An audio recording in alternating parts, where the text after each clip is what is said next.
Check, check, 1, 2. Oh my god. It actually chose the correct microphone for once. What are the odds of that happening?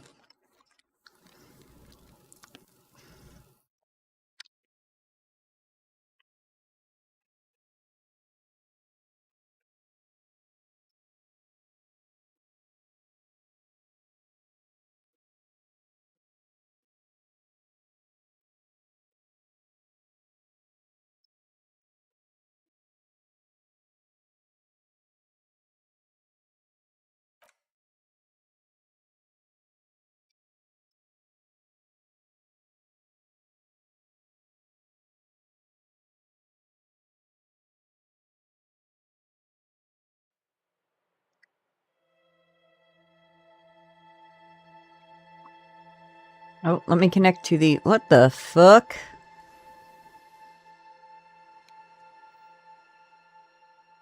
Hold on. Y'all. That just fell out of my bag of M&Ms.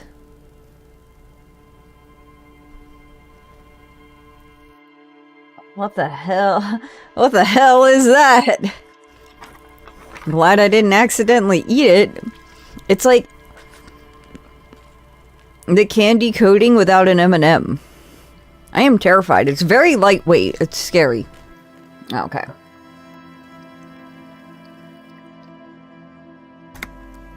Alright.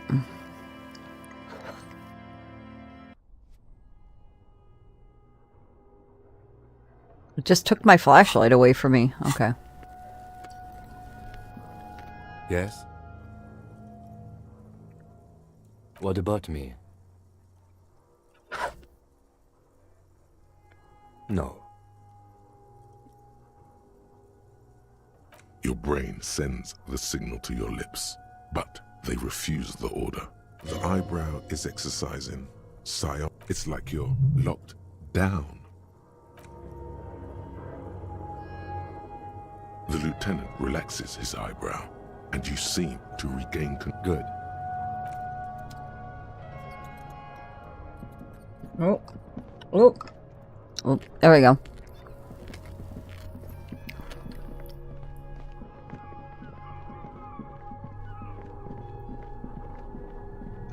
Let's try not to die this time.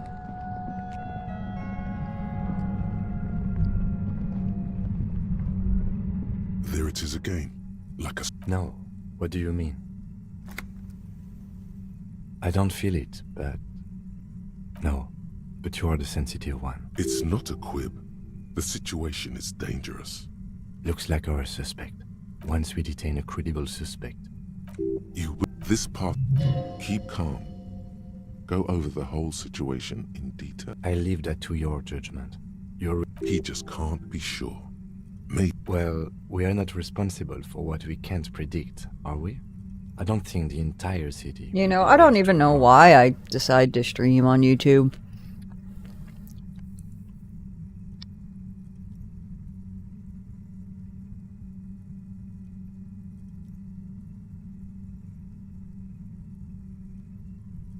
It's always just full of, like, the worst people.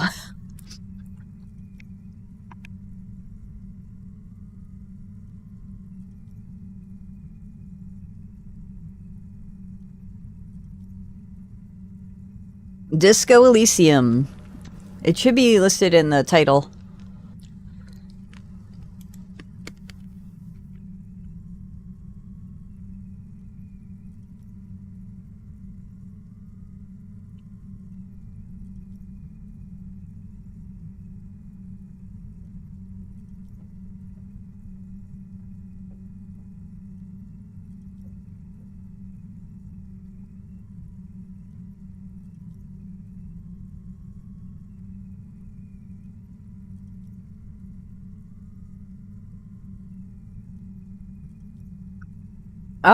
That's totally understandable. The game, there's a lot of different games out there. This one isn't like a mainstream game.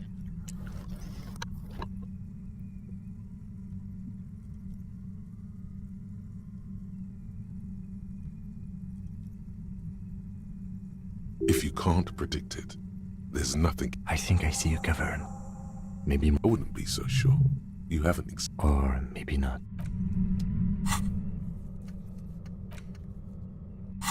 Alright.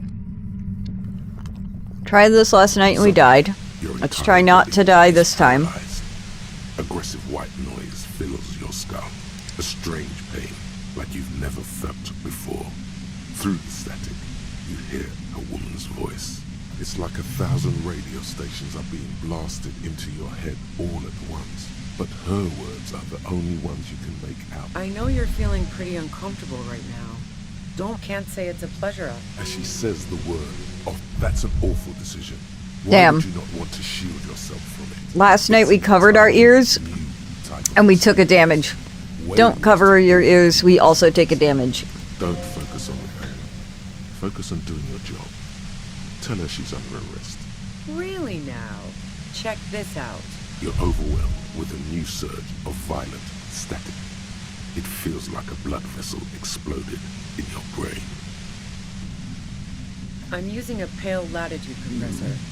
Wow. Check out the big brains on you. A pale latitude compressor. Signals are so precisely at the upper. She likes telling you about the machine. Keep her talking. Look for an opportunity to break loose. I built it myself. And she's proud of it too. That's illegal. Oh yeah. Way beyond. No. Once I shut down the... Yeah, I stuck my head in there before using it on you. It seemed like, yeah, let's not talk about that. So she thinks of you as hunters, not the cops. If you've got something... God damn it. Fine. If you really want to talk, I can dial it down. The gun she's carrying is a 2-barreled front loader, not like the murder weapon. Last night we discovered that she actually, despite being our best subject, probably is not, suspect is not the murderer, unfortunately. Well, it doesn't feel much better, but you can form sentences now. Thinking doesn't seem to hurt as much.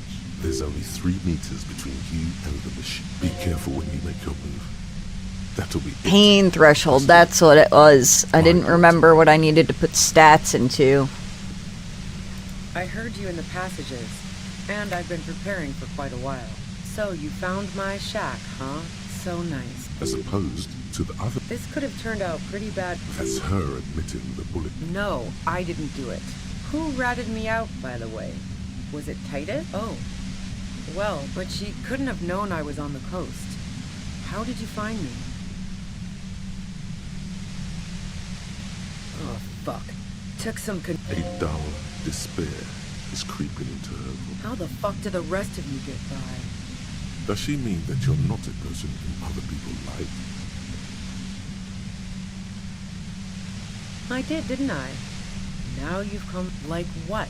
A strong moral compass. She still wants the opportunity to make a case for herself. I didn't like him. Hardened mercenaries aren't particularly likable. Plenty of broken people who don't come with that kind of body count. Besides, they're paid. You think I was envious of his conquests? Yeah, sure. And I didn't like Wild Pines sending in those... I hate to be the bearer of... I'm listening. Man, I was with the boys the whole night. You mean the length of a toilet break? No one takes a 15-minute leak. Look, fuck you, man. She speaketh truth. And?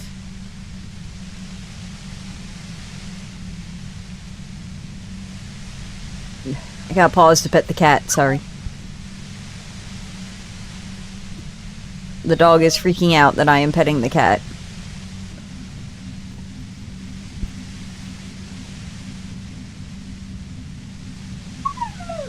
What? I'm allowed to pet the cat. You've scared her away. Are you happy now? Are you happy now? The gun store. Trigger Happy Jacks. What did you think? That I'm going to squeal on my gun supplier? Sorry, I'm not that kind of gal. Hey, Docs. Happy Thanksgiving. Sure don't. A breech loader? No. This is such a wipeout.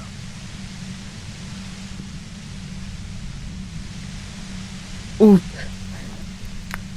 Well, I do hope that, you have a solidly good drive. If I am your entertainment for the drive, I hope, I'm good. If not, totally understandable if you need something else to last an hour. I hope you're driving, home full of food. A Nachtway 80 front loader. 2-barreled. Not really what you were looking for, I'm guessing. That isn't it. That Merc was probably shot from a distance with a military-grade rifle. Otherwise, everyone at the whirling would have heard the shot downstairs. Do you collect guns? Maybe old No, rifles? they're not practical. Break too often. There's other evidence I want to ask you Yeah. about. Evidence. You liked Classy a I lot, considered her a good friend, yeah. but you wanted to be more than friends. So that's where you were going with this. She said you wanted to run away with her. That's a very sentimental way of putting it. We both had pasts we didn't want to catch up with us, and we enjoyed listening to music together. Why not go on a road trip? The lieutenant watches her expectantly, occasionally shaking from the pain. Okay, fine. I was into her.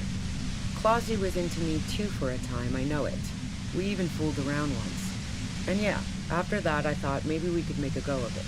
Claudia only said they maybe kissed. Someone is lying here.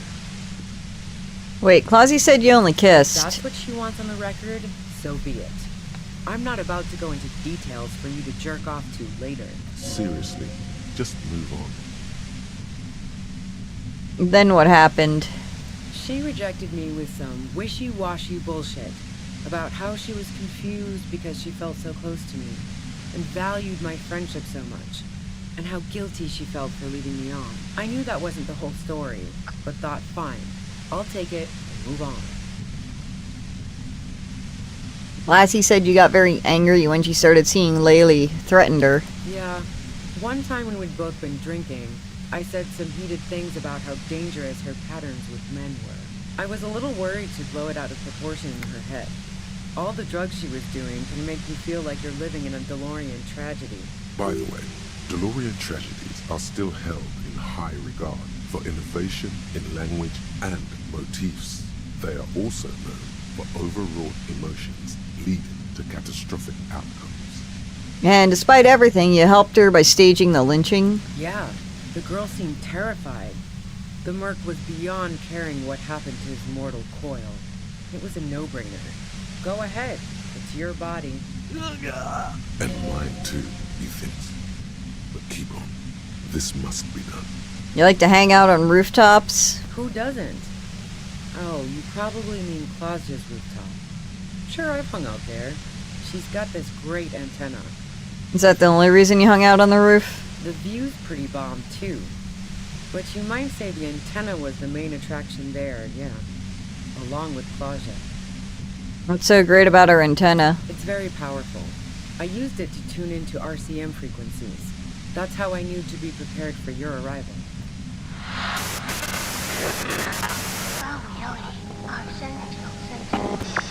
So you're sure you didn't shoot the Merc from the roof? Yes, I'm sure. And anyway, as I said before, the shot had to have come from afar. Did you leave any flowers for Classy on the roof? No. Gifts of flowers and candy aren't really my style. Not even wildflowers? Maybelle, for example? Nope. But Classy was mourning. I never did understand why, when someone dies, a hothouse's worth of flowers has to die too. Okay, so you didn't leave Maybelle's. No, I did not. Okay, Yeah? let's take a step Where? back. More questions before doing anything. Who killed the Merc if it wasn't you? How should I know? As I keep saying, he already had a bullet in his head when I got to him, and there hasn't been any useful gossip over the radio. Those rings around her eyes. Her tired voice. She's been staying up late, listening in on the conversations crisscrossing Martinez. Police radio? You've been following the case? Who hasn't? You know, I can still see him there, in Clausia's room, lying on his side. He was still warm, but the bluish light coming through the broken window made him look as though he'd been dead for a good long while. What happened Sunday night? Tell me your version. She eyes you warily, as though gauging your sincerity. It's okay. We just want to... All right, don't kill yourself over it. I was shooting the shit with Hardy and the boys over a few beers, like always. Then Klasha comes in, all pale and shuddering. She sits down with a drink, trying to steady her nerves. So I grab a seat next to her. Did she also seem high to you? Oh yeah, super. But I didn't think too much of it at first. I'd seen her party hard before. Classy, you said you knew something was wrong immediately. No, I really didn't. She's not that easy to read. I just assumed she'd done too much blow. It wouldn't be a first for her. But no such luck. She was in some deep shit. She asked me to come upstairs. The merc she'd been going with was lying on the bedroom floor, dead. I knew she couldn't get the authorities involved, so yeah. You made it look like you'd been hanged. Classy said you seemed to have a plan prepared when you got up there. Classy's found it weird you came up with the plan so quickly. What? No. Faking a lynching was her idea. Her idea? Yeah, in cold blood. It really surprised me how quickly she was able to get a hold of herself once we got up there. It was like she was another person. The party girl was gone. She asked me to help her drag him into the shower so she could wind the shower head around his neck to fake lividity. Then she dressed him while I went to get the Hardy Boys. She lied to you about that, too. Showerhead, resourceful. Yeah. I wasn't sure whether to admire her or be disturbed. Do you think she killed Laylee? As I keep telling you cops, we didn't hear anything downstairs. No gunshot, nothing. But even if this is true, weren't you worried the lynching might lead to... War? The thought crossed my mind. But the mercenary's death was going to have repercussions either way. Although the way things are going... She doesn't want to talk about this, but not because she has something to hide. She doesn't want the guilt. Fuck it. I'm not responsible for these people after what they did to me. You didn't kill him, why hide? I saw you roll into town. I wasn't about to stick around for questioning by a goddamn La Puta Madre agent. So this is what she was scared to tell Titus. This cop. What do you mean, La Puta Madre agent? Yes, you. Everyone says you're his peon, his human can opener. Through the sudden sharp pain in your head, you hear the lieutenant mumble something to himself. Fucking hell. And why me? You hear through the white noise. It's especially bad suddenly. Felt like a vein exploded.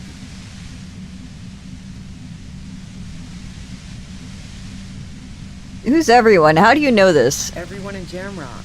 The cops, the criminals. Why do you think I'm holed up in here with a goddamn death ray waiting for you? If she knows that about you, she must know your real name too.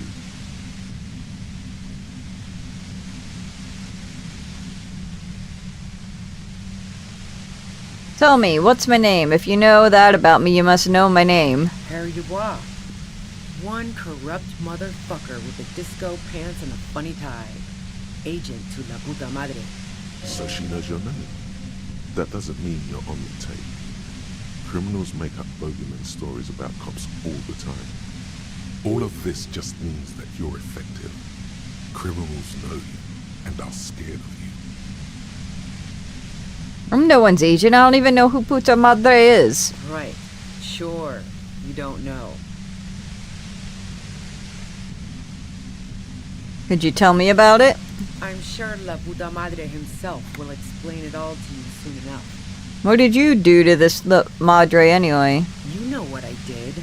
I fucked him over. And now I have Harry Can Opener in my lair. Fucking Titus. She's not going to change her mind that easily. She still perceives you as a threat. Wait, one thing, possibly small, but she said you rolled into town. Was that you singular or plural? She might know something. When I came into town, was there anyone with me? Yeah, you had your death squad with you. What happened to them anyway? Who was in this squad? Well, it wasn't this scrawny dude. You had 2 guys and a lady. The guys looked pretty buff. Lady wasn't bad either. What else can you tell me? One of the guys seemed chipper, a blonde. The other had a brooding something or other about him. And the woman was the only one in uniform. All were carrying. That sound about right? No idea who these people are, literally.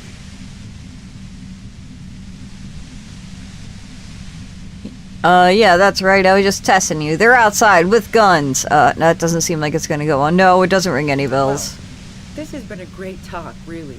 But I think I'm going to hit the road now. She means it. You better make your move soon. Do you know about the bunker next door? What bunker?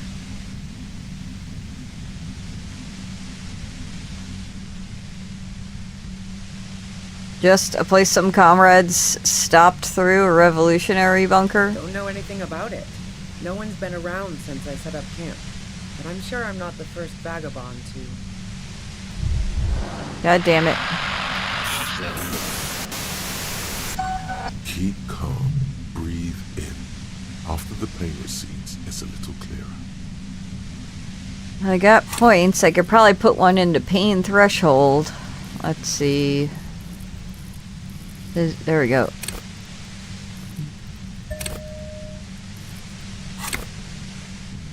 That makes it a better success rate. Let's give it the old college try.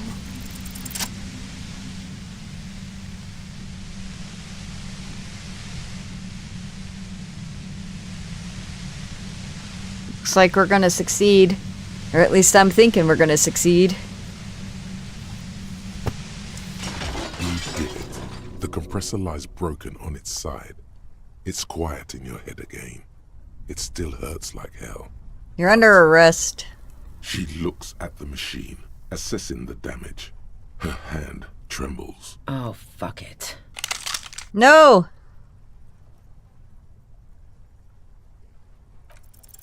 She's truly desperate. She thinks she has no other options. You need to give her options. You know. Maybe I can still talk her out of This it? is how you talk her out of it. It's the only scenario in which she lives. Please, just walk away. She stares at you, frozen, the gun still in her mouth, eyes filled with dark intensity. Then something shifts in her.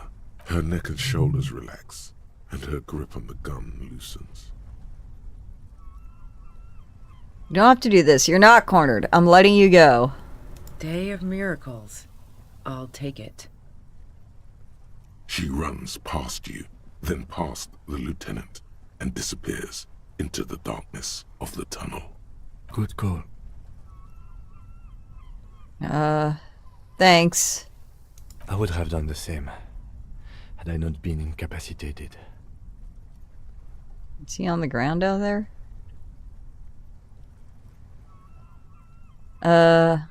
I think she didn't do it. Her tent.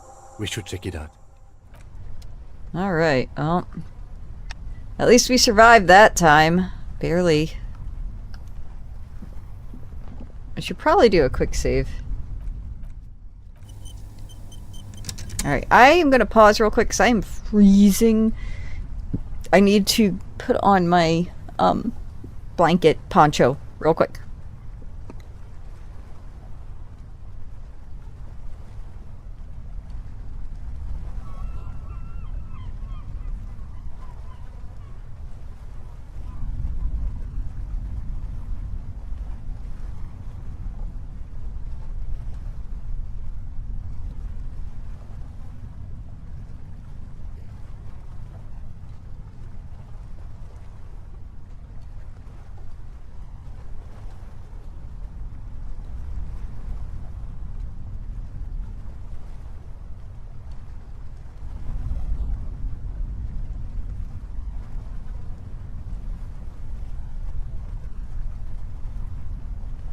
Okay, hopefully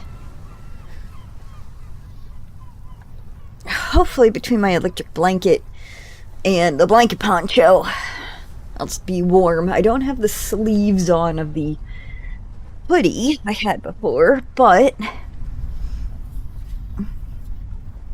well, the hood's not going to fit over the headphones. But the last time I had this on, this plus the electric blanket actually kept me warm. My nose didn't get cold, and neither did my fingers.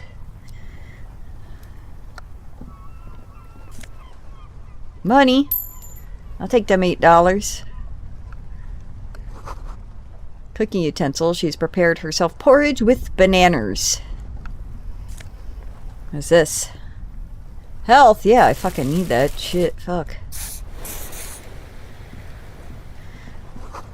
Dark water trails into the distance. There is no way out. The plain red tent stands by dispassionately. It was pitched by practiced hand. The tent looks shit. old, but well maintained. In the darkness of the tent, a rolled up sleeping bag, cooking utensils, some books, and a kerosene lamp. Whew. Oh, hey, Molly. This past Tuesday? No, I don't think I ended early.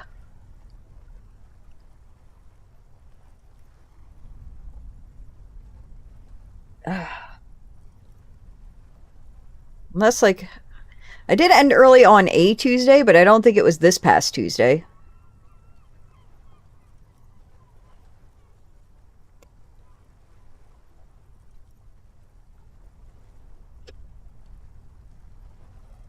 Because there was a day when I was having issues with the webcam, and what happens is that, like, my Ethernet jack is very, very sensitive. Like, you sneeze on it and it'll disconnect. And I had unplugged and plugged my webcam back in, and I had touched the Ethernet, and I thought, like, the internet went down, and I was waiting and waiting and waiting, and it wasn't coming back up, and then I realized everything else in the house had internet, and then that's when I realized it was the Ethernet jack, and I was just like, fuck it. I think that was the day with Sumi, because I was just like, I'm tired and exhausted, I'm just not going to bother anymore. But this past Tuesday, I'm pretty sure I streamed right up until the end. So I have Norma with me. Every time I touch the cat, Norma gets upset and starts crying.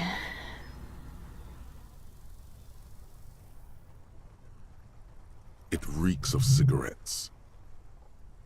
Assorted soft covers, mostly pulp horror. A motor carriage lies buried in the snow on one cover. On another, a ghost airship. You also see a collection of radio enthusiast magazines. See anything? Rager Monthly, Journal of Material Science. More Technological Digest. One of the magazines doesn't have images on the cover. It's not a magazine. It's a leather notebook. A notebook? You pocket the worn brown leather journal. We should read this immediately. Like, right now. Like, right now. Alright, well, let's do that, I guess. A thick journal. The cover is worn like someone used to carry it around in their back pocket. It's made of full-grain leather. The lower left corner of the back cover sports an embossed brand name, Schneller. Schneller is a stationery brand from Gottwald, beloved among architects and engineers. She's got good taste and must have taken whatever she recorded here seriously. Unwind the strap. Falls open. About 2/3 of its ruled pages have been filled. The large cursive of someone who writes quickly and confidently, perhaps too confidently.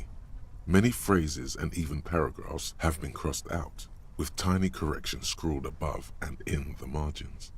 It's a mix of logistical notes, diagrams, and personal reflections, all dated. It's good she left in a hurry. We could learn a lot from this. What kinds of logistics? Hard to tell exactly. It's mostly noted down in code.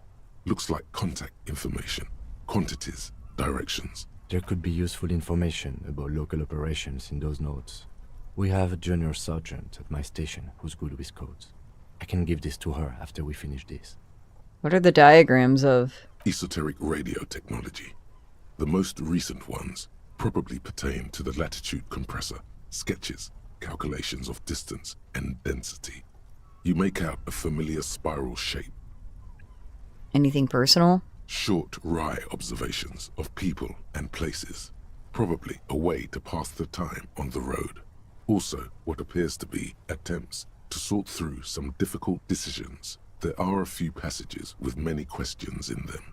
The way some of those question marks trail off into ellipsis, she was going through a tough time. How far back do the entries go? The first entry is from August 2nd of last year. It reads simply, I know my position is precarious. All I can do is make myself as useful as I can while looking for a way out. Remember, no one is indispensable.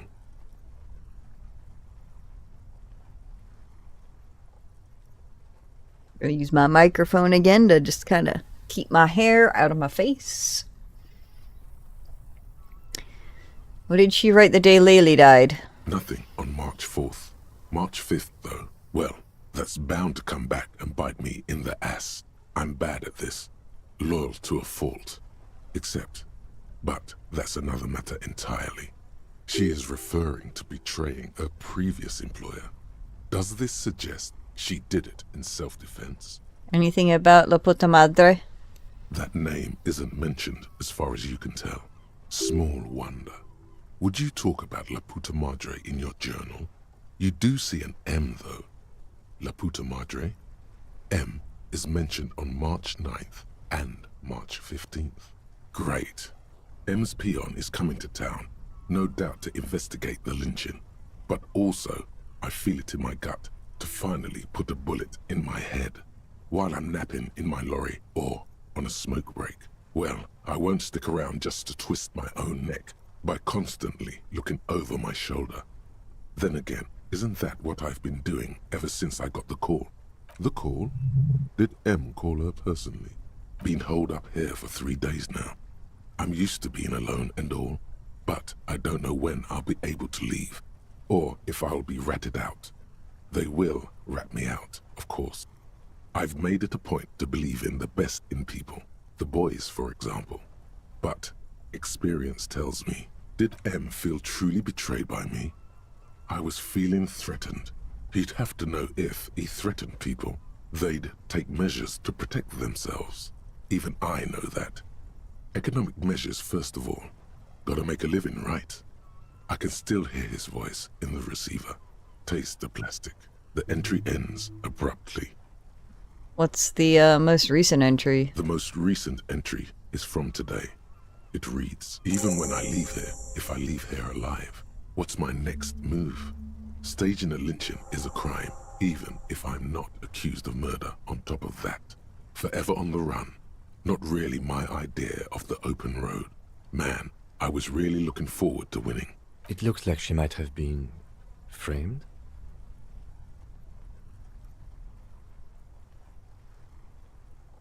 If she didn't do it, then maybe it's good that we didn't catch I her. wouldn't go so far as to say that.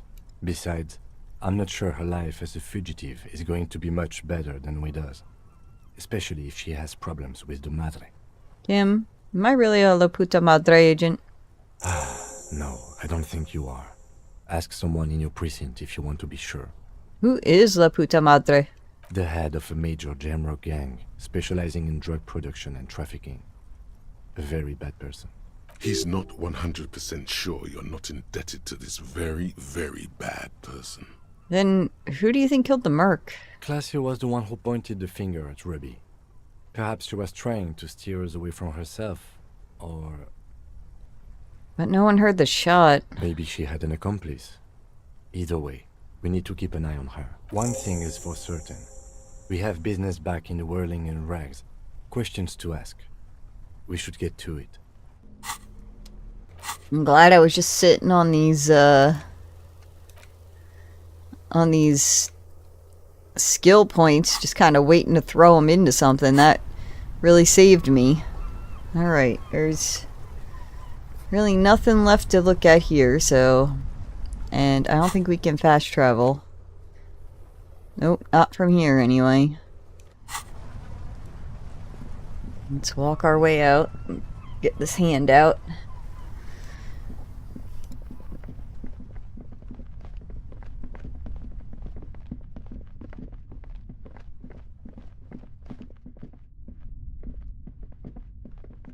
I'm glad we're finally able to do shit. And not just have to find ways to pass the time.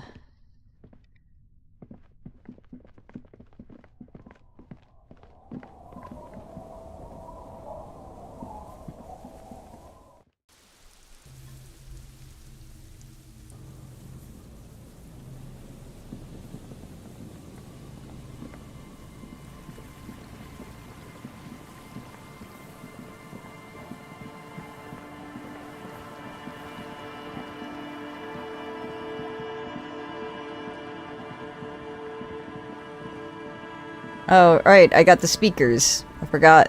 We can give them to the boys.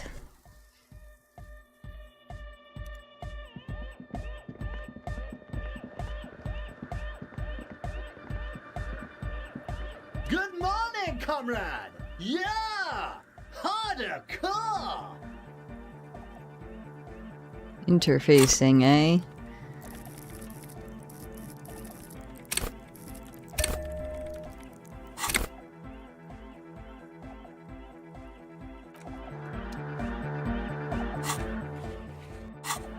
Let's see what clothes we have that can help us with interfacing. Which is yellow, I believe.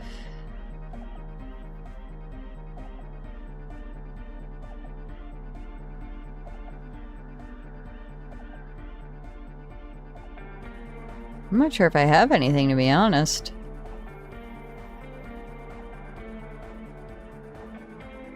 Low-key want this music. It's really like... Oh, there we go. I don't know if it's hard, but it's really like important to video games and stuff for you to be able to make music that is repetitive without being annoying, you know? Oh, I can get rid of this fucking flashlight in my hand.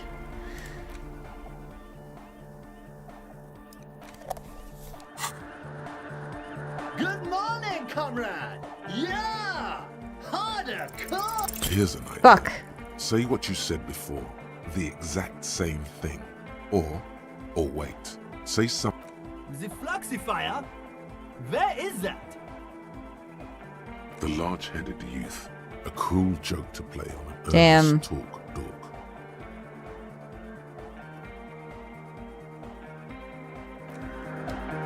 I thought for sure these speakers were gonna be useful. Oh, hey man, it's good to see you. No, detective. It is not. We really should get to the... Goodbye, officer. Ugh. Alright, fine. I guess the speakers are for a later time.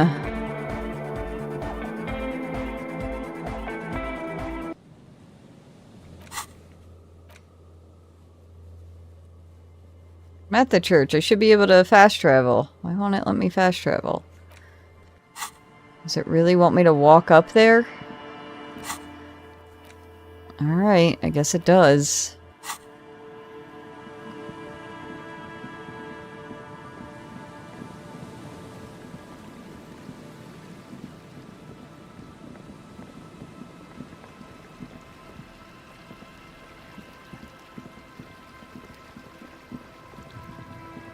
Alright, we're gonna go all the way the fuck around.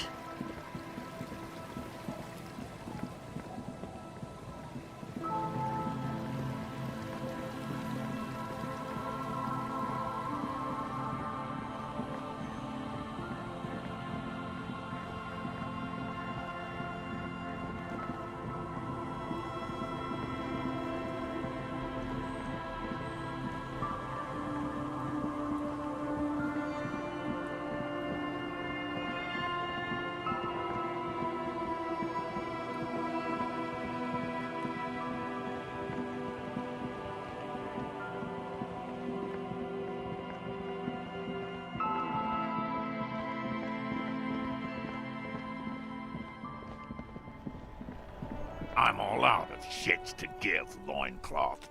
Welcome to the fucking reckoning. Put your damn gun down.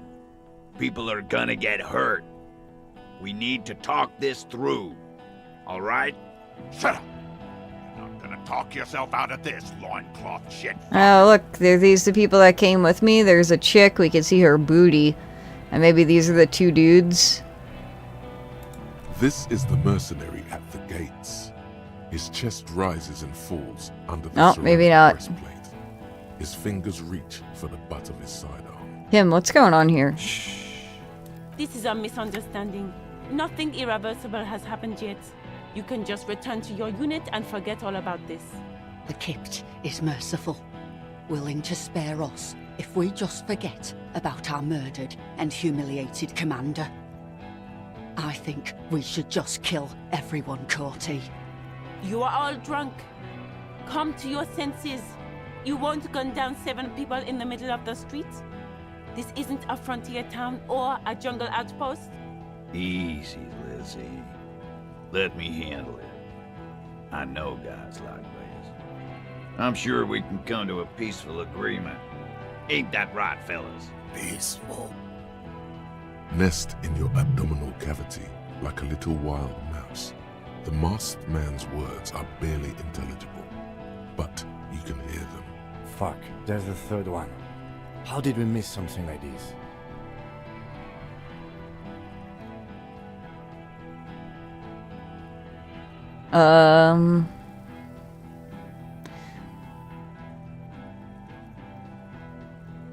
The big one is the mercenary at the gates, a scab leader. If this turns into a firefight, we should take him out first. A sound strategy. He's the leader.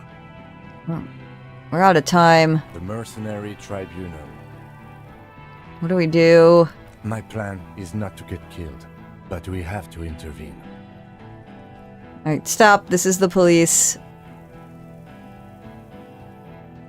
Get lost, comedian. You cops had your chance. Now it's fucking time for some justice. Pig fuck!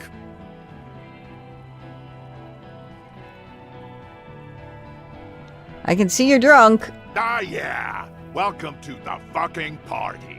You're probably gonna get killed too. I don't give a shit if you're cops. No one is going to kill anyone. Let's just put the guns down and talk like civilized human beings. She doesn't seem to understand the severity of the situation. With a wordless gurgle, the killer loads his long rifle. The leader gives a small nod to the helmeted man. You feel your fists contract as you stand there between these men, all carrying real weapons. No, it's okay. Soften him up and trust the others to attack if it comes to that. Make him talk. Present an argument. I'm barely keeping you together here. This is it. If you talk to him, he will rattle you, not the other way around.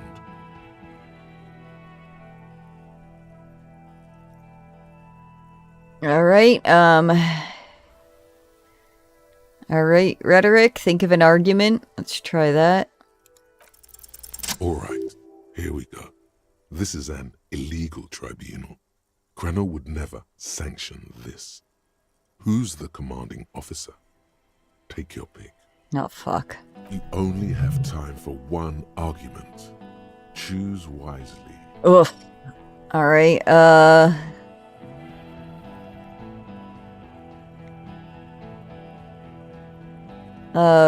who's in charge of the unit after the death of your colonel? I am a Cornell major with over 15 years of live combat experience. When my colonel gets hanged by clay monkeys, I lead the platoon on a retaliation strike. So you're the highest ranking of the three. Nah, I just have the biggest gun. Technically, the other man has the biggest gun. But we're beyond that now.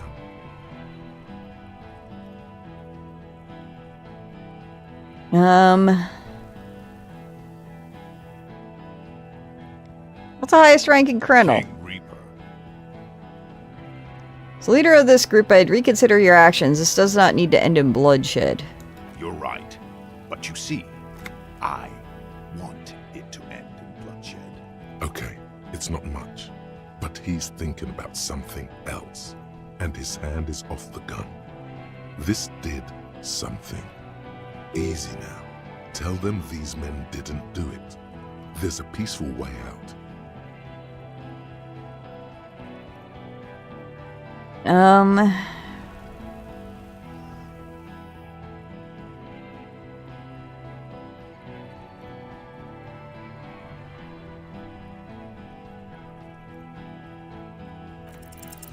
Dangerous. Ask about him first. You don't want personal facts about his dead friend coming out of your mouth. He has to start it. I knew you weren't a scab leader. Yeah, I don't fucking act so well. Laylee had a hard-on for making faces for you natives. Fucking food aid shit. That shit is done now. Trigger time.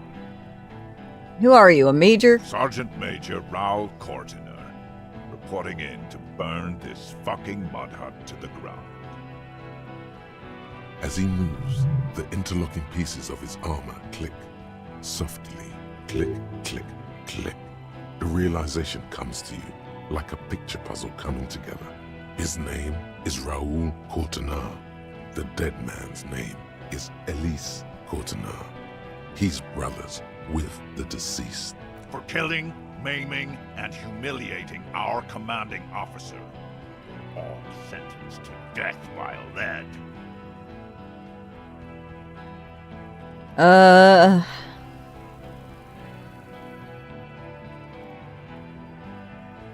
Yeah, blue eyes, didn't he, your colonel? Baby blue, yeah. Like someone fucked up and put a baby's eyes on a grown man. It was creepy, but bitches like that shit, I guess. Or, I don't know what bitches like. I just know how to mow down cloths.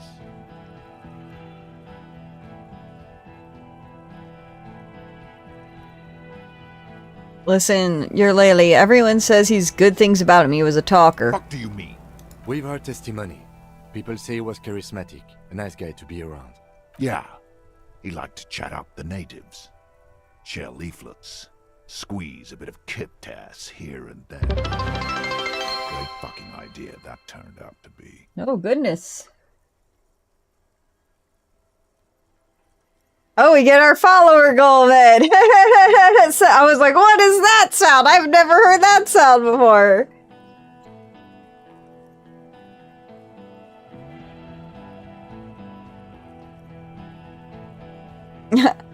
Well.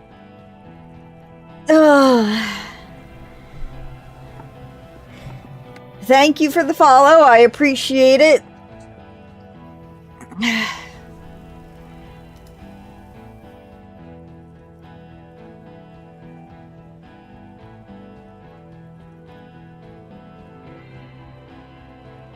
If Laylee was here, he would spare the lot of you.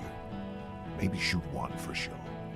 But me, I'm not a big fan of public affairs, Clay Monkey. I'll gun every one of you down for what you did. Ready to open fire, Major. At your command. His parents left him in a fucking leaf compactor. Ooh, Laylee. Yeah, when he was small, just an infant.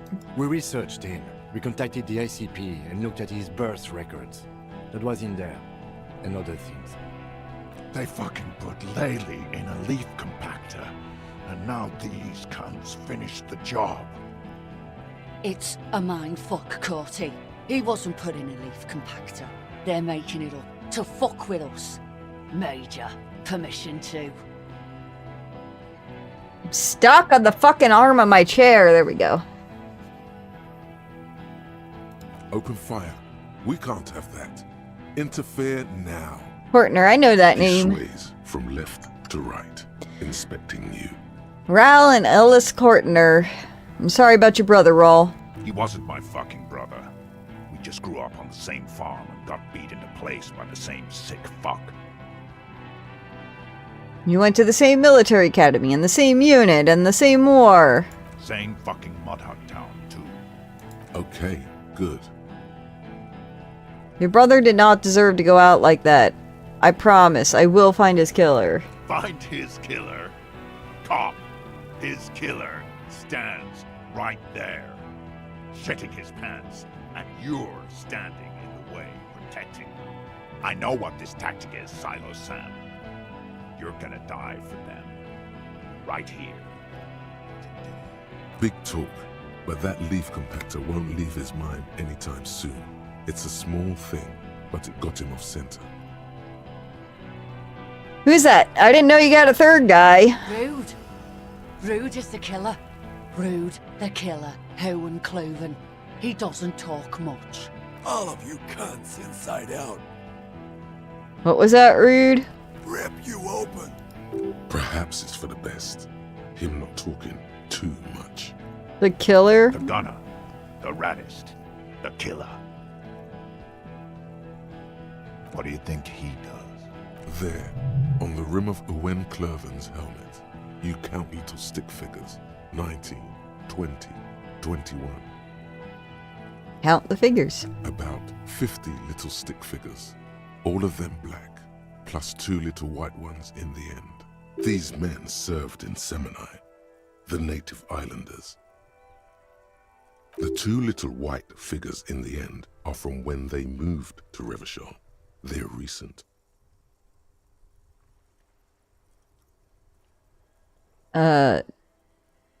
Kills black people almost exclusively. That's right. Plenty of kips here in Revachol, too. T, let's fucking do it. Listen, they didn't do it. Yeah? Who did that? It was someone else, someone who's not here now. I need a little time to figure this out. Actually, this one. How fucking convenient. His fingers are twitching. That's a draw reflex. He's about to draw. He was shot from a great distance. A sniper did it. You think I'm fucking stupid, cop? What if I just shot one of your pals here, right now? Huh? How about the kid? Tell me. Magic fucking sniper one more time. Listen, please. This cop and this drumhead cop marshal won't decide who... Why doesn't he believe me? The Hardy Boys confessed to hanging him, all together. Titus said, we took him out back and hanged him. He said it loud, in a public place. Listen, he was shot. He wasn't hanged. You're lying. You heard wrong. She and these men have been helping us find the shooter. The hanging was only a cover-up. Oh, shit. The shot rings in your ears, a low, tinny ring. Then the Hardy Boys yell something. The young woman stands and looks behind her. The shot has flown over her head, crashing a small pane of the glass window behind her. I missed. I know what I heard, Corty. They said they killed him. They said it was a good way to end a Sunday night. That doesn't sound good. You need to change the topic now, or there will be another shot. I don't have good hand-eye coordination, not with this outfit. I'm glad I'm just sitting on these points. Oh, I thought I didn't have any more. Oh. I can shoot him. We can try and change the subject. You're all drunk. Look at yourselves. Yes. So what? Your judgment is impaired. You'll regret this. Nah. I'm clear as day. Fucking government-ordained super soldier. Enough already! What is this? We didn't come here to fucking chat! Interrupt me again and I will execute you on the spot, Lance Corporal. Getting higher, getting higher. Wildpide's rep does not approve of this. You think I care what that company cunt thinks?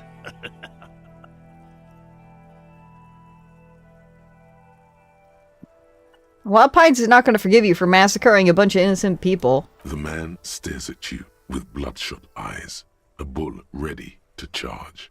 He's not listening, but looking for an opening. Now is not a good time to strike.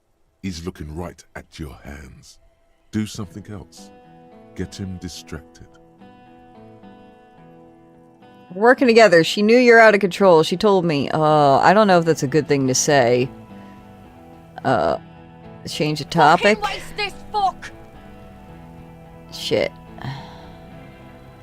Now's not a good time, but I don't want to call out Classy. Hey, Danes. Happy Thanksgiving. Who the fuck is that? Glacia, the woman upstairs. Where is she? She left! Unarmed, hunched, but keeping it together.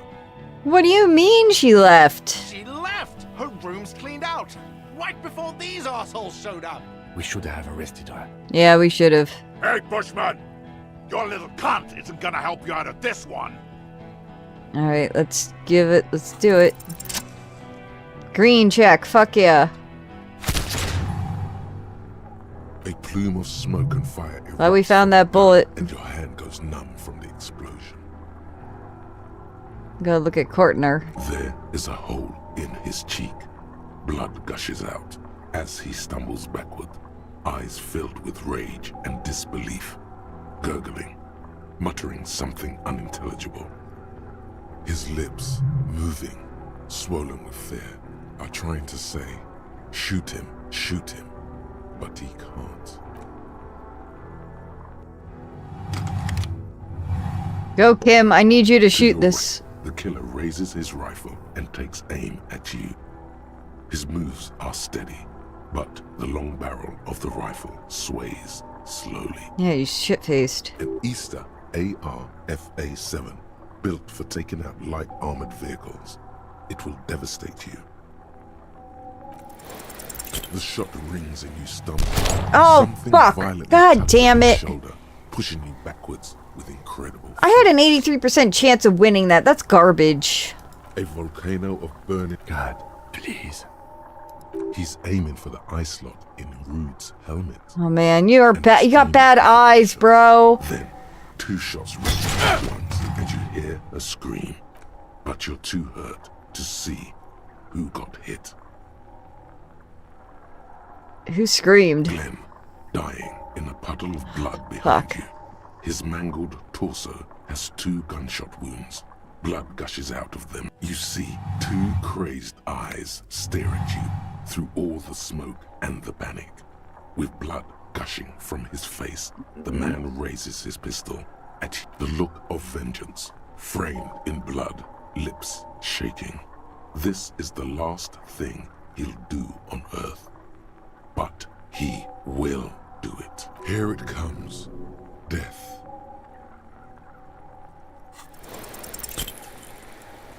That's a 3% chance.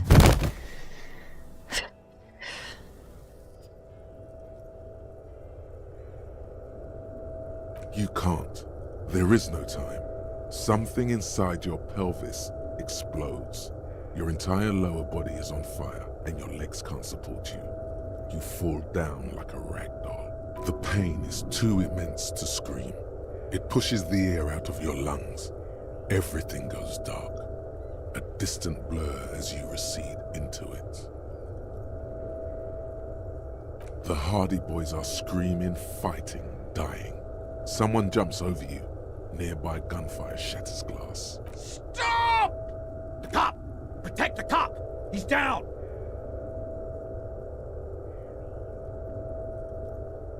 Feels slick and warm with blood. The pain is too strong to know what has happened there.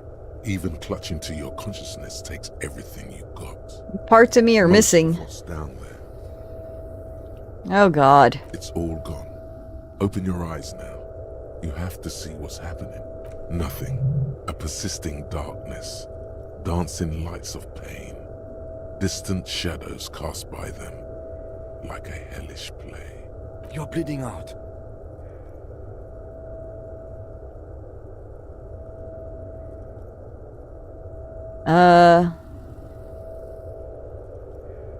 There's a white shadow that smells like apricots. It's always there. Stay with me.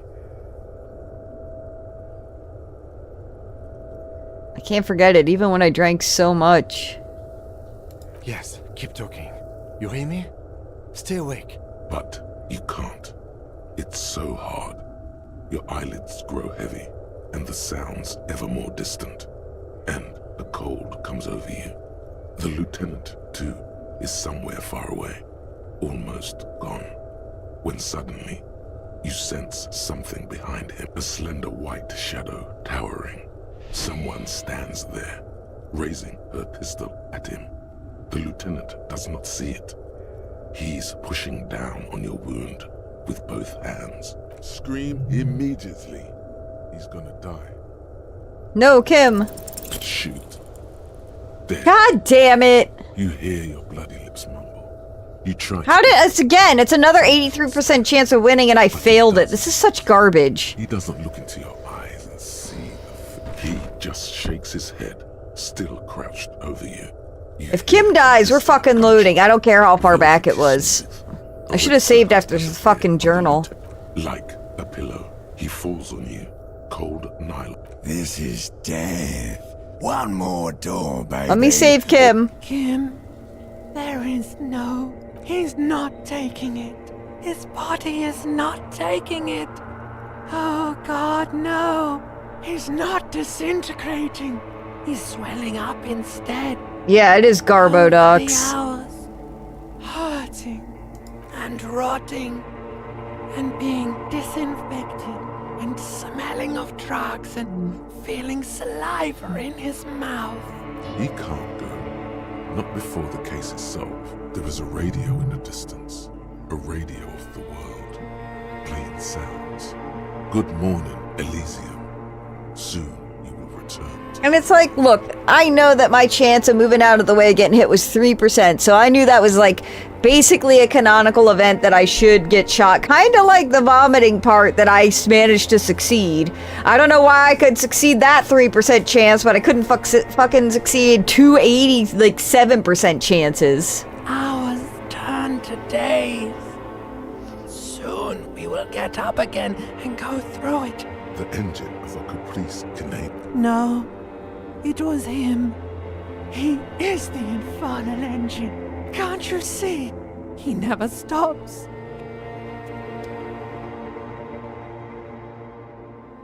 Yeah, I can see that. You see Kuno's familiar shape. Oh, in fuck the Kuno. pants. It turns double, then triple from the pain. Coinslot's dead? You can barely hear him. The pain is so bad. I'm in pain. What happened? Kuno just told you your friend is dead, and you're crying about pain. That doesn't seem right to Kuno. The Beano clad was alright. He didn't deserve that shit. Nah, Kuno's just lying to you. The fucking boo-boo wagon took 4 hours away. He's probably gonna live.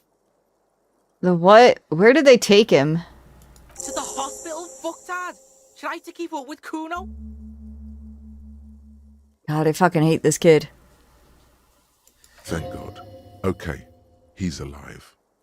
They say you shot that fucker in the face. That's fucking cool to Kuno. So I thought I'd stick around. Oh, lucky me. He's saying I now, and not calling you a or a pig. Is he ill or something? Hold on, there's something different about you, Kuno. Nah, Kuno's just off speed for a few days. Being off speed makes Kuno sad. Makes Kuno think about shit. You straight with me? I need to get my bearings. Sure, Kuno's gonna help you with that. Kuno's in a given mood right now. So what happened to me? You tore some shit up there, pig. Got shot too. How badly am I hurt? How would Kuno know? Kuno's not a fucking doctor. Kuno thinks you got shot twice. In the shoulder and in the leg. The leg's pretty fucking nasty. But a doctor looked you over and took the bullet out. The shoulder's fine, probably. The doc didn't seem too worried about it. Said the bullet went right through. The bullet must have passed through your shoulder blade, missing your lung and your heart. You lucky son of a bitch. Can I walk? Are your legs attached to Kuno? Can the Kuno move your legs? The fuck should I know? You know what? Fair, Kuno, fair. You won't be able to dance much, that's for sure. You should be able to live with limping around, though, if you can call that a life. Has anyone from my station been to see me? You keep asking all this weird shit from Kuno that the Kuno has no way of knowing about. Do you know who treated me, Kuno? Kuno did? He didn't.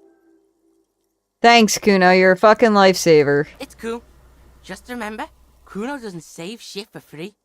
You said there was a doctor who removed the bullet from my leg? Yeah, some cunt from your station came over and knife fucked you when you were sleeping. Nick's Fuckleave, I think he was called. Said he was a doctor, then fucked off and told me to phone him if you shit yourself. If he did triage and left, you must be relatively stable. We're detecting druamine in your bloodstream. It's a potent morphine-based painkiller. The good doctor must have given you some. It's gonna suck when it wears off. Are you hurt? Why, in the name of fuck, would Kuno be hurt? Because you would have been there fucking watching all this shit go down. You could have gotten shrapnel. Kuno's fucking smart. Kuno wasn't in that fuck pile. Kuno knows when shit goes south, unlike you. Can I walk?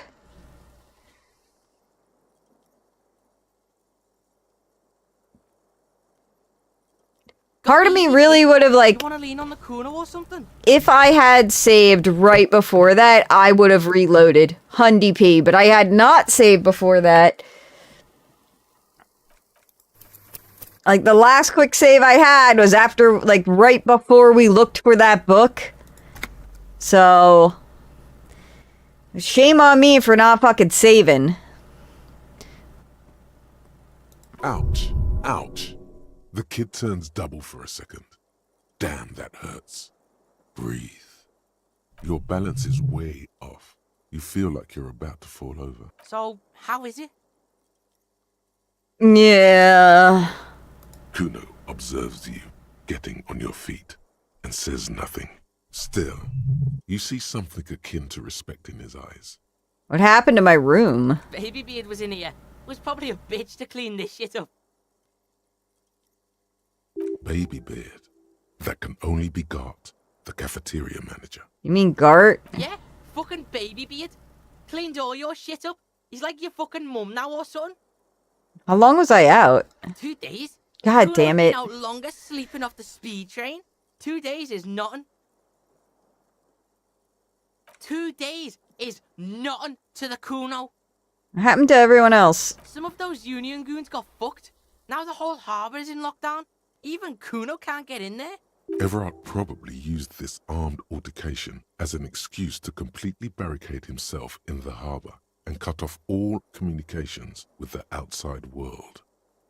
Do you know if Classy is really gone? Yeah, she's way gone pig. Kuno's been here for 2 days, and Baby Beard and you are the only fucks in the building. Of course she's really gone. What did you think? Do you know if Joyce, the company lady with the boat, is alright? Rich bitch. Yeah, probably. Boat's gone. Kuno'd be fucking fine too if Kuno had a boat. Is Titus alright? The big fuckhole. Yeah, he's drinking downstairs. Kuno's not into that. Yeah, so I guess we're not the only two in this fucking hotel. The whole harbor is in lockdown. Yeah, that's what Kuno said. No one goes in or out. Shit's paranoid now. Thanks for telling me, Kuno. No problem. Kuno shares the info. What do you think I should do now, Kuno? The fuck you asking Kuno for? How would Kuno know? Kuno's fucking 12. Yeah, you sure do act like it. Alright,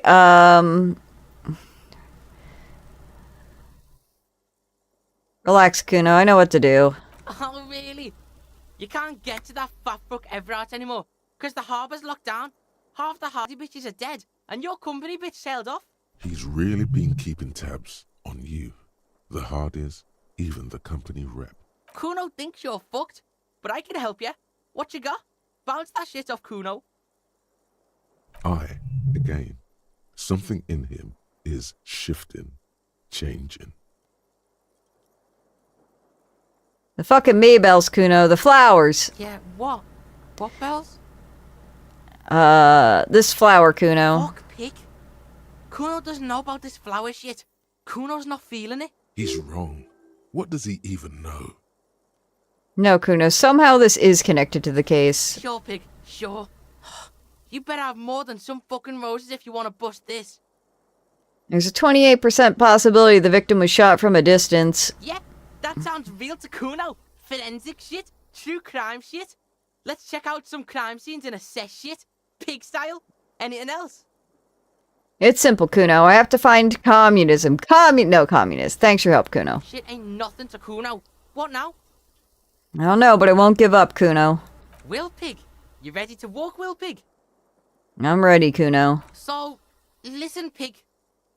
Kuno's been thinking about shit and, Kuno's coming with you.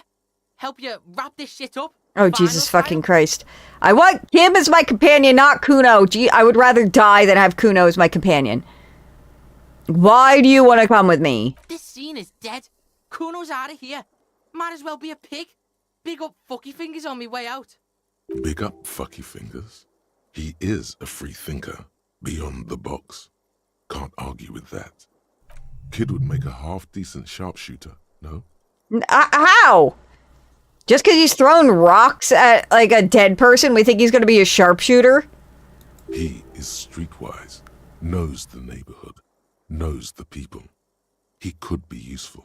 Oh, God. Can I reject the Kuno later?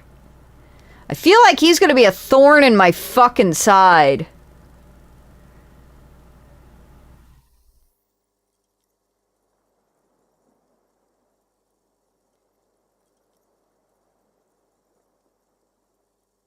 Do I really want to travel around with this piece of shit? I'm gonna go pee. If you have an opinion, put it in the chat.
I was gonna say, yeah, Kuno is fucking annoying, but interesting.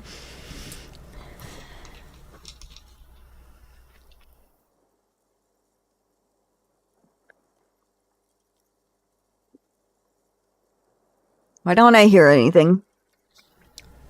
Okay. It's just quiet right now in the game.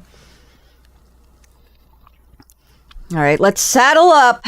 Accepted the Kuno like a motherfucker. What are we gonna do now? Now, as opposed to what's gonna happen next? Yeah, debrief Kuno. Let Kuno know the plan. You're a child. You did mention doing more ballistics. We should check Classy's room. Bitch next door. That's what Kuno's thinking too. Good call. Let's rock it, pigman.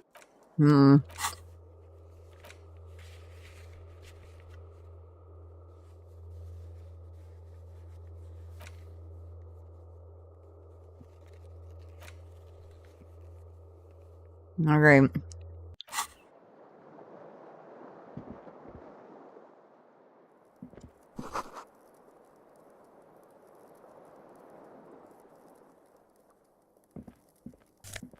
Oh, new pants!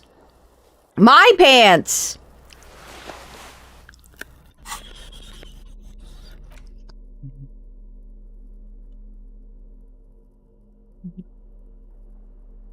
I like the reaction speed pants better, though.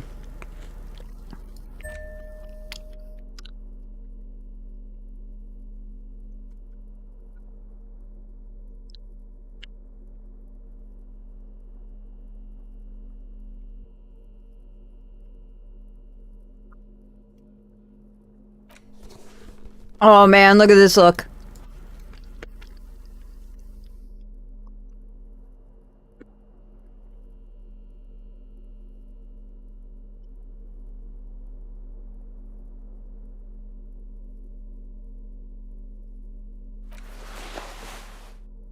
Oh yeah, we're rocking it.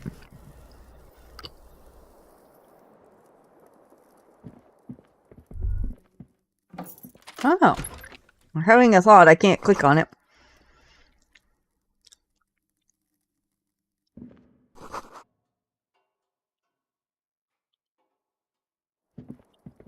We're moving pretty fast for someone with a bum leg. Oh, the window's repaired too.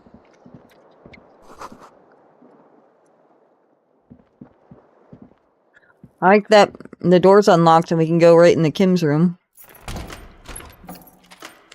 But why can't I walk in there? Do I have to manually walk in there? Yes. 6:50 a.m. These papers bear the stamp of the RCM. They appear to be fragments of the lieutenant's paperwork, half finished. You make out notes on this and other recent cases. What's written on this case? Very little. This is a daily write-up. He's just started copying notes from his notebook, preparing them for filing. The case appears to be named, however. What is the name? HDB 41 0803.1015. The Hanged Man. 28 kilometers to the northeast, in the infirmary of Precinct 57, Lieutenant Kim Pinball Kitsuragi rests under a heart monitor. A triage sign, colored yellow, hangs from his injury record. Safe, it means. He coughs, propped up against the pillow. "Why are you here?" asks the man as the cough fit resides. His eyes are black and moist. Moist. "To inquire about the Lieutenant E. Freighter, sir. I am his partner," says Satellite Officer Jean Vicmer, standing in the doorway. "Then why are you wasting time here?" coughs Kim. "He's out there, in Martinez, unsupervised, without cover. You need to get there." On his right-hand side, a little blue notebook, open at case notes. What about the other cases? This year, you can see references to The Child, Dom's Unfinished 2, Motorcycle Emptiness, and The Man with the Hole in His Head. Half a dozen stolen property cases, titled Crossword Puzzles 2 to 2,000. Look, Kuno. Lieutenant Kitsuragi's notes. The child. Dom's unfinished. Dom's unfinished too. The man with the hole in his head. Boring ass shit. Motorcycle emptiness. That's a cool case. Kuno can solve that shit for the Beano. Don't call him a Beano. No one tells Kuno what to call something. But the Beano was alright in Kuno's book. Kuno's pig. Alright. Well, there's that. The bathroom mirror has been wiped completely clean. We're moving really fast for a guy with a bum-ass leg.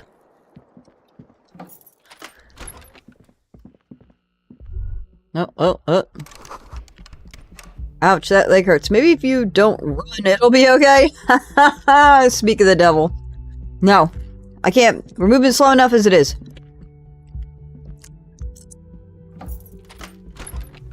Is that a note for us?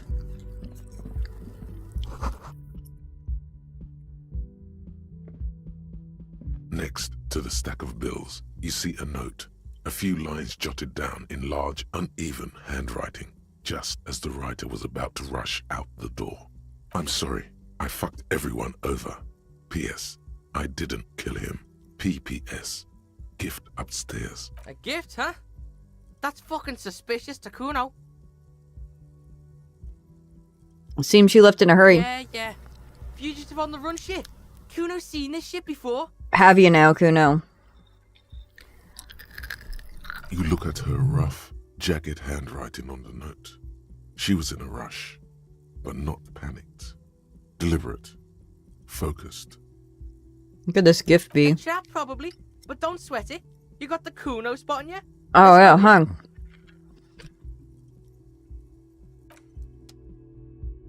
Feels so much safer with Kuno in there.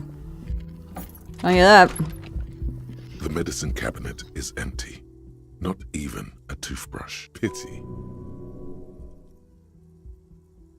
You really clean this out. Smart chick. Kuno never leaves shit behind either. Kuno's a pro. If you say so. Fuck, just give myself the hiccups. I get that food up in the chair. Okay. What we got here? Clothesline? Red thread. Alright.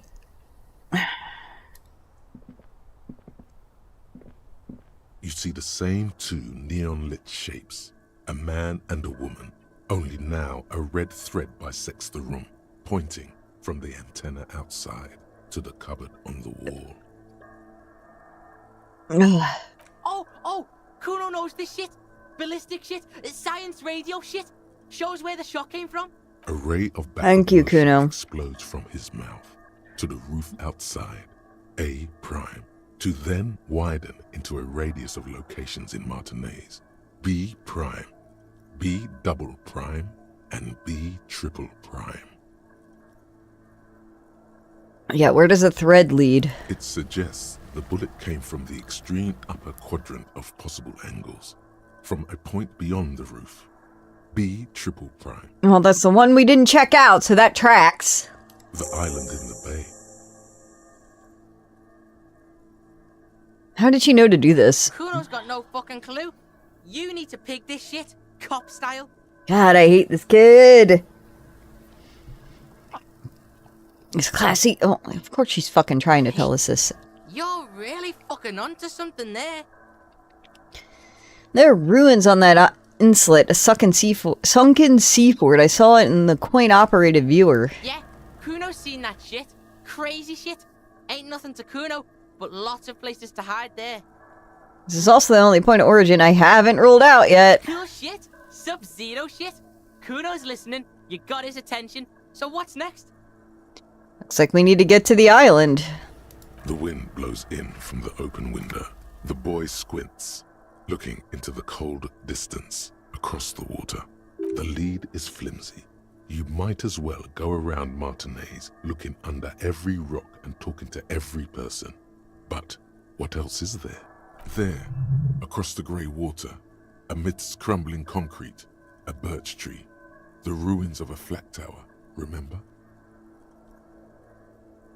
The cat is trying to get my attention, and I am ignoring her, and the dog is upset that the cat is attempting to get my attention.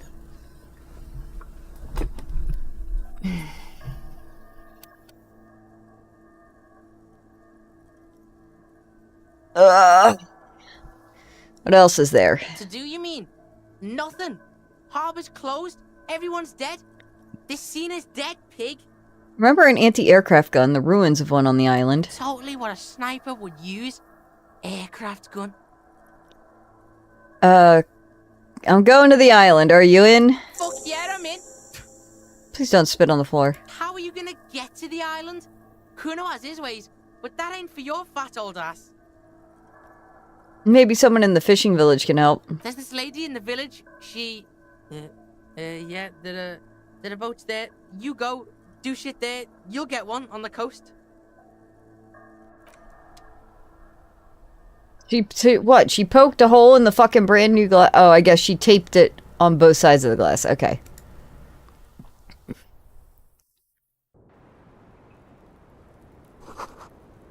It is tied to the antenna. Still can't get through this fucking door yet. I was waiting until 1 a.m. Heavy door. No lock in sight. Alright. Get to the island. Heard. Just double check. Nothing else to click on.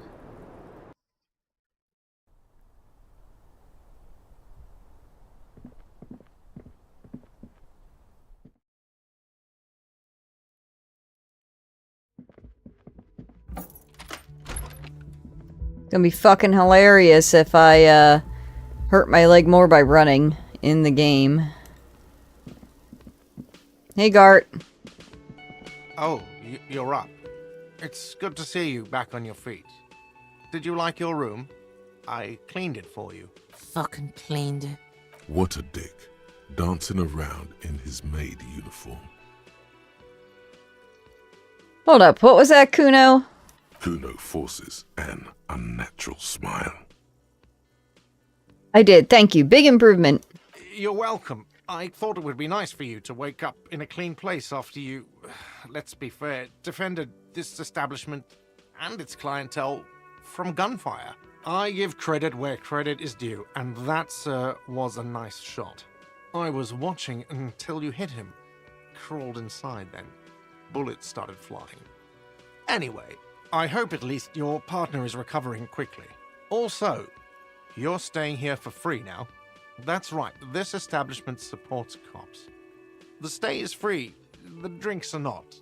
Just felt I needed to specify that. Where did everyone go? Oh, you know, people don't tend to stick around after shootouts. Turns out they're not good for business. What happened to the man with the sunglasses? I don't remember everyone who comes here, and many people wear sunglasses inside lately. Must be a fad. Okay, so I have to mention it. When it happened, you were right out there on the balcony. Yeah, I was. Yeah. That's because I'm a badass.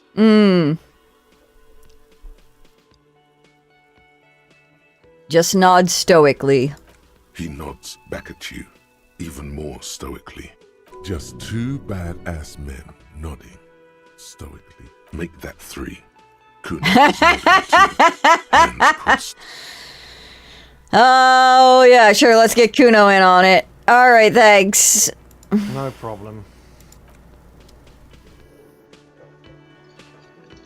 Fucking kid. Jesus Christ. Hey, gay man. How are you, babe? Can we hook up yet? Oh. So you have nothing to say about any of it, alright. Can I finally get through this door? Looks like the kitchen worker's not here anymore, finally. Finally. You see a heavy steel. I thought for the love of God I'd be able to do something in here when the kitchen worker is in here, but that looks like a big fat no.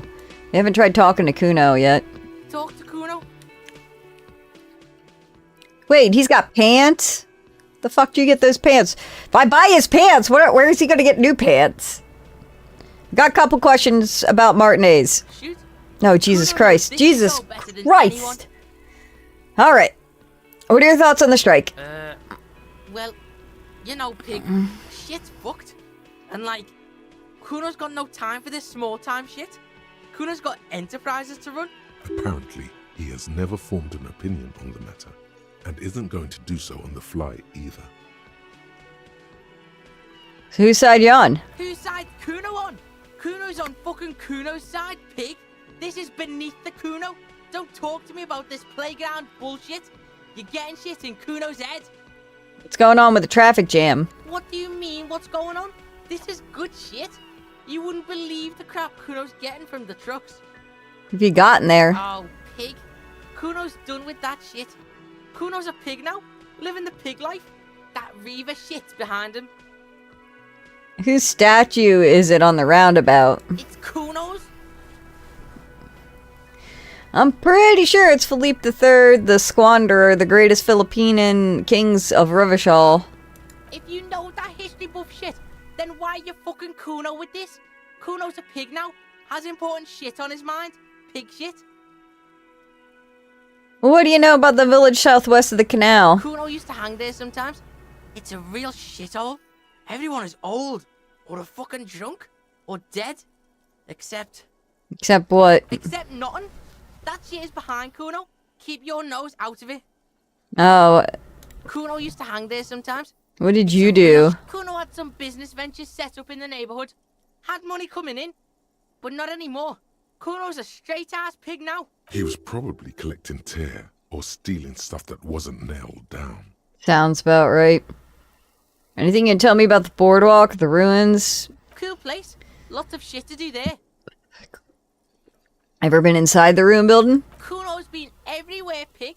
Yeah, what's in there? Kuno ain't spoiling this shit for you. You gotta climb in there yourself and check it out. The kid is admitting falsehood, sire. He just doesn't know. Seems to be a sea fort in the bay. You know anything about it? Yeah, Pig. Yeah.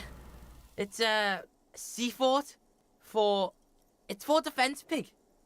Don't bore Kuno with this historic shit. This is the extent of the boy's knowledge. You ever been there? Yeah. Of course Kuno's been there. But that was a long time ago, and I was fucked. Been on the train for fucking days. Can't remember shit. The train, speed train, amphetamine express. Thanks, Kuno. Sure thing, Pig. What now? Where's Kuno S? Kuno doesn't want to talk about this shit. Oh, man. That is a look of a man who knows he'll be looking over his shoulder for the rest of his life. That toxic shit's behind Kuno now. What happened to your art thing? Locust City. Kuno dropped that art shit because Kuno's fucking poor and has shit for brains. You better not make Kuno fucking cry about his art shit, okay? Change the subject. Kuno doesn't do that shit no more. Fuck that shit. Fuck everything. Alright, I want your pants. Here, Pig. We both found now. Performance pigs. Let's try not to shit ourselves. Secret task complete. Buy Kuno's pants. I had the money. Check out our new pants. We got these pants, and then we got these pants. Now we can match Kuno. We're two peas in a pod. Reaction speeds, heavier fair physical instrument. I like the reaction speed though. Alright. Oh, let's dig this arm back out. Sucks that there ain't nothing more to fuck with in the kitchen. I guess we'll have to come back later or something. Hey Titus, what happened? Seeing you approach, the bruised man raises his bear in welcome. Careful. Looks like we got a situation here. Those guys are what Kuno calls the army. They think they're a big deal around here. Crazy motherfuckers. Didn't think you had that fury in you. But I guess I've misjudged a lot of people lately. That was one hell of a shot. Hell of a shot. The fucks did not expect that. I guess what I'm trying to say here is, thank you for intervening, Capo. That was mighty brave of you. Situation diffused.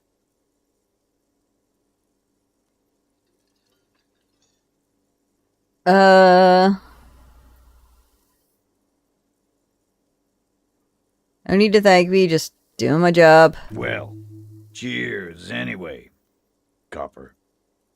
Sorry about the people you lost. Theo was old. I think he'd be pretty happy with the way he went.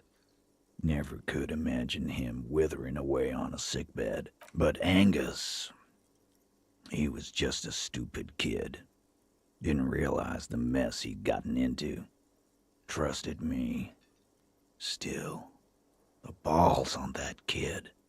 Went down fighting for someone else's shit like a fat, angry bear. And Glenn was my friend. Best I've ever had. I'd love that crazy homo like my own brother. We're all fucked without him. But what do? This job is shit. Where's that Shanky fella? Dennis, that poor little rat is dead too. I always thought he'd run. But no, he stayed. Stupid, brave fella. They were good people. Sorry it went like that. Well, yeah. Memento Mori. Right. Memento Mori, or remember that you must die, is a slogan various religious orders have thrown around since the dawn of mankind to emphasize the vanity of earthly life and the transient nature of all earthly pursuits. In essence, it means one should live virtuously in this life to live better in the afterlife. I'm not really sure that applies. How about with, like, I mean, telling him it don't really apply probably isn't the best thing. What does that mean? It means you might die tomorrow. So live every day like it's your last. Ain't that right, fellas? Absolutely. Today, I'm going to get drunk, eat good food, and bed a good-looking girl. 'Cause tomorrow, a motor carriage might run me over. Or you might die of a heart failure. Or syphilis. Hey, fuck you for ruining a beautiful idea. It's gonna happen to the Hardy Boys now. I guess I'll take a closer look at our union members. There's bound to be some ambitious fellows there who'd love nothing more than advancing social democracy by busting some heads. Might even ask Tibbs if he's tired of replacing windows, and maybe wants to have some fun with his brother. Anyway, don't you worry. As long as Titus Hardy's standing, there will be Hardy Boys. He's right. The numbers are replaceable. In an organization of thousands of men, there are plenty who join. Do you know what happened to Classy? Don't know. Don't care. I'll be glad if I never see that fucking woman again. I mean, she kind of got y'all into this, so fair. Titus, after all we've been through level with me, you really liked her, didn't you? Nope. He did. Okay, got it. He nods and takes another sip of whiskey. Any idea what I should do now? Judging by the sight of you, I'd suggest crawling into bed with a bottle of whiskey in one hand and a big tit in the other. Yeah, go pay Monica a visit in Janrock. She's got a knack for making men forget about their worries. Biggest pair of milkers in all Rebacho. I'll go pay your partner a visit in the hospital. I hear he got shot up pretty bad. We don't have time for that grief shit. Kun and Pig are gunning it. We got a case to solve. Kun? And what the fuck now? Easy. Let the kid be. This is a day of mourning. I don't want it turned into a joke. You chasing the kid around, the kid calling you a fucktard. We don't need that shit. Oh, they didn't actually bleep that one. That's interesting. Sorry about that, y'all. Right. Kuno keeps silent, too. Alright, so long. You look after yourself now, Copper. Death passed on you today. But men don't get that lucky twice. Copoloco, good luck in Jamrock. Scars made the best tattoos, they say. Thanks for getting involved, man. Not a... And if you ever feel like the uniform is holding you back, I've got a few vacancies. You'd make one hardy boy, Copper. Jesus Christ. Titus talks the slowest of all of them. My booty pillow's sliding out. I'm gonna go throw something in the air fryer real quick. I'll BRB. I know I'm like popping out every 3 minutes, but at least I'm coming back real fast. Get my hands out.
Magic and Comic just raided with 12 viewers.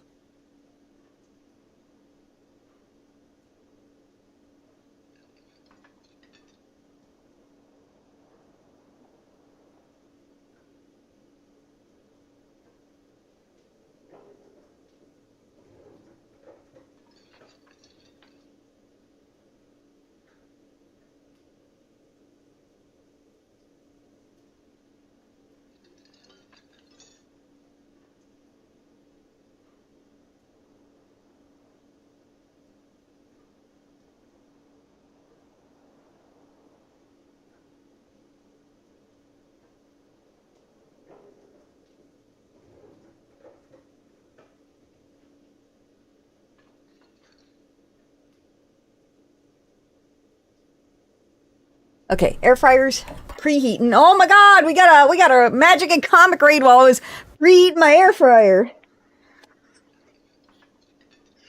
Welcome, y'all.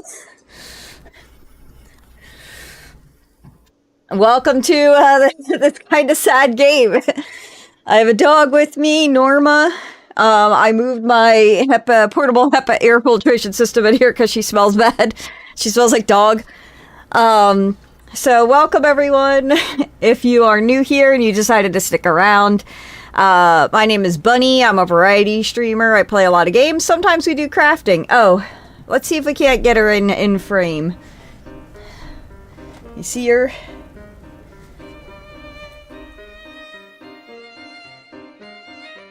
That's Norma.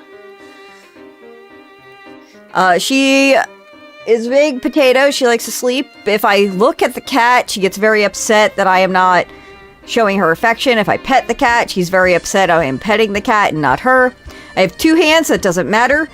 If I am petting both of them, she is upset I am not petting. Like, the full attention is not on her. And then if I do pet the dog, the cat is upset I am not petting the cat. So...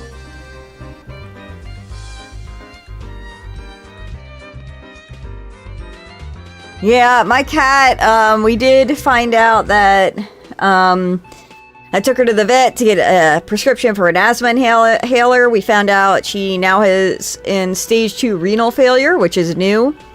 And she has a tooth that needs to come out, which is new. So we're dealing with all that. Her inhaler has shipped. It said it was going to be 7 to 20 days before it arrives from Canada, because that's the only place you can get a cheap inhaler, apparently. Thank you guys, I appreciate it. I'm hoping to get the money to have the tooth removed for Christmas from my in-laws. If they don't fund it, then I'll dip into my savings, which is the money I give to the IRS from my 1099 jobs, to get it out, because that is a very important thing. So there's that. But yeah, so, but her breath smells, because she has a bad tooth. Norma smells, but that's not my responsibility. She is not my dog. I am dog sitting her. So, you know, someone, is not either getting her teeth cleaned or bathing her enough. So yeah, I moved the HEPA air filtrator for the room one in here to hopefully make this room smell like less like dog. This is the room I am in the most. It's my computer room. And so 9 times out of the 10, the dogs are always in here. And at night, their dog bed's in here. And so they always sleep in here. So this room often ends up smelling the most like dog. So yeah, so I was doing that. And I'm also got the air fryer preheating so I can throw some french fries in it. Oh, it auto-saved on me. So this game, for those who, yeah, well, see, that's the thing, Geode. So, like, you know, I was trying to make light of what was going on because I'm like, she's 16, and my husband was like, yeah, well, you have to keep in mind that when our other cat, Baby, was 16, she was in stage 4 renal failure. And it's like, the bonus is that Sumi, our current cat that's in stage 2, we found out is in stage 2 because she was fine last year. She drinks like it's going out of style. My girl pounds half a bowl of water every single night. Like, she has never been one of those cats that, like, doesn't drink water. She always has loved water and will drink water. But it's also, like, one of those things where, like, oh, you just cleaned the water bowl. This water doesn't have flavor. I'm gonna go drink out of the toilet. Like, you know, so she likes the water with flavor. But she always has had, you know, water available in a variety of different ways. And she drinks it. Like, she goes to town with it. So that's a positive, like, so especially when, like, cats start going into renal failure, the thing you usually have to do is subcutaneous fluids, which I had to do with our old cat, so if it gets to that with Sumi, I already know how to do it. So positive, she drinks a lot of water, and I had made the point to the vet, I was like, well, you know, at least she hasn't had to have any teeth out, because, like, you know, older cats usually have to have a fuck ton of teeth out, and a lot of the cats that I do drop-ins for, have had a lot of teeth out. And at that point was when they were like, oh no, she needs a tooth out. And it was like more on me. I was like, so you just weren't going to tell me that she needed a fucking tooth out? When was I supposed to find that one out, you know? But it is like one tooth. And like, they were just like, because my cat doesn't like wet food. My cat like prefers kibble. She loves kibble. They're like, that's why your cat like doesn't need to have her teeth out, because she eats a lot of kibble. And I'm like, all right, well, I mean, positive at 16 only needing one tooth out. And like, I did find a wet food she does like. It's like the Shiba cuts in sauce, because she doesn't like pate. She doesn't even eat the cuts in the sauce. She just likes to lick up the sauce. And then sometimes when the cuts get all dried out and crusty, she'll eat them. But like, you know, you're like, oh, we'll give her the little delectable pat things. She don't like that. I guess it's too much like pate. She likes it to be a clear broth, I guess, of some sort. So, I'm like, speak of the devil, she's over at her kibble bowl right now and going to town, having a little snicky snack. So yeah, that's Sumi. But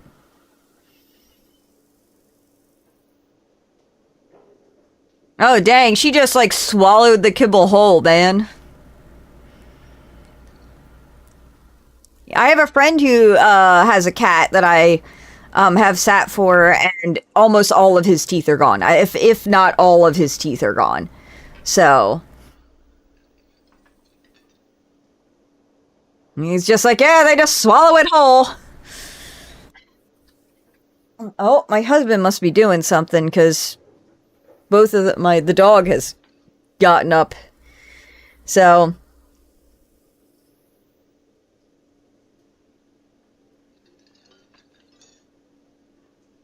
he's a gummer. Yum, yum, yum. Well, that's like part of like well, the one cat that I said, my friend's cat that has had all of his teeth gone. The reason why I pet sit for him is he has to take anxiety medication that's liquid, and they have to mix it in this special food, and they switched foods because they had to get a food that had like very small chunks, because he doesn't have teeth to chew, so they had to make sure he could swallow it and stuff. He gets real messy and all that, so they're just like, yeah, because both of their cats are long hair, and they're like, yeah, just like, you gotta be careful. He's gonna make a mess. It's gonna be a little gross. He's a sweet cat, though. Now that he's on anxiety meds anyway, he's a sweet cat. Yes, Simmy. Oh my god. The dog tail hit her, and so she's on her cat bed. Oh my god, Kuno's climbing on our back. So, well, that's the thing. It was like, he didn't get on anxiety meds until like a year or two ago when they were at the vet. And the vet had suggested that, like, they put him on anxiety meds because, like, of his behavior issues. They're like, have you ever tried it? And then they did, and all of a sudden he was like a much happier cat, you know? And they're like, oh, like, he could have been living so much of his life as a happy cat and not in constant fear, you know? But the game that I'm playing, I'm trying to loop back to this, and the air fryer is done, but I want to introduce the game before I get up and throw some frozen french fries in the air fryer. So this game is called Disco Elysium. It is very much like DND, why is my shit not coming up? There we go. I was like, where is the fucking overlay? So you have stats that you can, like, as you earn points, skill points, you can put into your stats very similarly to D&D. And then as you come across people, you have to roll, like, perception, suggestion, interfacing, and it's literally a dice roll on the screen. And that dice roll is based on the stats you have as well as the clothing items you have on, which can boost stats. Which is why we have this lovely outfit on. So a lot of times if you're having a conversation and you're trying to be all like, oh, well, I need to have more interfacing, you can put on clothing that might boost your interfacing, you know? So, the plot being, this is us on the bottom left. This is the shitlord child we're traveling with, Kuno. The game opens up with you basically coming back from the brink of death, having drunk ourselves literally to death, and we wake up with amnesia, and we find out we are a police officer investigating a crime of a hanged person in the backyard. Lieutenant Kim, he shows up and he becomes our partner for this. We're from 2 different precincts, and we are basically navigating this world while having alcohol-induced amnesia, figuring out who we are while also investigating this murder. And it's got a lot of different, like I said, a lot of different stats, a lot of different characters. It's very wordy, as you would expect, like if you imagine a DM explaining stuff. When we talk to people, you hear a voice that sounds like a narrator. That's actually the voices inside our head. And each system has a different voice. Like you have your limbic system, you have your lizard brain, and then all of these will also have different voices. Most of them are the same narrator, except for like lizard brain and stuff like that. So you might hear a lot of different voices, but it's all our internal monologue. I'm going to go through those french fries in the air fryer. Happy American Thanksgiving to anyone who may be participating. Yeah, so I put a lot of stuff on my Steam wishlist, and occasionally people will buy me a game, and they bought me this one, and a lot of times I'm like, the fuck is this game? Because I don't remember having put it on my wishlist. But so far it's been really fun and interesting. This kid that we're traveling with, Kuno, he is the epitome of a 12-year-old boy without supervision. So we have picked him up and he's traveling with us now because our partner Kim, we just got into a giant shootout. I got shot in the shoulder and leg. Kim is apparently in the hospital right now. So, we had the choice to leave Kuno alone, but for some reason I decided to bring this little edgelord with me. And I will warn you, I don't know, this game was apparently created in 2024, but it has a lot of bad language in it. And this isn't like placed in America in this time period. It is in a fictional world, and we are in a town called Revachol, And there's like a lot of weird stuff, like there's these continents, and then there's this stuff called the Pale in between the continents. So while it does have a lot of parallels to our current life, it is not existing in our world, either past or present. But I do want to warn you, they do bleep a lot of stuff. But it is a little disturbing hearing these words being used, even in a fictional context. So I just want to kind of put it out there that you may hear something. Just kind of like be aware of it. All right. I'm going to go throw those French fries in the air fryer. I'll be back in like 30 seconds.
Sorry. I often sit with my legs in my chair, and then it's a game of trying to scoodle the chair without using your legs. I do have, copious pounds of leftover turkey, but I am not a big turkey person. So, but, beggars can't be choosers, so if you are someone who celebrates a holiday with turkey, the best thing you can do with the leftovers is shred them, because you're going to end up with all these little bits that aren't like a full breast and stuff, and it does it like, and honestly, who's going to sit down and eat a whole breast? So you shred it up, and you mix the dark meat in with the light meat, and everyone who's like, I don't like dark meat, they can't fucking tell, because it's all shredded together. And then you can do a variety of things with shredded turkey. You can make like a chicken salad only with turkey. You can do tacos only with turkey.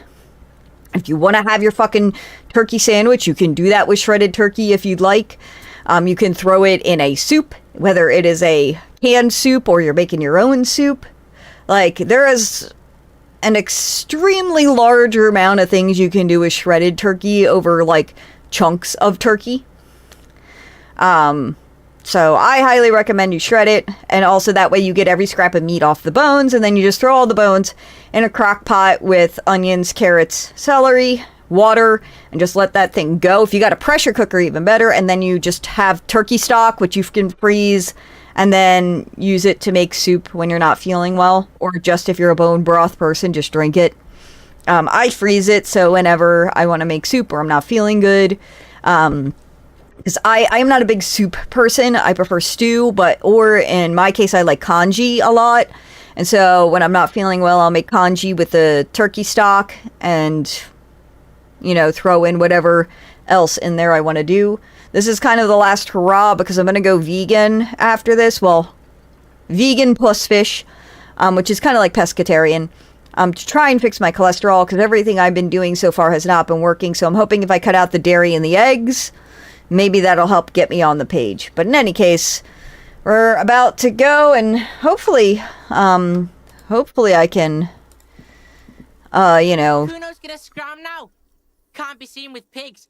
Can't shit on Kuno's good name. You know what? Thank God you're annoying. So yeah, see you on the C4 island. Try not to get shot or drunk again. Kuno's counting on your ass. Kuno will rejoin your party later. Thank God. He is annoying as piss, so... Oh, this looks great. Bonjour, Je serai de retour prise de toy. The graffito has been painted over the traces of the fight that took place here. It smells of blood and heavy fuel oil. Ah, it's Cindy then. This was Cindy the Skull.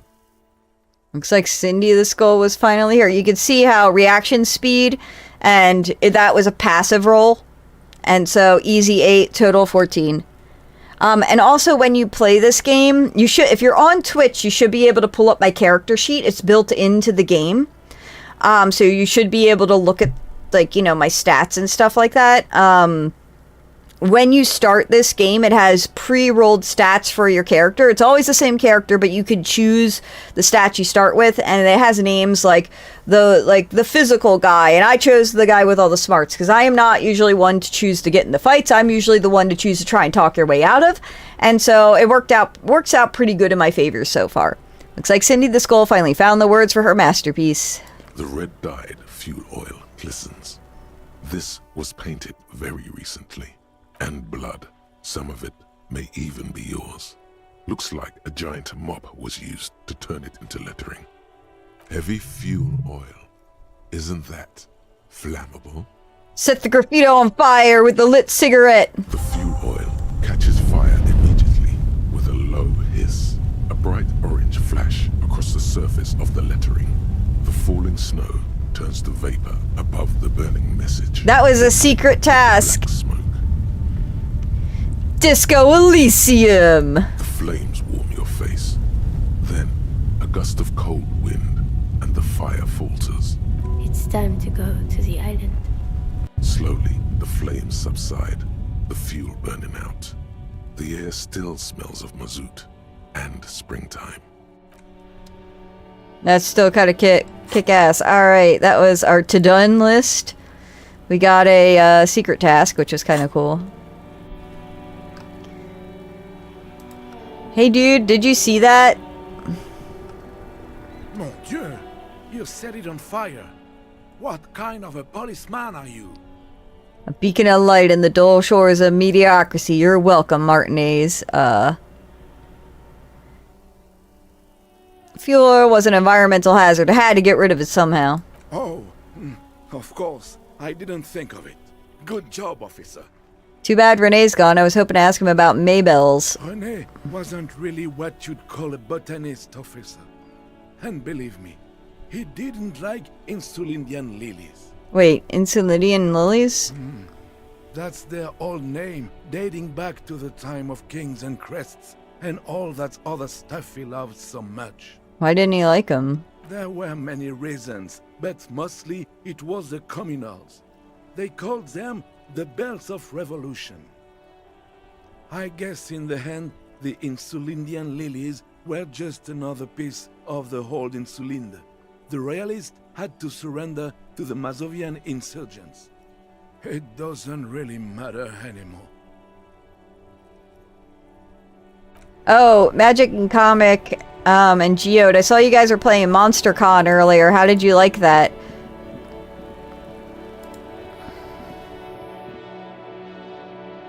Provided you're still here. If you're off getting a snack or chilling, that's totally fine. No requirement to answer. Yeah, I'm glad you enjoyed it. I was like, oh shit, they're playing, and I had just... I thought the psychic stuff was bad, but the crime, it's even worse. I haven't been able to come to work for 3 days. Oh. The shop has been locked. No sales, gangbangers running around, shooting everyone. I know I shouldn't have bought a shop in this ghetto. You guys had well, at least you both enjoyed that. It was a good laugh. I had just gotten home from Thanksgiving with my in-laws, and I was gonna like get settled, and since I was streaming tonight anyway, I was gonna like try and like knock on your stream to join, but by the time I had gotten settled, you guys were on a break. When you came back from the break, you decided to play, you were playing a different game, so yeah. So Monster Con, the fourth one, it is a standalone game, but a lot of it is dependent on secrets you find out in the first game, like 1 and Monster Prom 1, which has an expansion. Like Liam de Lioncourt, the vampire hipster, a secret path in the first game is you find out that he draws yaoi. But in Monster Con, it's common knowledge because it's something that's already come up. So I do feel like if you're more familiar with the characters, it's more funny. But at the same time, I feel like the system in Monster Con is much better than the system in Monster Prom. In Monster Con, you can tell a lot better what the stats you're getting are to better min-max the dates you're trying to get. In Monster Prom, it's a lot more guessing, so you fail a lot more than you think you would. I'm glad you guys got your dates. Nice. But that's the thing. It's like when I try and tell people, I'm like, it's a dating sim. Now you understand what it's like when I'm like, it's a dating sim, but not really. And it's 13 plus, but it's an adult game without nudity, but like humors. Like, and it's a very difficult to describe game because people are like, oh, I don't play dating sims. And it's like, it's a dating sim, but not, you know? Molly here, Molly and I used to play it on stream like all the time when we worked for a different company, and we got really far in Monster Prom. And if you can believe it, the two of us did character voices for all of the characters, so.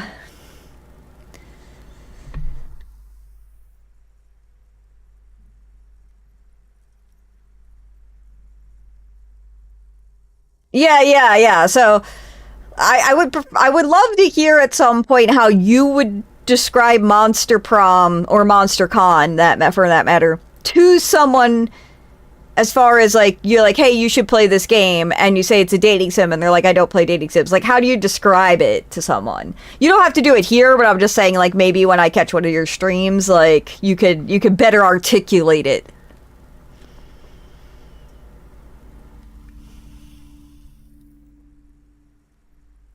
I'm catching up on what she said. Hey, I'm the one who got shot here, the leg and shoulder. Oh my god, even the police can't take care of all this. Just look at you.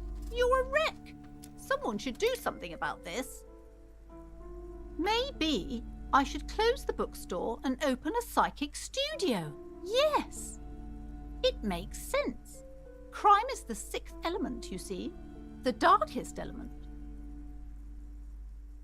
Well, see, Geode, I feel the opposite, because the more people you have playing, the more paths are opened up. And because, like, at least in the original, there's something like 600 different paths you can travel, both, like, hidden ones and not hidden ones, successes and failures, because and then there's also secret endings as well, and that aren't date specific, but story specific. I think it's better when you're playing with multiple people, because you unlock more of those paths faster, whether it's successes or failures. For me, doing it single player isn't nearly as fun as doing it with someone else, because after I tried doing, like, I have all the games, and I tried playing solo, and playing solo without being on stream or without there being someone else to laugh at all the jokes with me, it just was boring. And I'm like, man, knowing the sheer volume of how much there is in this game, it's just so much more fun for me to do it with someone else. Ooh, nice, Magic. I could teach people to protect themselves against bad energies and to fight crime. Sounds like a plan. Life must go on after all. Exactly. It's a brilliant idea. Thank you, officer. I'm going to start drawing up business plans right away. In the meantime, do buy the books. I do know the one ending I have not gotten that I have found, like, looking it up in the wiki, in the original Monster Prom, like, it once you have the expansion, because the expansion unlocks certain characters and new endings and stuff like that, is you can get a 3-way with Damien and Liam. And I want that, but I don't know how to, you have to, a lot of that is just random. It's a random roll of the dice on whether or not that will unlock for you.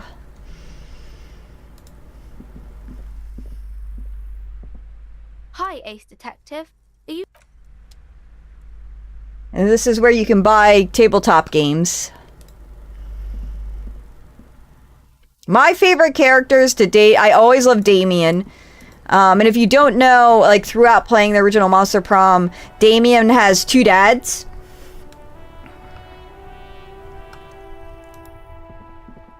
And he, I don't know if I want to spoil it for you, but one of his secret paths is you find out he doesn't want to be like his dads. He doesn't want to, become a ruler of whatever level of hell they are rulers of. He wants to be a hairstylist. That's his goal. Alright, so we're supposed to try and get across the river. Cindy's up this way, so we're gonna go talk to Cindy. There's a lot of, like, really good lore. She's not up here. There's a lot of really good lore in the Monster Prom, like, as you unlock and play. It's a lot of fun, in my opinion. But, you know, and to that extent, to me, it's a game you can play, like, endlessly, and it's great played with people. But, you know, it's not everyone's cup of tea, especially if you realize how much there is. Sometimes you just want a game to be done. Well, Cindy's not in here in her quote-unquote bedroom. Let's see if she's up here with the communists. Also, I decided to become a communist in the game. She's not in here with the communists, but the communists say they come and meet after 2100. So maybe we have to wait till after 2100.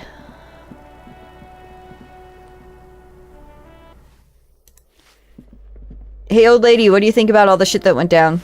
Give me a moment. Alright, you have no opinion, heard.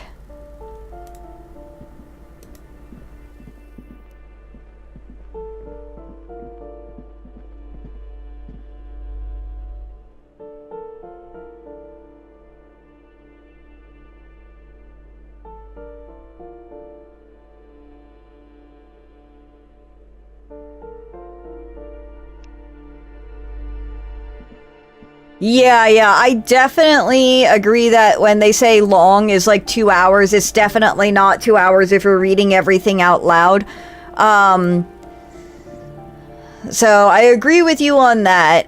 When Molly and I played together regularly, we would play the long game and it would take us a 4-hour stream slot to play. Hey, Sylv. So yeah.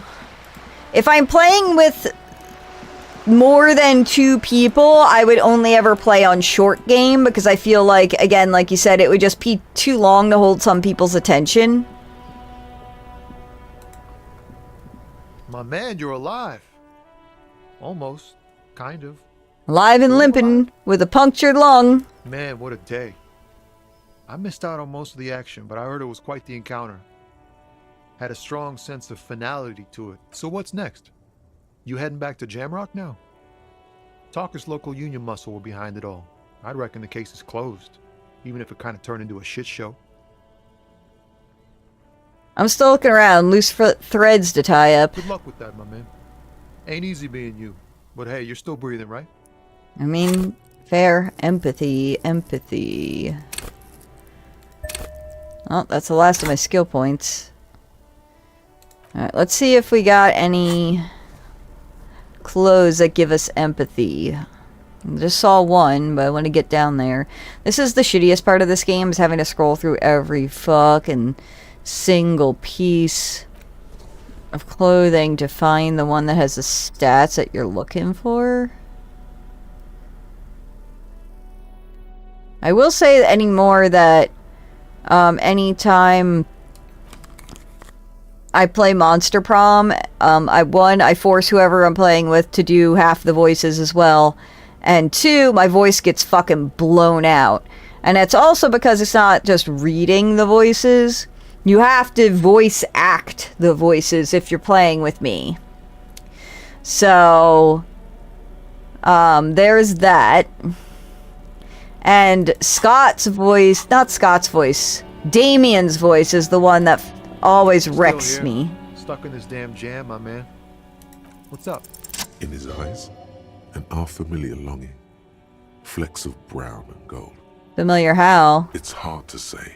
His gaze wanders southwest, down the street that goes beyond the horizon. Oh, that's how you guys did it? Good, good. I'm curious to see what kind of voices that you gave the different characters now. What's in the southwest? Excuse me? A flinch jolts his frame. The question has touched a nerve. Hell, I get longing. I felt something similar since I woke up. Man, I don't know what to say. Not much anyone can do. There's no helping in absence, you know? Yeah, so Damien, I give him like a rough, throaty voice. Well, I mean, I can totally understand that, because in a lot of the games I play, if there's different characters, I give them different voices, and then, like, for me, it's like you wait a stream, and then I'm like, what the fuck voice did I give that person? Thankfully, with Monster Prom, Molly and I did the voices enough that we knew which character had which voice. But I will tell you, like, Monster Prom, we had all the voices down. It's a lot of voices, but we had them down. And then there's Monster Camp, which introduced new characters. And now there's Monster Con, which introduced new characters. And, you know, one person only has so many voices within them, you know, before they all kind of start sounding a little bit the same. I miss my family. They're all I have. My wife, second kid on the way, waiting all the way in Diora. And here I am stuck in this shit, so far from home. Diora? Diora of the Seven Seas. It's on the other end of Le Caillou, pretty much, on another island called Laurentide, off mainland. We've got a little place there. Can almost hear my kid laugh when it snows. What is it like to miss someone? What's it like? Good. And bad. An ache that brings you joy. I think of them a lot. I dream up these silly scenarios in great detail of living with them. It comforts me. Oh man, that could be fun. What about you, Cop Man? You missing someone? If y'all ever want to do a stream together, let me know. Molly can come over and hang out with me. You two are in the same room, so... Well, maybe not the same room. Well, yeah, no. Magic says she keeps you on a shelf above you, so yeah.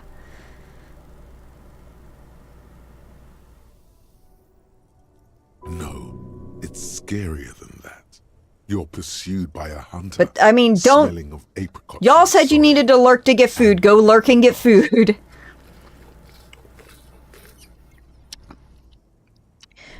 But also at the same point, Molly, if someone does a voice that doesn't sound like the voice that you or I do, I'm like, that's the wrong voice. Because I've heard it for so long now. I'm like, you're not doing it right.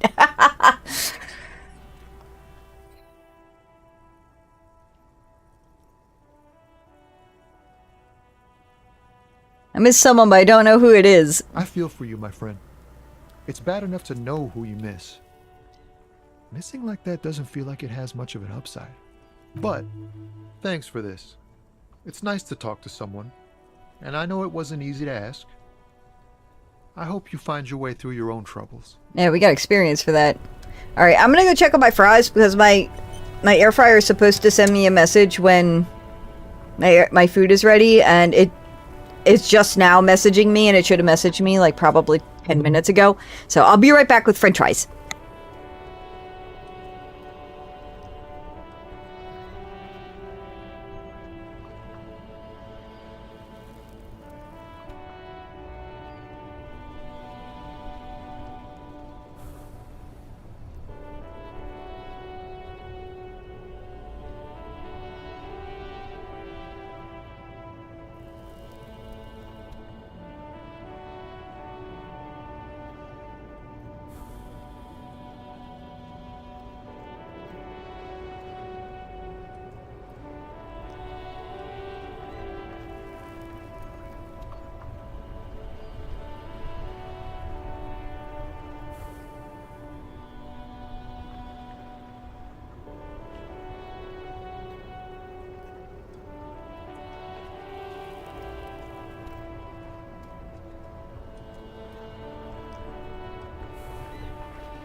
Oh, the Kappa guy.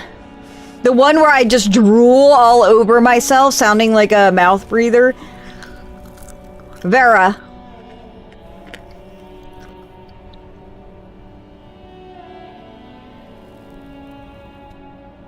I definitely would insist upon being Scott. I know you like Scott the most.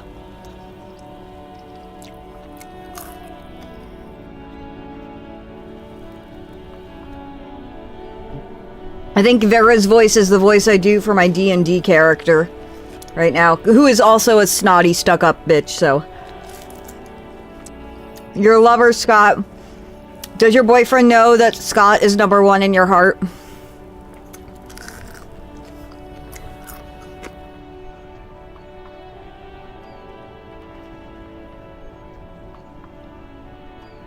I feel like you love Scott, but you couldn't handle being in a relationship with a human being that is on Scott's level. You would just have to have that be your, like, friends with benefits himbo.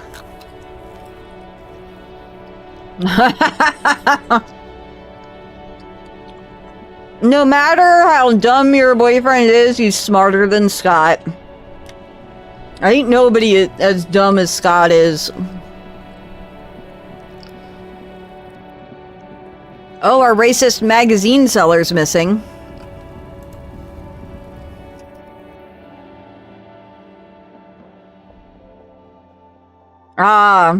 That makes sense, Geode. With her being a Medusa. Is this about the questions again? Because I don't really...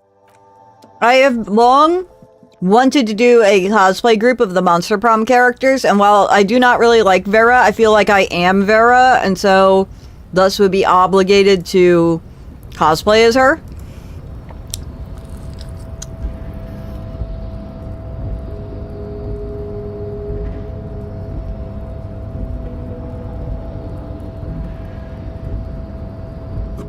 Stares at you with respect, then gestures towards the trickles of blood adorning your clothes. Danger comes with the boyadero lifestyle, right? There are types of danger. The one I'm usually concerned with is lung cancer or getting mauled by wildlife. Not bullets. It calls back to an older era where this was commonplace, though. You have a true boyadero heart. Do you know which one you want to be? We need, if we're going to do the Coven, we'd need all three. Now, if you're going to do, what's her name? It was Hope. Was it Hope, Joy, and something else? I think it was Hope, Joy, and something else for the three of them. And I think Joy, the ringleader of the Coven, is a dateable character in Monster Camp.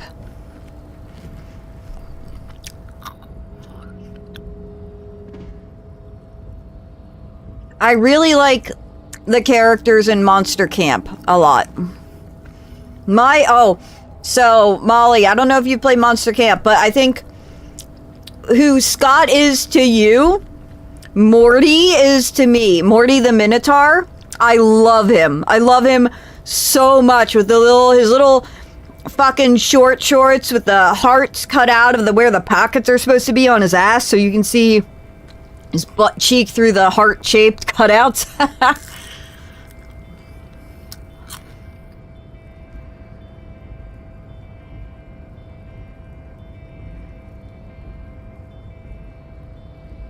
Hiding, gathering themselves. The harbor's in full lockdown, friend. No getting in or out, for the time being.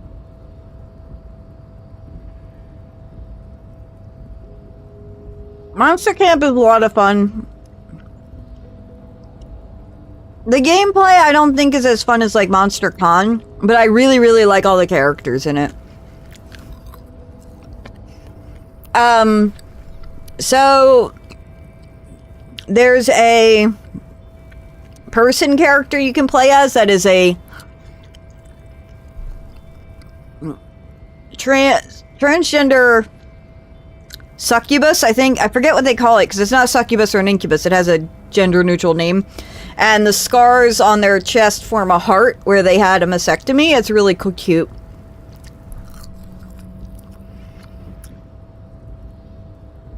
I think they call it a fuckubus, to be honest. Can't help me get inside? No, man. Not today. Today is war. He says it matter-of-factly, like it's no... So it's been 3 days and now it's war. Okay. What's gonna happen next? Time will tell. I'll tell Evrak you dropped by. I'm sure he'll be glad. What will you be doing now? I'll be okay here, doing lookout. Quite the sight, aren't they? Getting to like that red I am. Don't worry about me. I live to alleviate the worries of our brothers. See if any insane killers turn up. Then I'll run. And live. Try not to get shot, eh? I'm sure I'll be luckier than you, friend. French fries turned out better than last time I cooked them. Last time I cooked them, I just hit the French fry button. They were baked to shit. Not quite burnt, but not really quite edible, if you catch my drift. I cut down on the time. And they're good.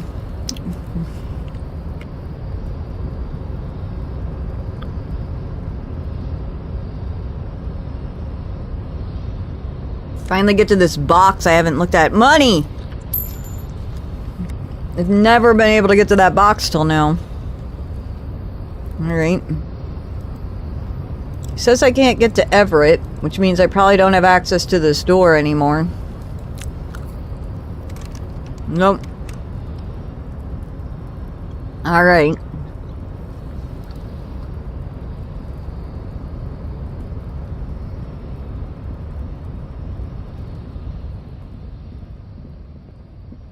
A lorry stuck in the traffic jam.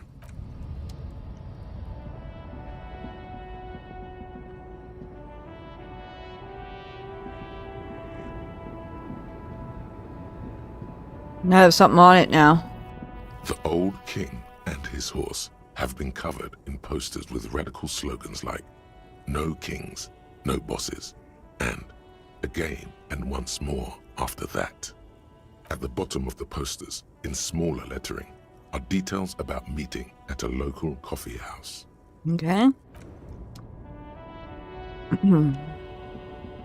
Ah, my back hurts.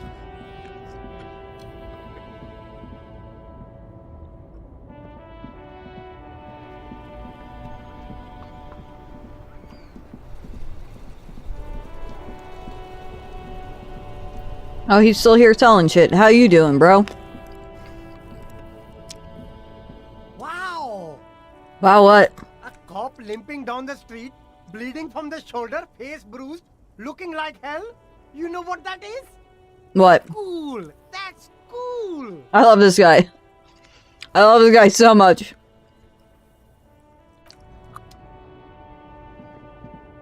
He is like, yeah, look, I know he's hyping me up just to sell me shit, but I love to hear it.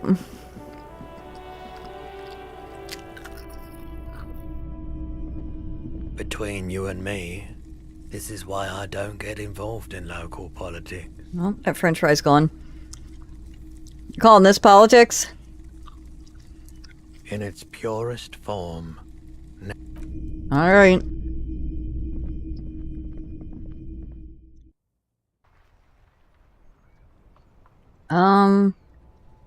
We can try to get in any of the apartments, but I don't think I'm gonna get into it. Well, actually, maybe. I don't know if the woman with her dead husband is back. And get all the salt off my fingers. I am like the worst about eating at my keyboard. There's so many like fries and shit in my keyboard.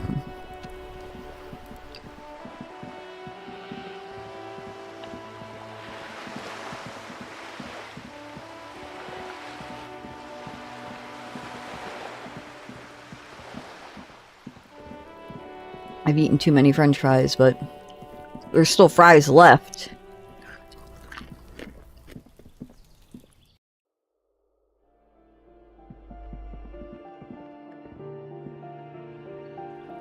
Alright, let's see if this woman's back. That's a white door. That's gonna be a no. Alright.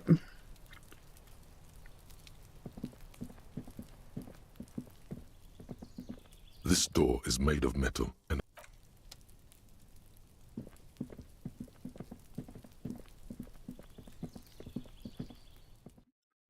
These french fries aren't that bad. They'd be better if I deep fried them, but, you know. You're just like, oh my god, you air fried them. They're so much healthier for you. And I'm like, yeah. You know what tastes like shit? Baked fries. So I put some oil on them and then tossed them in salt. Which kind of, like, you know, probably defeats the purpose of air frying them, but it makes them taste good. Tell you that.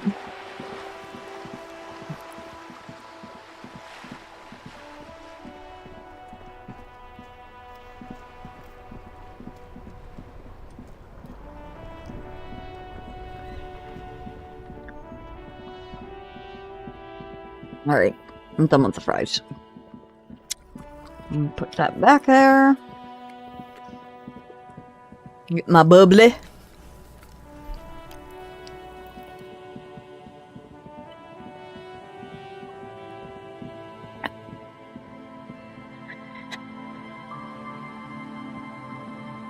Trying to thwart the hiccups. Alright. Oh, wait. Doubt there's anything new in this house, but never hurts to have a looky-loo.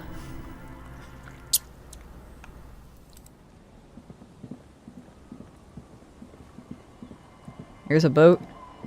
We can ask this woman if we can use her husband's boat.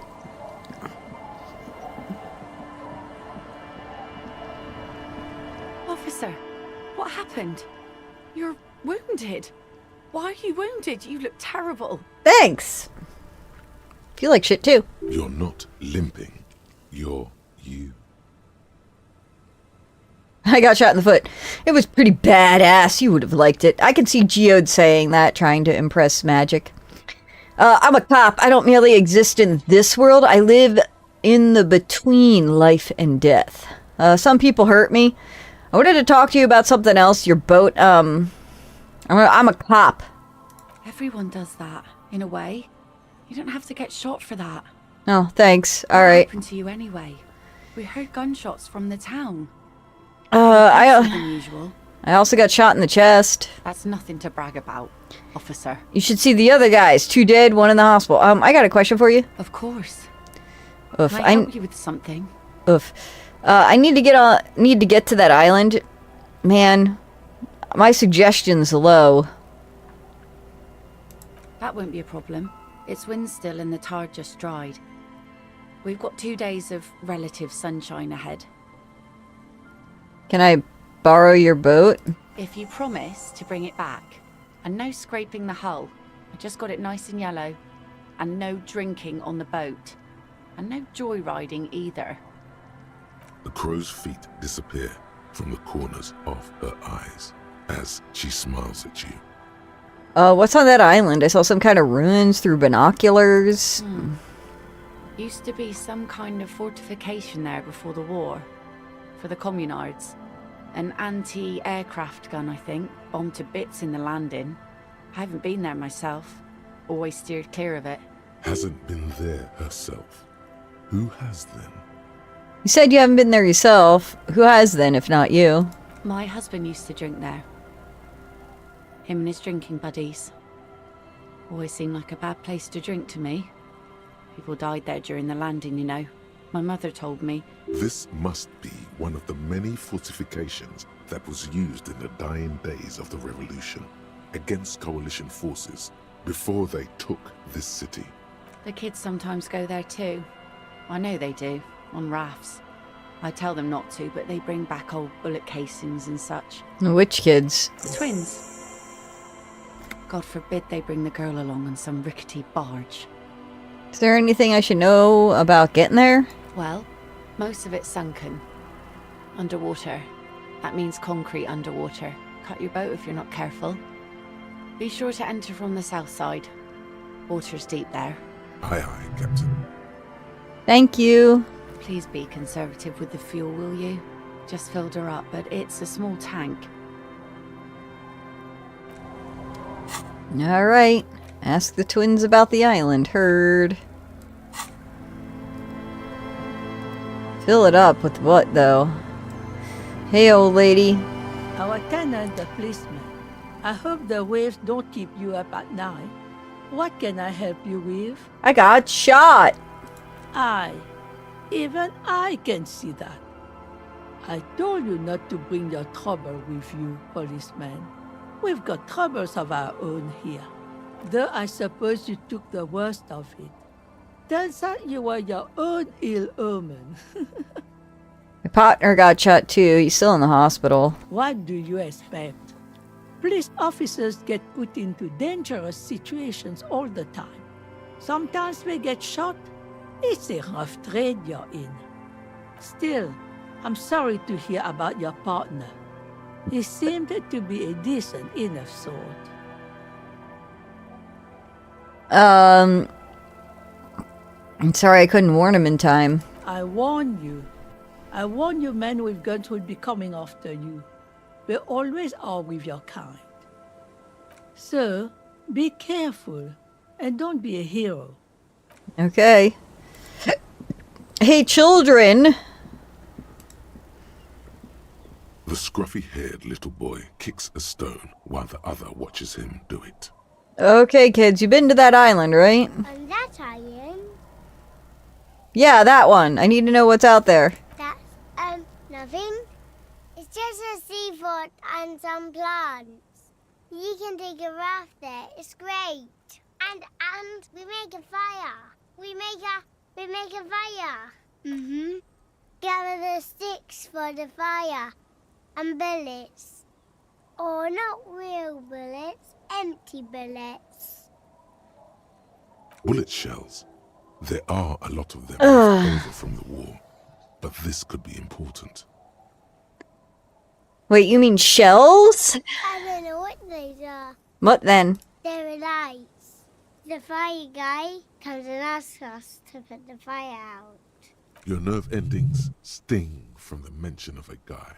They must mean a human being on that island, but it's cut off. Someone lives on the island? No. Yes. Oh, good. Why is he the fire guy? Because he asks to put the fire out. Why did he ask you to put the fire out? I don't know. He doesn't like it. Yes. Because he doesn't want to be found. Smoke traces. You mentioned something about lights. I don't know. Is there anything else you can tell me about this guy? Age? Does he live there? No, he doesn't live there. I don't think. No, he lives there. Been there twice, 2 times. He doesn't live there. He isn't there sometimes. Anything else? What does this guy look like? I don't know. How come? We ran. He just yelled we shouldn't be there. Your father used to go to that island too, didn't he? Our father killed himself. Don't say that, he didn't. I'm sorry. Is that all you know? Is there anything more you can tell me about the island? There's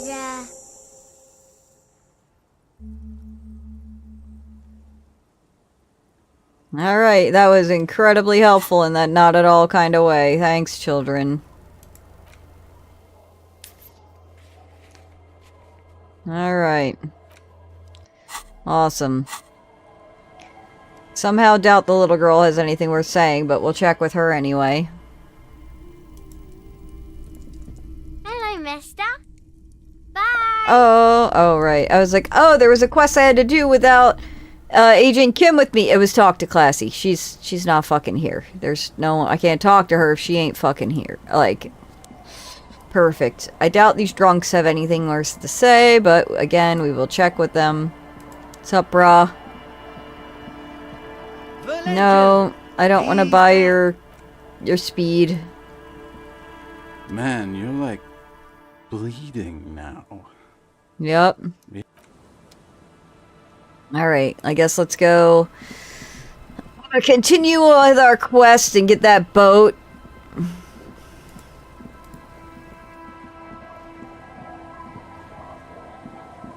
I guess it's not that boat. Okay, here it is. A skiff with a small steering engine in the back floats on the calm mirror of the sea. Its two sides are empty. Kim, I wish you were here with me. Have you made all the necessary preparations? Closed all your accounts? Not sure, but we're gonna probably say yes. Oh, I can't quick save. Fuck you. Alright, nope. Remember what the net picker said. It's a small tank. You won't be going back and forth on this.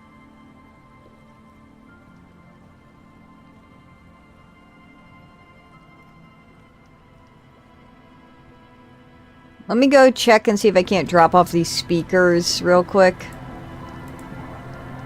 I bought them for the fucking church people, but they refused to talk to me because they're like, we have to get to the Whirlibrag. So maybe now that that's all said and done, they'll want the speakers.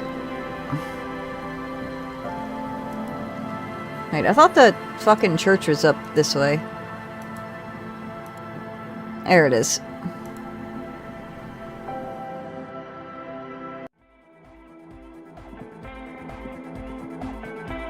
Oh, hey man, it's good to see you.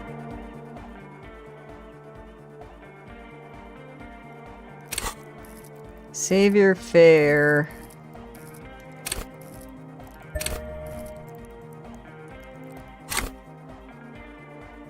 Alright, let's see what... Let's see if we can't put some clothes into save your fare. -1.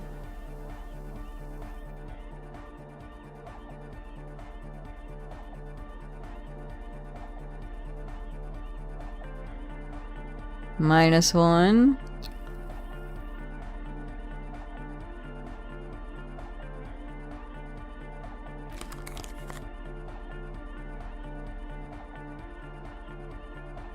There we go, +1 to save your fare. -1 to save your fare.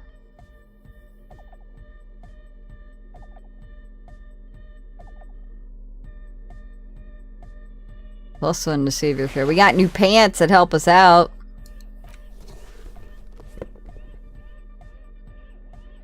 Alright. Let's see if we know how to dance. Can we dance? Oh, we got a -1 because we got shot in the hip. You close your eyes and vacate your skull, leaving your brain to wonder, where did that little fluttering light go? Total darkness. You sink down the darkest fathoms of your own personal deep, vertebrate by vertebrate, through the unformed skulls of your mind. That's our ancient reptilian brain talking. Here it will begin. Where did the church go? Who fucking cares? I hate waking life. I hate this world. I hate and fear everything. All I want to do is dance. Please, God, just let me dance. God? Where is your God? Where did the music go? Oh, don't worry. The music's still there. It's you who is gone. Concentrate on hearing. Nothing. Just the immaculate silence of your spinal fluid. Electrified. What was that about unformed skills? I'm gonna let you in on a little secret. Every vertebrae in your spine is an unformed skull ready to pop up and replace the old one. Like shark teeth. The one you're currently in has a little brain forming in it, waiting for its turn to rule the world. Who are you? I am the spinal cord.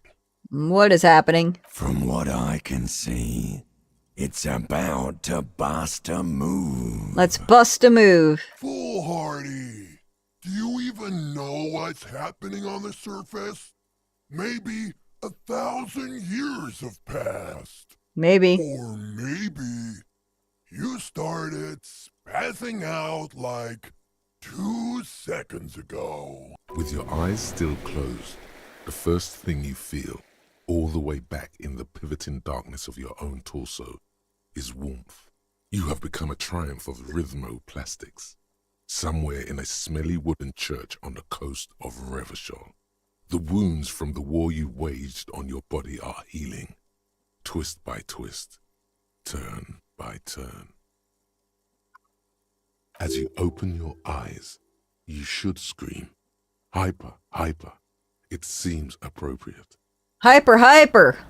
You have become a flawless interlocking mechanism, a flesh and bone approximation of the throb coming from the speaker setup of the one called Eggheads, entirely, rigidly imbecilic, without pity or fear. Disco Elysium. Look at us go, man. This guy dances better than I do, tell you that.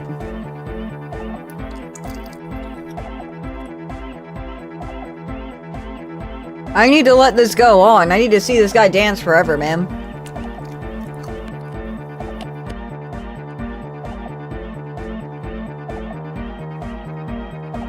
Free from self-awareness, no deliberation, only, and I mean only, execution. Oh my god! No way! Hard cop! With his reel-to-reel mixer blasting the anthem of a future that will never come, the young man observes your moves for a second. He throws a screwdriver and a bunch of drill chucks into the corner and explodes into dance. What he lacks in sharpness, he more than makes up for in violent enthusiasm.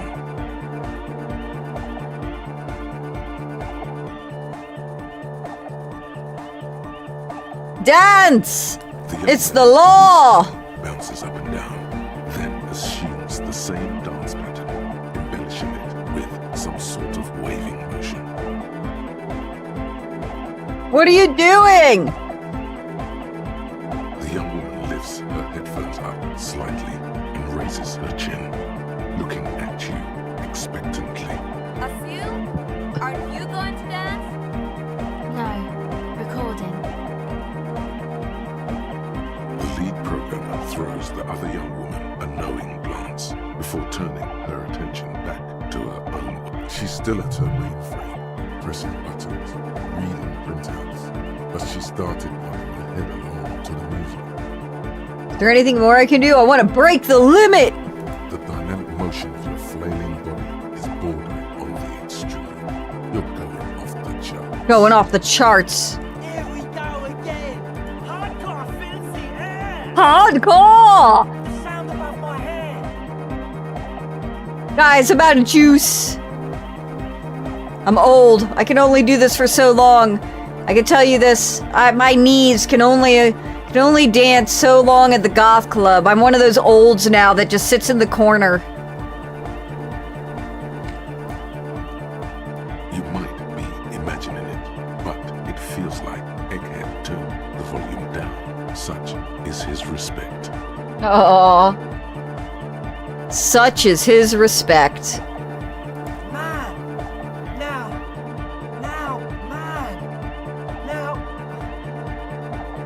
Now imagine if we could do that, right? But with like 1,000 people. End of human development. Mission complete. Right, ecstatic. All right. You're absolutely beat.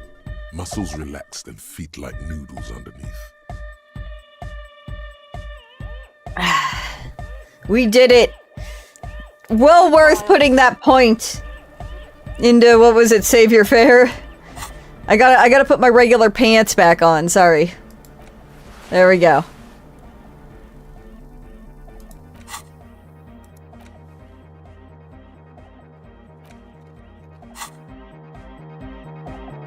Do you want these speakers, brah? Good morning, comrade. Yeah.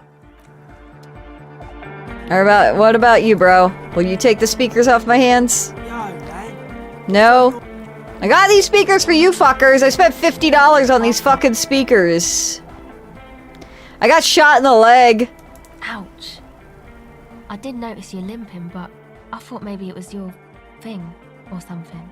When I was 16, I used to date this guy who had a limp, but it only showed when he was sober.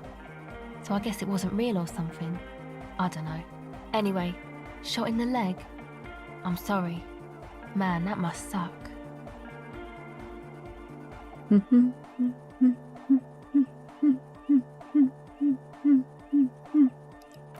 don't think I have enough empathy to win that, even with clothes. It might get me up to, like, I don't know, a 43.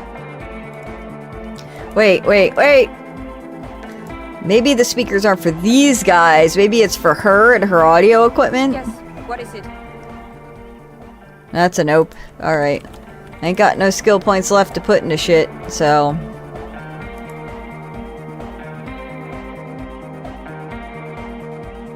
Oh, I guess we're just stuck with these fucking speakers.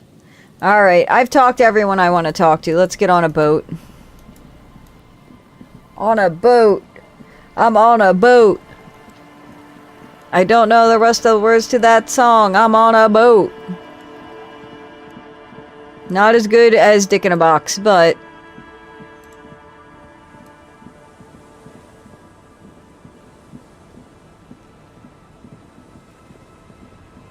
Alright, let's get on a boat.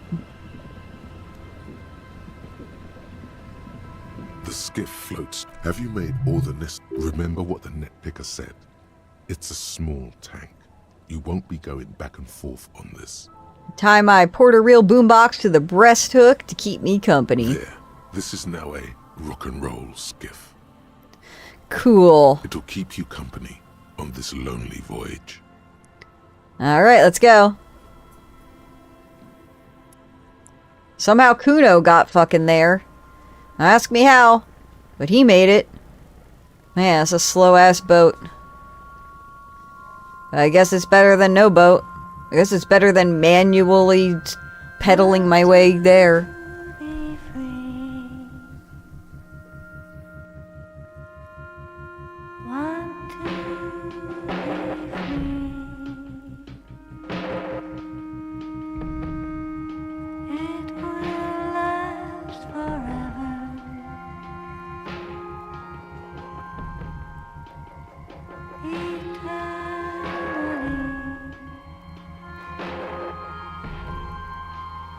Okay, click on that. That's a no. Hello, Norma.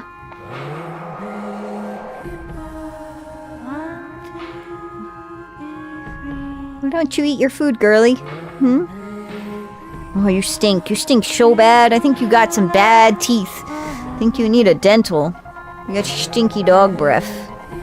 Stinky dog breath.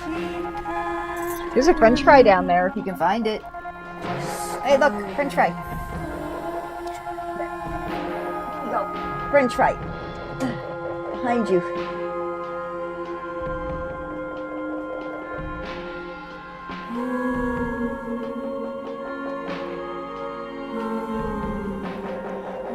I think she had a french fry yesterday too.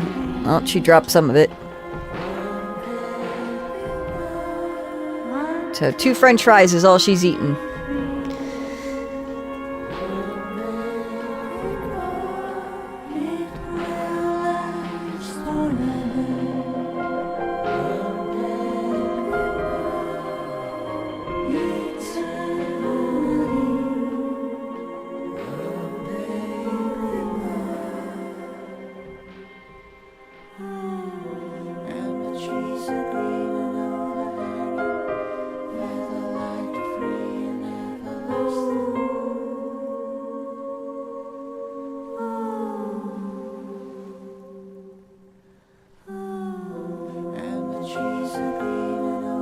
This is really fucking long. But then again, honestly, this whole game is all about lengthy descriptions and conversations and shit, so... Oh, look, there's oil leaking into the bay, sea, whatever.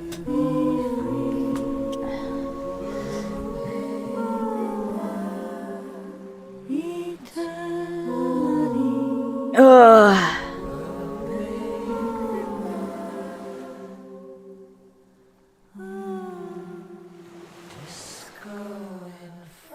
Oh, excusez-moi. The boat comes to a slow stop. You turn the engine off. Then there's silence. In the silence, a sputter of wings. A flock of quails takes off in the distance. Good. You made it? Welcome back, Kuno. I mapped the place out, and it looks like both of us aren't gonna make it. This is Death Island, the Hellmore. And why the fuck are you here, bro? What the hell are you talking about? I don't know. Maybe Kuno's just pessimistic because of the massive speed hangover. I did scout the place out. I can fill you in. The kid turns away from you, cautiously looking to his left and right. He's on the edge. My nose is cold. He hasn't been here before, either.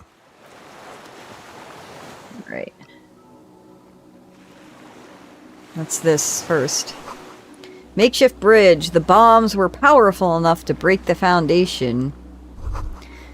The rusted chain trails off into the ocean. The chain trails off into the ocean, connecting the island to the supply depot on the coast. This leads to the supply depot on Land's End. Cool fucking chain. What do you think it was used for? Fuck does Kuno know?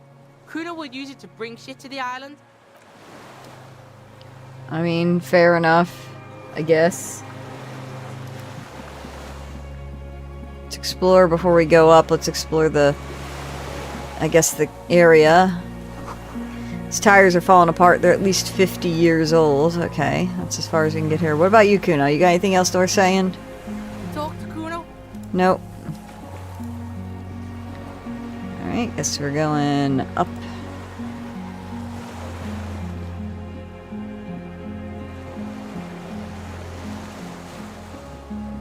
I wonder if there's some secret achievement for not taking Kuno with you.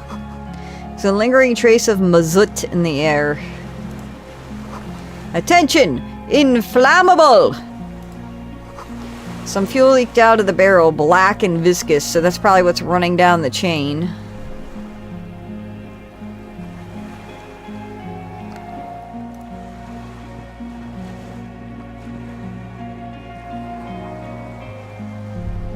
We're having a thought. The dry grass crackles under your feet as you stop. Far away, birds' wings touch the still surface of the sea. What does that flutter? The flock of quail departs. Now more than 100 meters away. 102, 105. Underneath the flutter. On the islet, there is almost no wind. Just the light movement of air through the reeds. Bulrushes swaying on the waterline. Long dried leaves chafing against each other. Like a silent orchestra tuning at the beginning of some major work. To the west. A silent hiss. Sea air moving through the needles of a pine tree. To the east. The faraway roar of the city. Distant like today's dream. Before it, the sound of sand. The low tide filtered through its grains. A bird tending to its feathers. Ahead? A low hum. The air slowly moves through a concrete box, through its ancient slits and cracks, resonating, hollow. A big building. Beyond that, further north. Air flows out of a pillbox window. There is very little there. The air cossets flowers on a meadow. Absolute silence. Reeds motionless.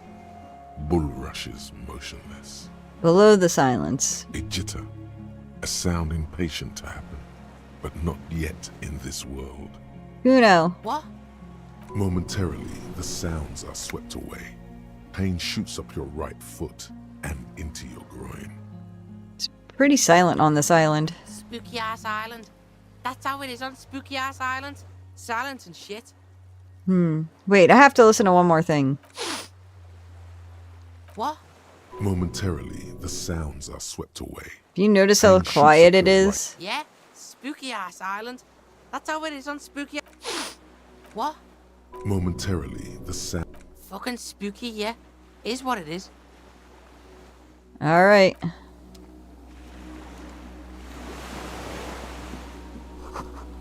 ICM, you see a little star with specks on it.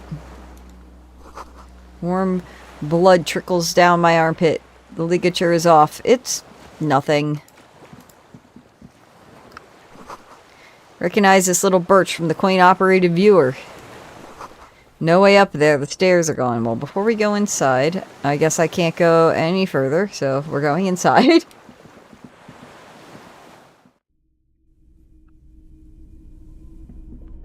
Oh, wait. I didn't realize we were upstairs. This once was an armament rest. Twin cannons were attached here, medium distance, long caliber. Careful, these stairs have collapsed. Okay, so there is a way down, heard.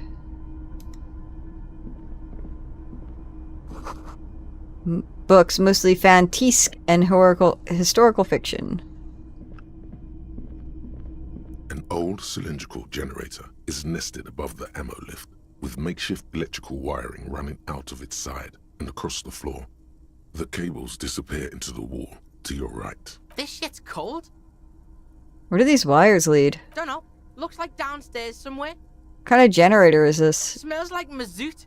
Heavy fuel shit. Tap, tap, tap. In a hollow ring, the canister is empty. Dust falls from the generator and down into the ammo lift. What does this mean? A generator here? Fuck does Kuno know? Is it not the wisest man who knows he knows nothing? You have taught me the meaning of wisdom, Kuno. Yeah? Kuno's fucking wise like that? Kuno's gonna be a real wise pig. I meant, why is it here? Probably because it's winter. Some bums who camp here don't want to freeze to death. Maybe. Probably. Kuno's probably right. It's... The fire guy. Some old kids told me about a guy here, a guy who made a fire. Alright. We're on to something. Kuno meant fire guy too. Do you know anything about a fire guy? Yeah, no. Kuno doesn't come here, I told you.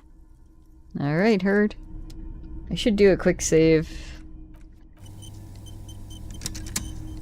Right, let's go take a look at this. Dishes stained with sauce and fire, a survivor's kitchen. Oh, we got a Fallon Arrower shirt. Hand-eye coordination, fuck yeah. Alright. There's a greasy old spring mattress in the corner, resting on piles of soft cover books. White linen and a pillow are visible under a worn-out caracal blanket. Check this shit. Someone's been squatting here. Kuno knows because this shit looks like Kuno's place. How recently? A flash of pain interrupts you, making you grimace instead of spewing out the words. Hey, Kuno doesn't want to hurt your feelings, but you look like shit. Maybe you should lie down in the bed, like recover before you die. Maybe a little shut-eye, just an hour. You face the concrete wall. There's less light there, in the dark corner. Like a dog, you lie there. Roll up with your knees close to your chest. The blanket feels cold. The entire room does. Concrete and cold. Minutes pass.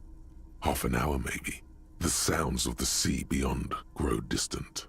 Your eyelids close until you feel yourself standing up in the darkness, right next to the mattress. Slowly, the world begins to hatch from the blackness. It's evening. Sleep. I was gonna say, Kuno better fuck off. I wouldn't stick around just waiting for me to wake up, tell you that.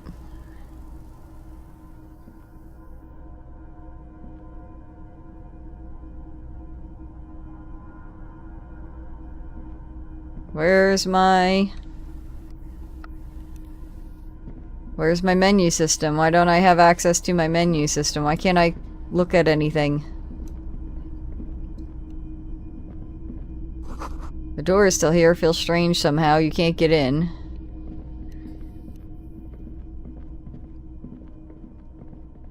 I want to load.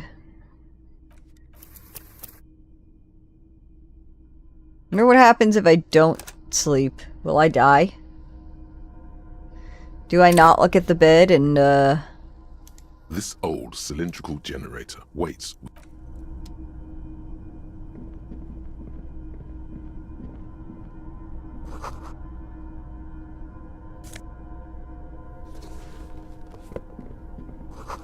the candles planted on a broken range fire.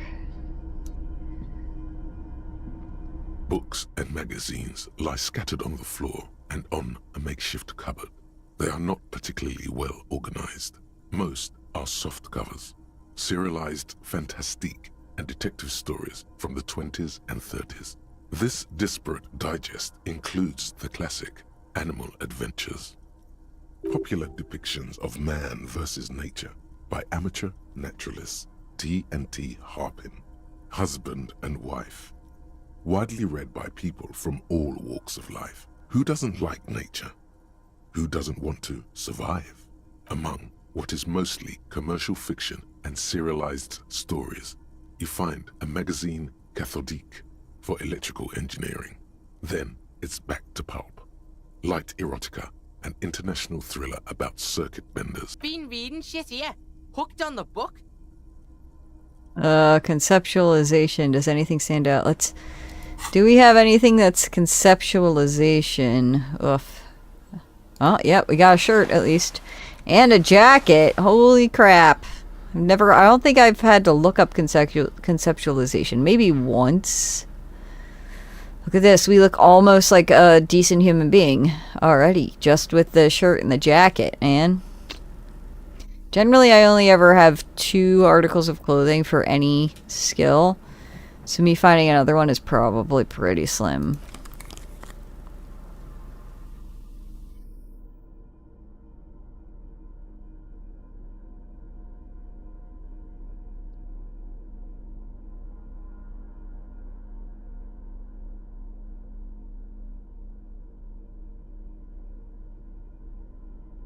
Yeah, that's it. Alright. Soft covers, serialized Alright. fantastique. Not that you can Nope. tell. This is a digest of someone who's... You do feel there's something you're not... The print in some of these is... Alright, well, hashtag we tried, I guess. What time is it? You do need to take the dog out. I was hoping she could wait, though. Mothbitten bedsheet keeps the wind out. Oh, I missed it. What is it? I've got a scarf. Army surplus scarf. This great blast arm must weigh over 10 tons. Rust peels off of it. Oh. Morale. Another quick save.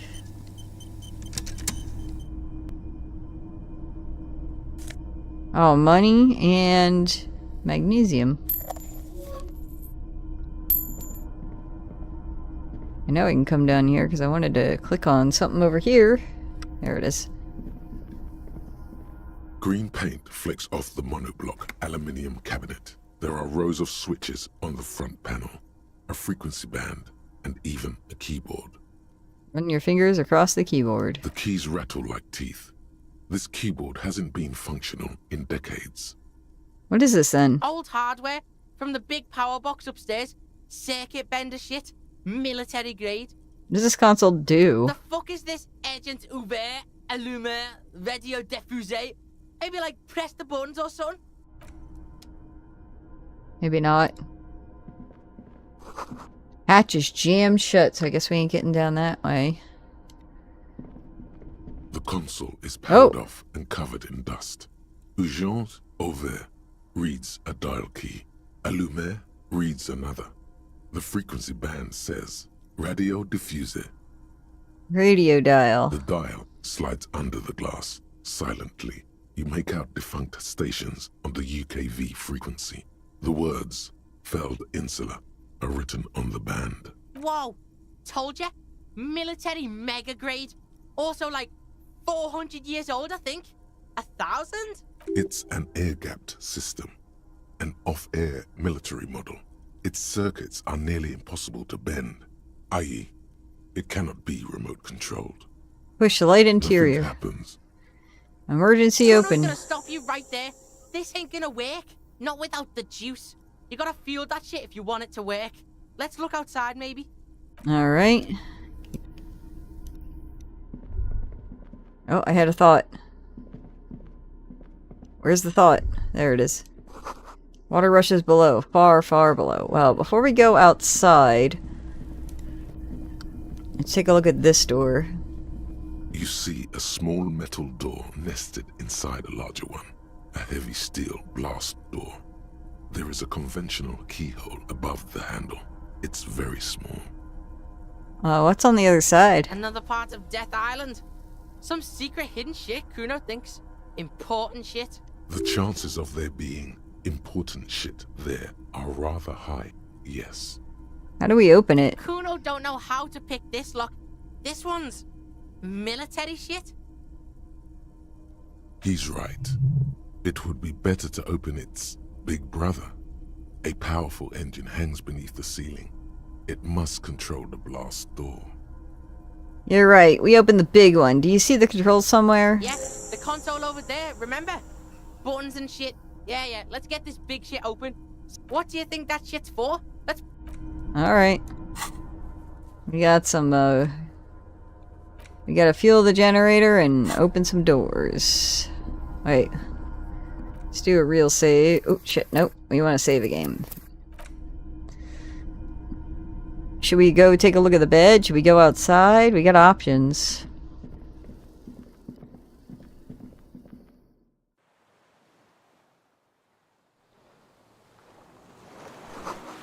Firing slit. You can't see inside.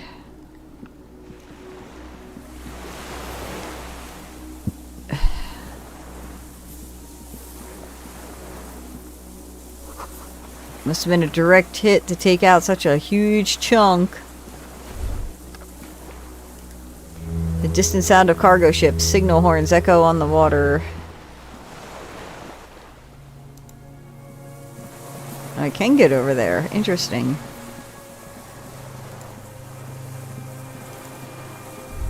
What? The reeds sway strangely. No, it's nothing.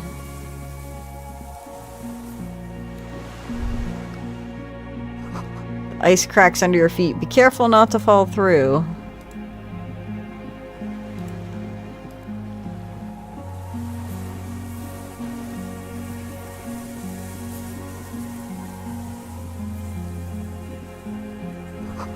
The winch is broken. Russ has eaten through what remains of the chain.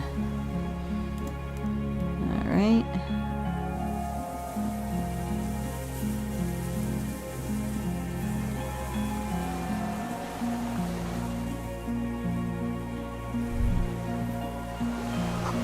Pain in your pelvis makes you wince, then you continue. Inside of the fortress, you make out the console and the blast door.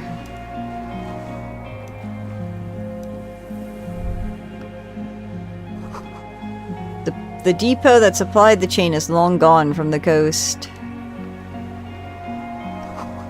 A weathered artillery map showing coordinates of the Bay of Revachol.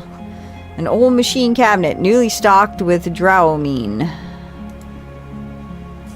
I'm gonna take that Dramamine and the money. Thank you. This gas canister too. Quick save. There's a rain-soaked mattress on a concrete slab, only half covered by the crumbling roof. At the head of it, double embrasures, firing slits like two eyes in the wall. This is B triple prime on the island, a nest. Inspect the mattress. A single-person mattress, modern, civilian use. Brand name, Marjorie. There's a fuel stain on the cover, along with cigarette burns, and an empty can of beans on the ground next to it, filled to the brim with cigarette butts. The silhouette of a tobacco picker adorns the paper filter. The brand, Tio Moteri. The same rare brand from Land's End before. Interesting. Inspect the wall. There's a firing slit in the wall in front of you, like a little window. Touch the concrete. Quite old and grimy, from years without cleaning by anything other than the rain. Look through the hole. The springs screech as you lean on the mattress and crane your neck to look out. A small piece of Martinez coastline opens up in the square in front of you, like a tiny landscape painting. 1 kilometer across the water. The ruins look familiar. On the left. A towering skyscraper, its top floors shaved off by artillery fire. Capeside apartments. Rue de Saint-Ghislain, 33A and 33B. On the right. The red chimney and collapsed back of the 4-story tenement in front of the Whirling in Rags. Rue de Saint-Ghislain, 10. The doomed commercial area. And between them. The box-shaped silhouette of the Whirling in Rags. Its sloped roof, a tiny fleck of light catches your eye on the rooftop. Sunlight reflecting off the upstairs window of Clausia's room. There it is. There, what is? The window? More than that. Kuno, with a pair of binoculars, I would be able to see inside the room. Yeah, there's an opening between 33A and 10. I can see the roof. Kuno fucking knew it. This is a sniper's nest, right? Fucking assassin action. Kuno barely understands what's happening, but he likes the shit out of it. Could the shooter still be here? Where? On Martinez. Yeah, Detective Kuno thinks it's some local asshole too. These people are rats. Let's get a move on. We're out in the open here.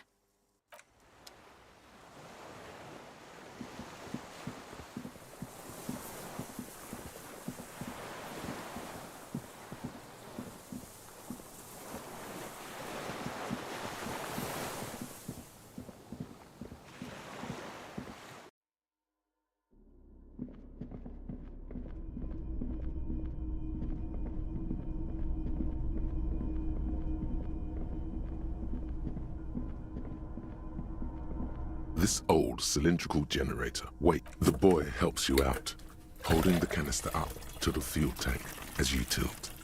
Dark brown, viscous fluid pours out, and the room fills with a chemical smell. There's a red starter switch on the side of the cylinder and a start rope on the other side. Kuno flicks the switch. The recoil start wakes the old generator up instantly. The machine sputters like an old warhorse before settling down to a rattle. We're in. We're doing this.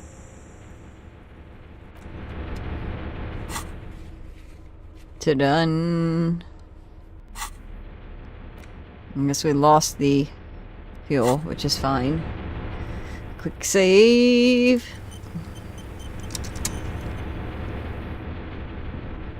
I'm curious if I look at this and I choose not to There's sleep. A greasy... Check this shit.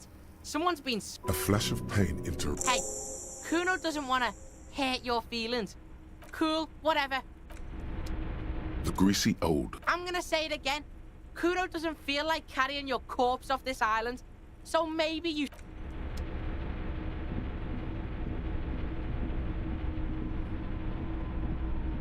The heavy metal door stands... Oh, right. We have to go press the button to open the door. I forgot.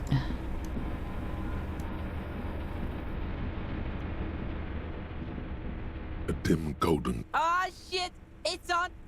Try fucking with that one. It's red. The door comes screeching to a halt. Behind it, you see a hole in the concrete wall, where light shines in.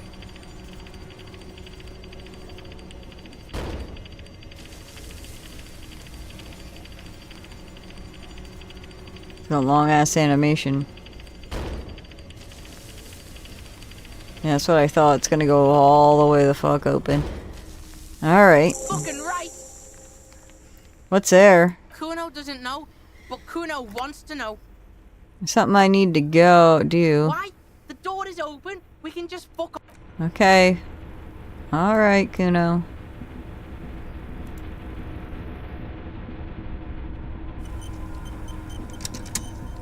Autosave, never very good.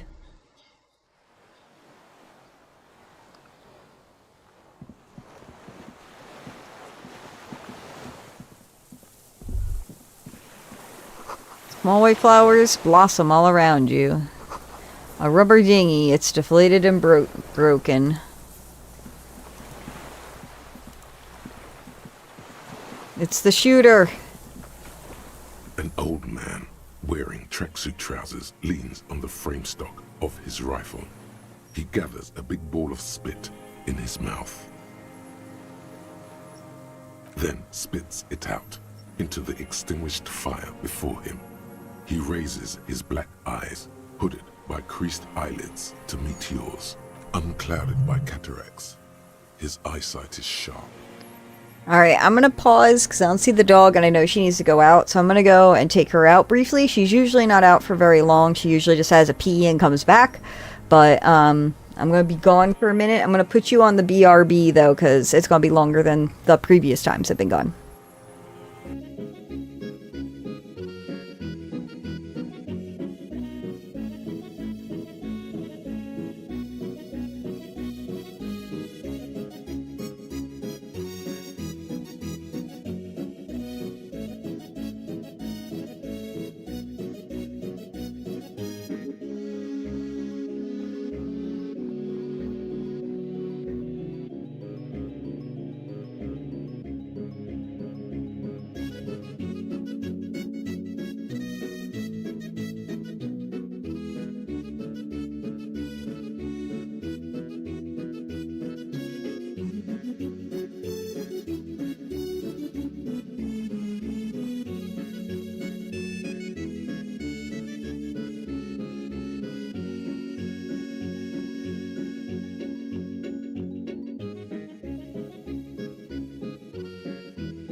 Okay, I'm back.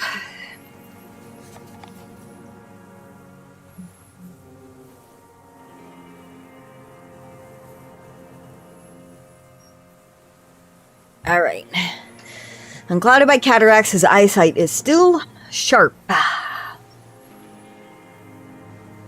Are you the fire guy? The what now? Did you recently I tell... can't hear you. Did you recently tell 2 kids to put out their fire? 2 twins? I may have. All sorts of little rats have come sniffing around, trying to give up the position. The position sounds like a hiding place. Fire guy. Oh, huzzah, she's drinking water. Aggressive bourgeoisie henchman. Can't even talk like a grown-up. You've retained your eyesight. My eyesight? Yes. Helps me see all the shit. Oh, hey, Logan J. Kroll. If you're still here, it's Disco Elysium. It should be listed in the description of the stream. Did you close the blast door? I did. And you opened it. How? If you'll the generator, then use the console. I should have burned that console down. How did you know I was coming? Reactionary rock and roll music. Playing on the water. I told you not to play shitty rock. You didn't say that, Kuno. You weren't even on the boat. Fucking old man. Couldn't keep his rocking. Technically, this wasn't traditional rock. It was more independent melodic. It wasn't even ordinary rock. It was... You're making us look like shit. It was not reactionary. It was cool. The fascists were right about rock and roll. It is degenerate. Hip gyrating, mental illness music. Nice gun you got there. It's not nice. It's a piece of shit.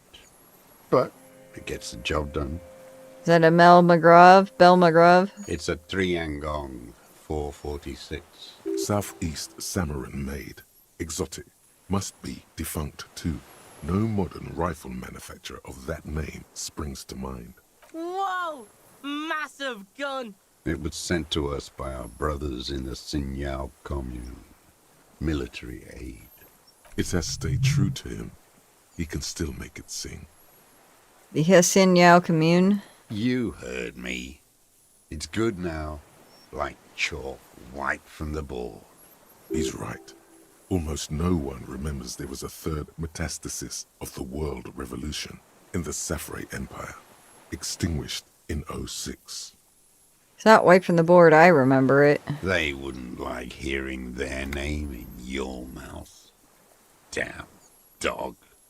The time will come to win his trust, comrade. It is not now.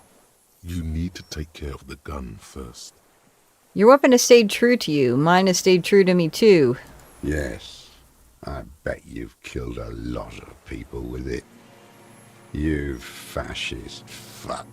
Have you come to make me one of them? His right eye twitches. With what? Fear? Rage? Fuck yeah, this is happening! Like an untrained fighter, he leans forward, back hunched, ready to spring.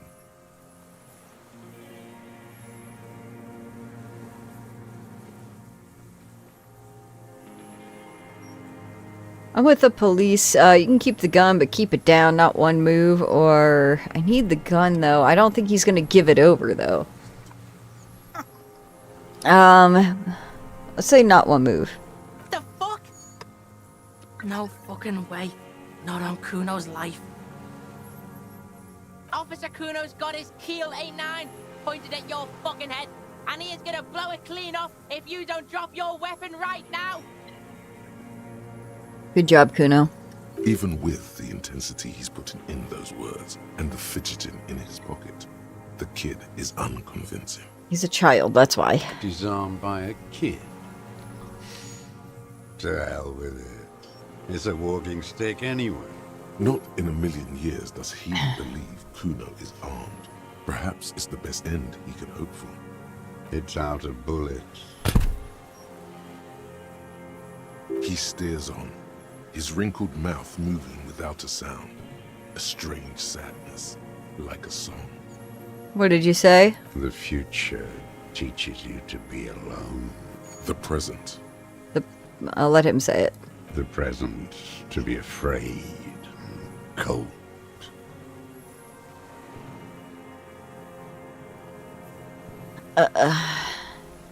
Those words the future teaches you. Real music.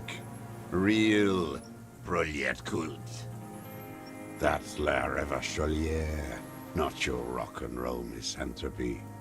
Chanson de soldat of the black and whites. Marching song.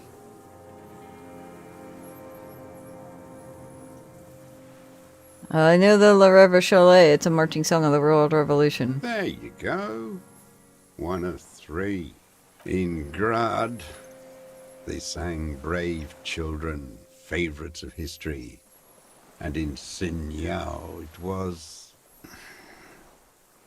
some Samaran shit, I guess. How does it go? How did it go? Something about shooting rabbits. I don't know. I can't remember. It doesn't matter. It's gone now. He waves erratically with his hand, annoyed that he can't remember. A little tremor passes through him.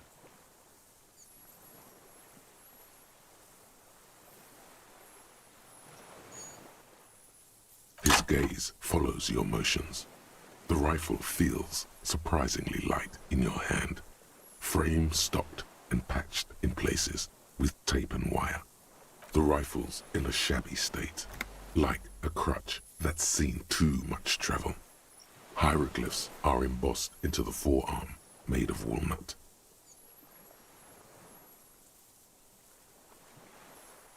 On the butt, you see Vespertine writing, burnt into the wood. Triangong, 4.46mm, made in Sinyao.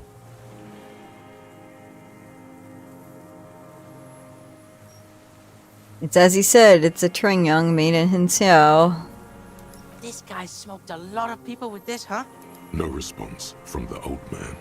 The plastic cape around his shoulders rustles in a small bout of wind. This uses jacketed ammunition, 4.46. Mm-hmm. The old man keeps following your motion with his gaze. His right arm twitches suddenly.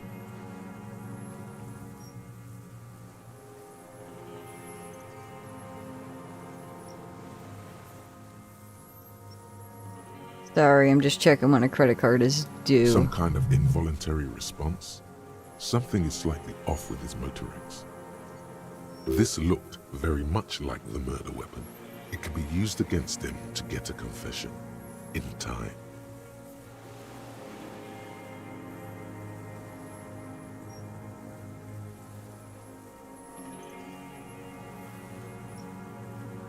Who are you? My name is Josef Lilianovich Dross, Political Commissar of the 114th Anti-Aircraft Division of the 4th Army of the Commune of Revachol. I am a deserter, a partisan, and a prisoner of war. This is my termless surrender. Wait! Like the fucking ancient army? You're a holdover from the army of Commune of Revachol? Yes, I am from the Insulindian Citizens Militia. Recruited from Jamrock in 07. Trained in the École de Contrôle Ariane. Consigned to emergency defense duties in 08. I left my unit on the eve of the landing. When I returned here on May 14th, the Commune had fallen. Still armed and ideologically trained, I wrote a criticism of myself and resumed partisan duties. 51 minus 8 equals 43. Been on this island for 43 years? No. I've been on other islands, too. I was in Resurrection until they turned it into a spa in 18. Then I was on E48. a nameless sound, until the sea washed over it. Then I came back here. That was 22 years ago.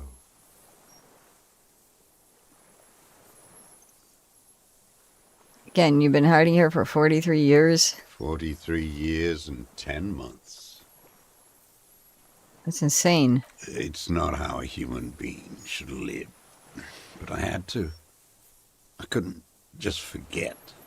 I couldn't just forget what I saw. What have you been doing all this time? Hiding, fishing, waiting.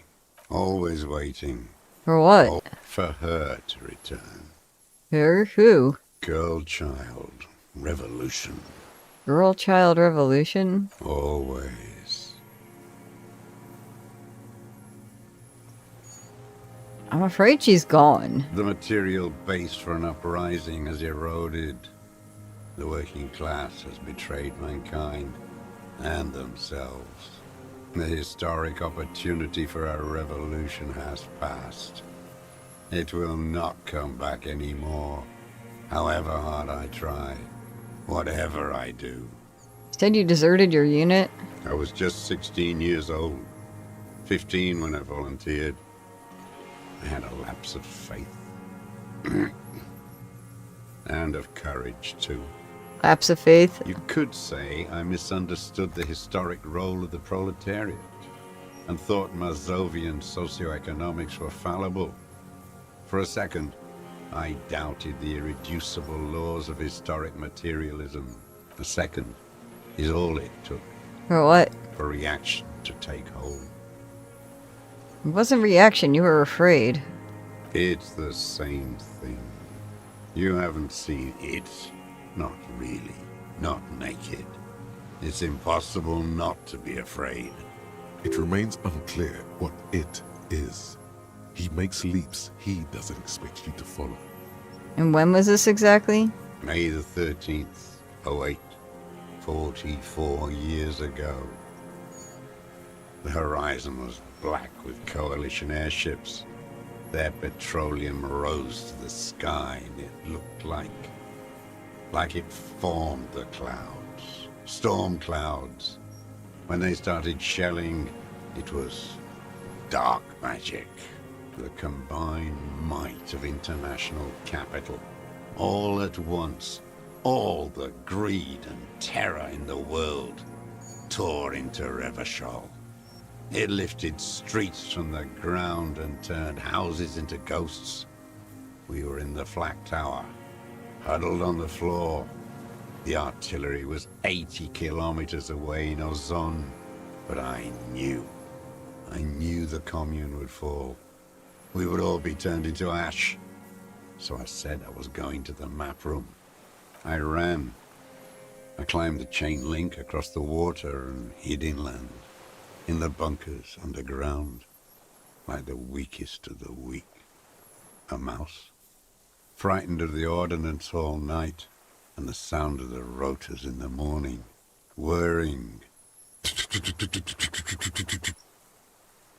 What was that? Airships. I climbed out into hell. The landing was complete. The chain was submerged. I had to swim back. The fortress was half submerged too, shattered. They'd all drowned in the lower levels, or got torn to shreds above. The anti-aircraft gun had malfunctioned. So had I. I left them without ideological direction. It was real. I'd seen it. I'd seen it in reality. Seen what? The mask of humanity fall from capital. It has to take it off to kill everyone, everything you love. All the hope and tenderness in the world. It has to take it off just for 1 second to do the deed. And then you see it, as it strangles and beats your friends to death. The sweetest, most courageous people in the world. You see the fear and power in its eyes. Then you know that the bourgeois are not human. I had to. I had to fight it. I had to never stop. What is this place, this island? It's not an island, Dwat. It's a defensive fortification of the commune of Revachol. And I am its last surviving defender. What is it used for? The congenitally deformed King Philip II built it to restrict access to the Bay of Revachol. We captured it in '02, retrofitted the fort with an AA gun to defend against an airborne landing. Against the whole world. You mean the landing retaking of Revachol? Coalition military called it Operation Deathblow. I later found out on the radio they called it Deathblow. You're one of them. Tell me, who speaks like that? We had 50 million people on Caillou alone.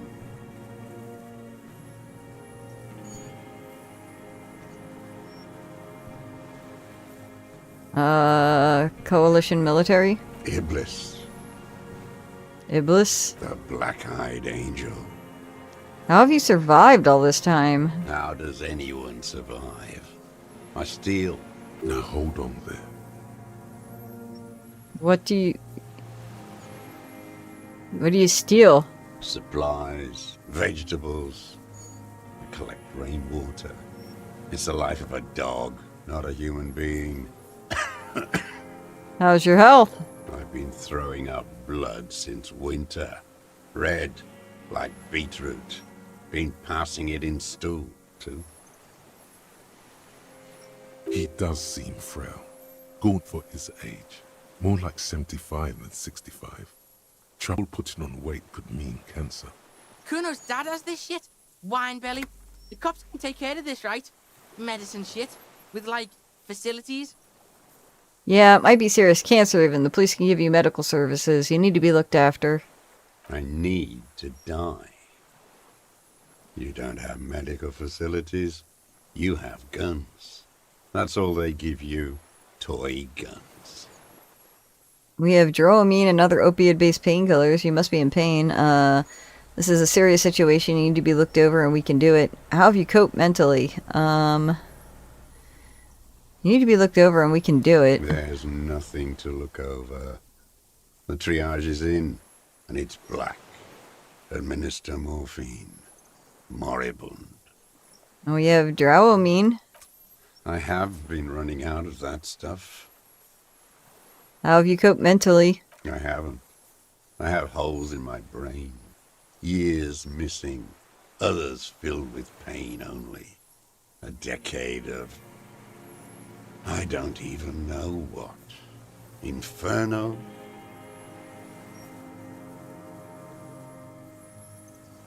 Kuno could do this shit. Live all alone like this. Kuno could hack it. I don't think you could, kid. You're 12. Good, Kuno. Be that. I saw the traitors of this city turn the lights back on. More and more each year. Ruins glittering in the dark. Like a fucking merry-go-round. It's disgusting. Have you concealed yourself all these years? It was hard in the Thames. I didn't have partisan training. They were searching for stragglers, those bloodhounds. Floodlights on the water at night. What was it like? There was hope. A little hope. They needed to snuff it out. Martinez and Coal City were turned to dust. But Jamrock, Forburg, even Coron, and Boogie Street, of course. Those fucking kips had Krasmasov coursing in their veins. And others too. Some cordons of Revachol was still fighting. There were cells. I tried to contact them. Soon they all went silent. The frequency's dead. How did you get between here and the mainland? At night, I used a dinghy. I only went after dark then. When I got to the city, I stayed underground. Patrols, you lot, the commons too. They'd started snitching. So in the city you move underground? From bunker to bunker. Not anymore. No one cares now. I don't even have to hide. They think I'm another antisocial vagrant. I could walk straight into that town if I wanted. The weapons cache under St. Ghislaine 22B in the basement. Have you been there? So you finally found it. There must have been a small squadron's worth of arms in there. Belma graves, right? They were damaged beyond use. I know. So you've been there? Sleeping. Some nights. Ammo scrounging on others. Those McGraves were shit, even before they corroded. Some had bullets in the chamber, however. You feel the dots connecting. Little dots on the map he's walked across. Wait, how did he get down there? How did you get access to the building? It's locked, at least now it is. I didn't have to. Came in through the storm drains. There used to be a system that connected the bunkers, tunnels and such, under the church and everywhere. Most of them are gone now. Collapsed. Just bricks. All the old infrastructure has... There's a small bunker under the field building. Have you stayed there? The propaganda bunker. I used to, but not anymore. Propaganda bunker? They stored leaflets there. Broadcasting equipment, too. Made broadcasts, I think. Propaganda officers. I buried them with their leaflets. They killed themselves. 2 young boys. A lot of our boys did. I spent some winters there. Never liked it. Kept thinking of them. No need to go underground anymore. It's better in the ruins, on the ground. Why don't you just walk there? I don't want to. They're all traitors. Pigs, rabbits, and dogs. Men without ideals are only animals. The old man looks across the water, at the city, the ruins, the motorways rising above it. You said this is your termless surrender. You're the RCM, the coalition-appointed mob that enforces bourgeois morals in Revachol. I'm not the coalition appointed, I just try to help people. You're the RCM. You represent the Moralist International, the enemies of humanity who took this city. I represent their adversary, le Parti Communiste d'Insolence. Take me to them as a prisoner of war. I have relinquished my weapon. I can no longer serve. No superiors can relieve me of my duty. You bulldoze them all to a mass grave for trying to free humanity. A spray of blood from his mouth on the black charcoal in the fire pit. Rene, the royalist on the coast, said, You never signed the Revolution Instrument of Surrender. Liberal reactionaries signed that instrument. Traitors who should have been burned alive. I answer to the Communist Party. Is that why you've been here for 43 years? Because the party didn't surrender? He just wipes the blood from his chin. Honorable? Honor is a feudal atavism. My motive is class. So you're a communist soldier from the communist army? No, I am not a soldier. I am an ideological officer. I belong to the party, not the army. But you said you were trained and assigned to the Defense Corps. Trained in historical materialism, then assigned as a political commissar by the party. These things used to mean something. Wait, what does a political commissar do? The old man does not answer. He tilts his silver head and looks at the reeds. You see a small tremor pass through his legs. My pig asked you a question. Quit spazzing out and tell him about the... Scientific communism. A commissaire politique is a knight philosopher of the revolution. A future human. Awakened from shutdown by the promise of ideology. This means you're a trained communist? He nods slowly. Then another tremor. I'm also a communist. No, you're not. You're a liberast. You should engage him about inframaterialism. Impress him with all the ideas you picked up from the reading group. No, don't. This man does not subscribe to intellectual daydreams. The communism he mourns is a planetary force. Liberist? A liberal and a pederast. It's what most liberals are. Not a liberal. I told you I'm a communist. The old man spits into the fire pit. The expression on his face is unreadable. There's some sort of interference there. Neurological? There's nothing serious in this world. What have you been using the gun It's a for? farce. I've used it for killing people. Even the kid can smell it. Killing people? Like straight offing them? It's a gun. That's what they're for. You want a moralist euphemism? Defending your family and your property. I haven't done that. I've used it to kill people. You mean like lately? After the war? There is no after the war. Class war is never over. So he's continued killing after hostilities ended. Okay. This is it. You can feel it, like battery acid on the tip of your tongue. Something you haven't felt in a while. But what? This is what you live for. This is the shit. The great serotonin jackpot. The solution. Going straight. No euphemisms. He doesn't like those. No. Be careful now. Slow and steady does it. Make him repeat it first. Don't mess this up. Remember, he wants to tell you. Get personal. So you're saying you kill people after active fighting stopped? What did I just say? What did I just tell you? Don't drop the ball now. I know you want to tell me. Have you killed anyone with that gun in the last week or two? Wait, so which one do I say then? Nothing comes to you. Silence. His black eyes look at you.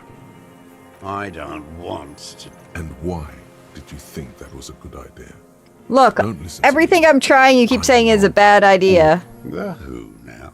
He heard you. He just wants to hear you say it again. This is dramatic flair on his part. Right choice. We're in. Do it, sire.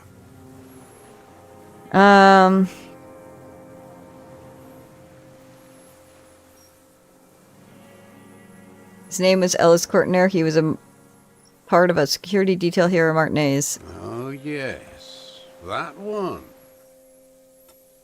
Ugly piece of work, that boy. Did you kill him? Fucking tell this cop. I am a son of a welder and an officer of the commune of Revachol. I do not collaborate with murderers and pederasts of the liberal regime. Hello, Carl. A drop of blood in the saliva. Exhaust him with proof. Pile it all on him. Get a confession. The gun. The murder weapon is the perfect opener. The scent of blood in the air. But what else? There was something you can't remember.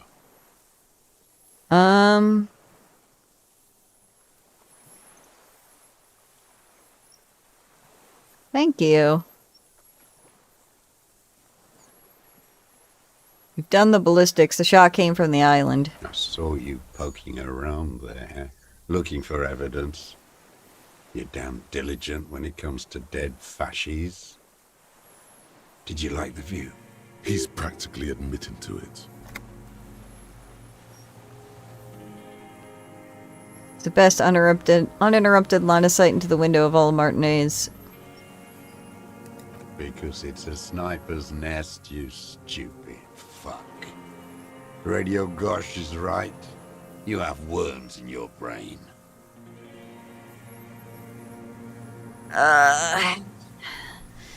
Don't need your cooperation. I got this. Got nothing to say about that boomstick, huh? You choking? That's the stick that did it? Yes, it's a real gun. Not like your little musketeer pistols. I've seen you prance around with those, jumping hoops for the liberals. You look like imbeciles. Why don't you ask them to give you real weapons? Going against automatic rifles with these toy guns. Of course you got those boys killed. Damn, he saw you. He's watched it happen. He would have a good view of the tribunal from here. It's not just empty boasting. So he saw you. Okay. So what? Don't let it divert you.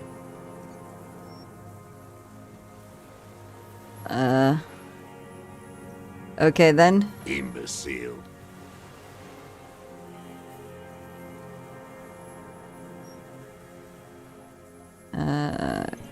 You're a communist. I talked to the dead man. He told me communism killed him. Stupid twat. It was intuition. If he had spoken, he would have said that. Intuition is an aberrant psychologism. Your brain is rotting from the radio waves. Whatever, man.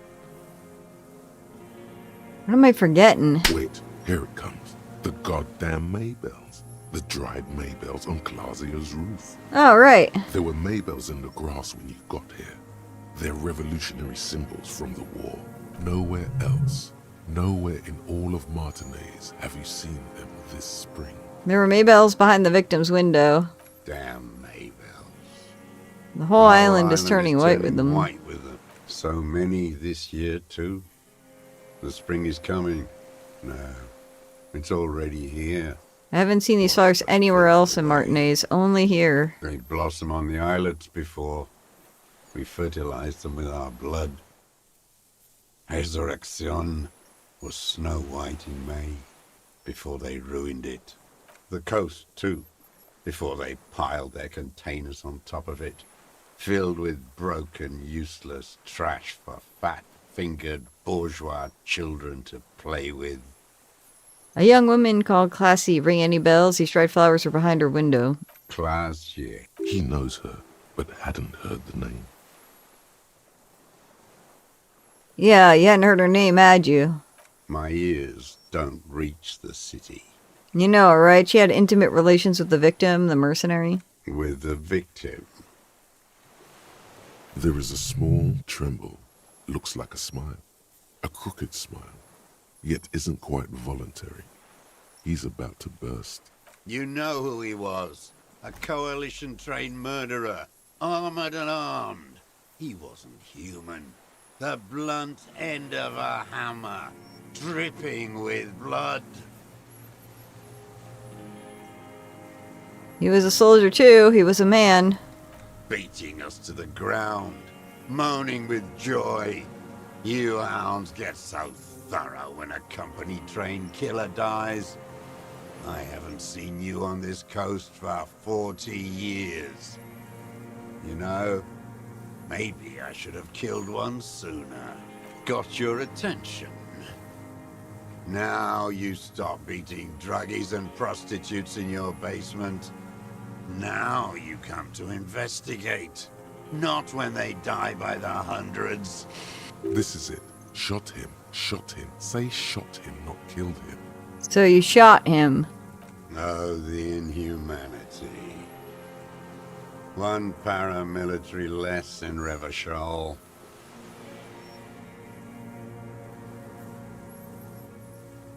I had them in my sights. Both of them. Him and the whore. I was breathing with them. In phase. And I pulled the trigger and flew on the air until I landed in his mouth. I didn't think I had a shot like that in me anymore. I did. I saw him kneel there with his mouth full of death, and that stupid look on his face. And his dick still in her. Then what? Nothing. I went to sleep. Next morning there were Maybells everywhere. The world was white, or what's left of it anyway. My last spring here. I knew the fascists would come to avenge their own, and so they did. Fucking hell.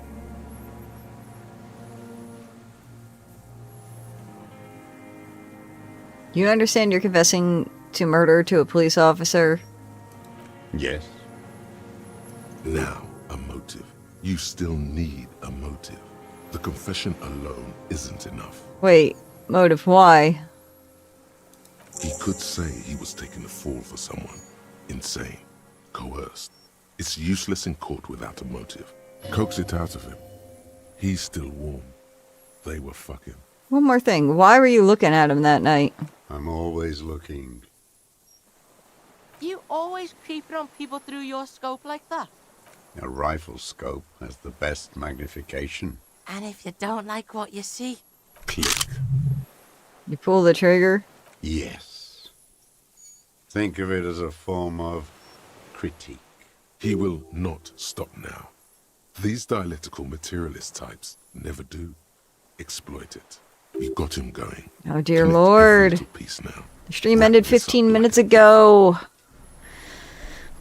What specifically did you not like about what you saw the night of the murder? Them. Fucking. I didn't like that. So you were jealous? Jealousy is a reactionary concept. I didn't like the Reaver enjoying himself. Drugged out, soothed in the arms of a young woman. I wanted him to die so he could not enjoy life anymore. And I wanted to see his head explode. That too. She should know better than to hold a child murderer between her thighs. I knew he'd be there for one more second. Writhing. That's all it takes for the bullet to reach his head. Now that I think of it, I wasn't aiming for his mouth. I wanted his brains to spill out on her. But you can't have everything. This man has seen past her, like you did. How long have you been watching her? Since she came to Martinez. I saw her sneaking in the reeds early in the morning, behind the Fell building. It was dark, still winter. She didn't have her skimpy outfit on then, just a spot in the night, moving. What was she doing? Hiding something in the water. She had a fag after she'd done it. I was up in the ruins there. She couldn't see me, but I could see her, smoking.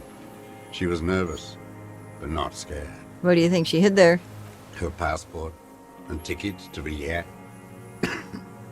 And from there to Cachet Brut. In the free state of Seminine, hidden away at the edge of the earth, near the Pale. This is the hidden buoy she told us about. You looked into it. After she was gone. Did you keep the materials? When I found the submersible, it was empty. No. Why would I do that? I didn't need tickets to Villiers. I'd put them back. If I wanted to extort someone, I'd do better. This implies that he's thought about extorting her. Also, a little inconsistency here. He was surprised to hear her name Claudia before. Would he not have seen it on the documents? You saw her name on the passport before, but when I said her name was Clausia, you didn't seem to recognize it. It didn't say Claudia in there. What did it say her name was? It was something. I don't remember. It was dark that morning. I only remember her face on the photo. I wonder if he can read. Are you sure? I checked the submersible. There was nothing there. Why would I need that trash? I'm not going to Villiers.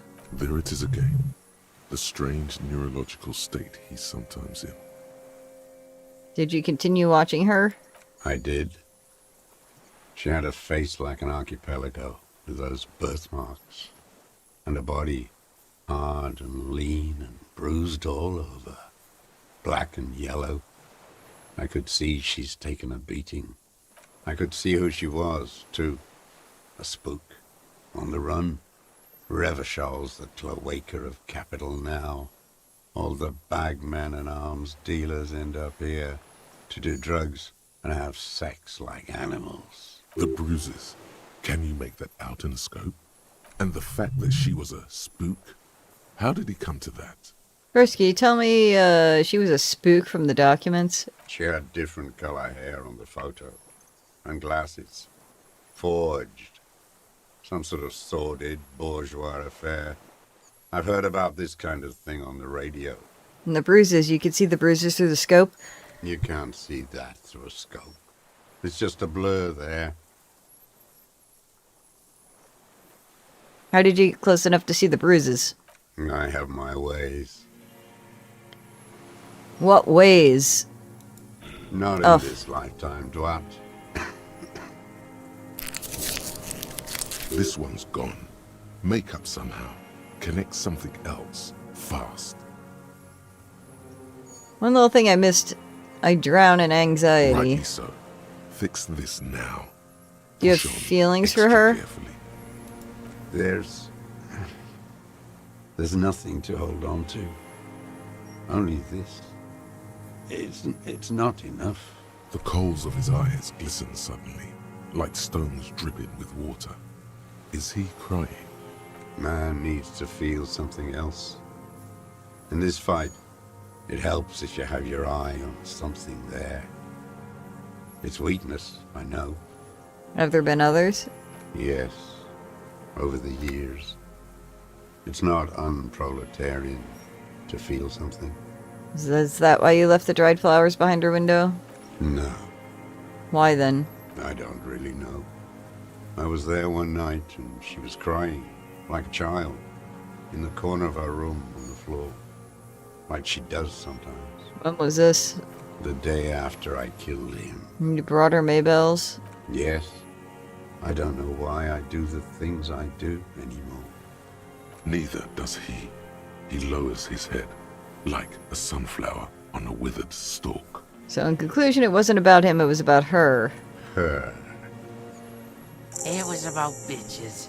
Where is she, that Clasier? I haven't seen her there for days. Safe and sound, sire. Surely you have not misplaced the witness.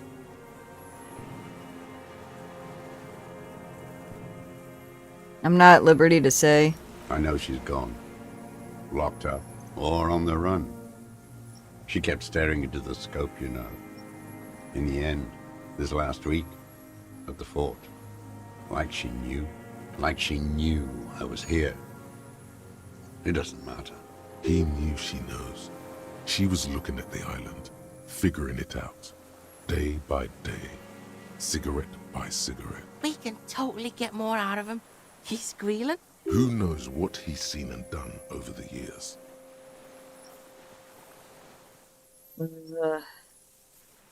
Been looking for anything else you... A tragic comedy. Druggies, prostitutes, and rentiers. A strange little engine seems to fire up in him again. It straightens his back. The familiar put of hatred. Specifically, the whole city is a charnel house. Stripped clean and draped in neon. But Martinez is the worst. Because of the racists. Everyone is a racist in Martinez. It's their favorite thing to do in the whole world. Listening to race-themed radio shows.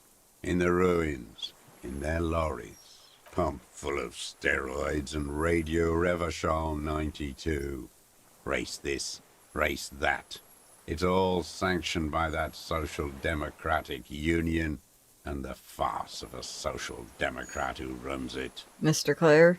Yes, the fly larva in his container.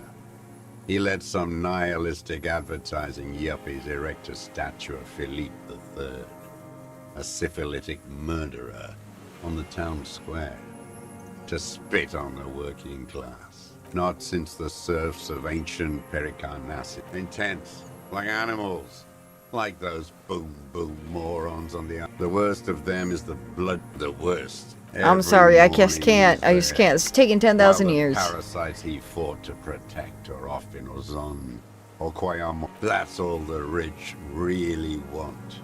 Sex with their own children. Throughout history, even the royal bloodline of the suzerain, it's all just an excuse for them to have sordid sex. We did good when we pushed him under the horse car, until, in the 30s, those disco whores. The disco whores are too much. Hatred shuts down his brain's language center.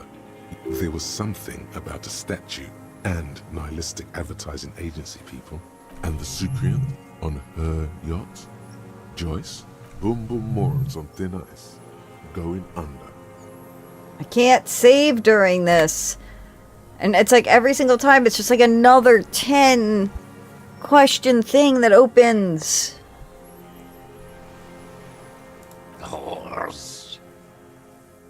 The statue. Syphilis is a disease Philip III contracted in a whorehouse. The bacteria entered his brain and made him squander trillions on sparkling wine, cocainum, and monument. That is technically possible, although Philippe III was not actually syphilitic. He was just mad. And he still went on to govern Revachol for 25 years. What a keen remark. Yes, it is, isn't it? It's still there. Do you know why? Because cynical advertising yuppies erected a deconstructed version of it. That's right. Some advertising cockroaches erected a cynical deconstruction of it. Art is a bourgeois establishment. Wait, the bullet hole in Philippe's heart. The statue had been shot. That was him. It had to be. He's already proven capable of taking a far more complicated shot from here. You shot the statue. I did. A needless sentiment. The fat union man let them put it there. Corrupt as he is. He keeps having opinions about the union's leadership. Hello, Anthony. You mentioned the union is social democratic and Mr. Clare is a farce of social democrat. Another hideous disappointment. Disappointment. So personal. That deformed toad? I wouldn't expect him to wipe his own ass. I mean, the brains of the operation. The smart one. Edgar. You mean Edgar, Everett's brother? He talks a big game about uprising and social base. They must have sent the smart one to some university in Le Jardin, where it's alienation this and hegemony that. You talked to Edgar? First against the wall with him. The Clares know everything about Martinez. Of course they know him too. Maybe they asked him to. Have you approached them? I haven't approached anyone. I've hid. It was Edgar who came to me. How did he know you were here? He didn't just stumble in like an oaf. He figured it out. Some kids told him about a monster on the island. I told you, he has brains. Stepped right off the boat and walked down where you came. I even kept the door open for him. Thought he was a man of the left. Wouldn't rat me out. I was right about one of those things. Oh, dear Lord. When was this? 20 years ago. Neither of them could walk now, could they? They were less fat then. That's around the time the Clares came to power.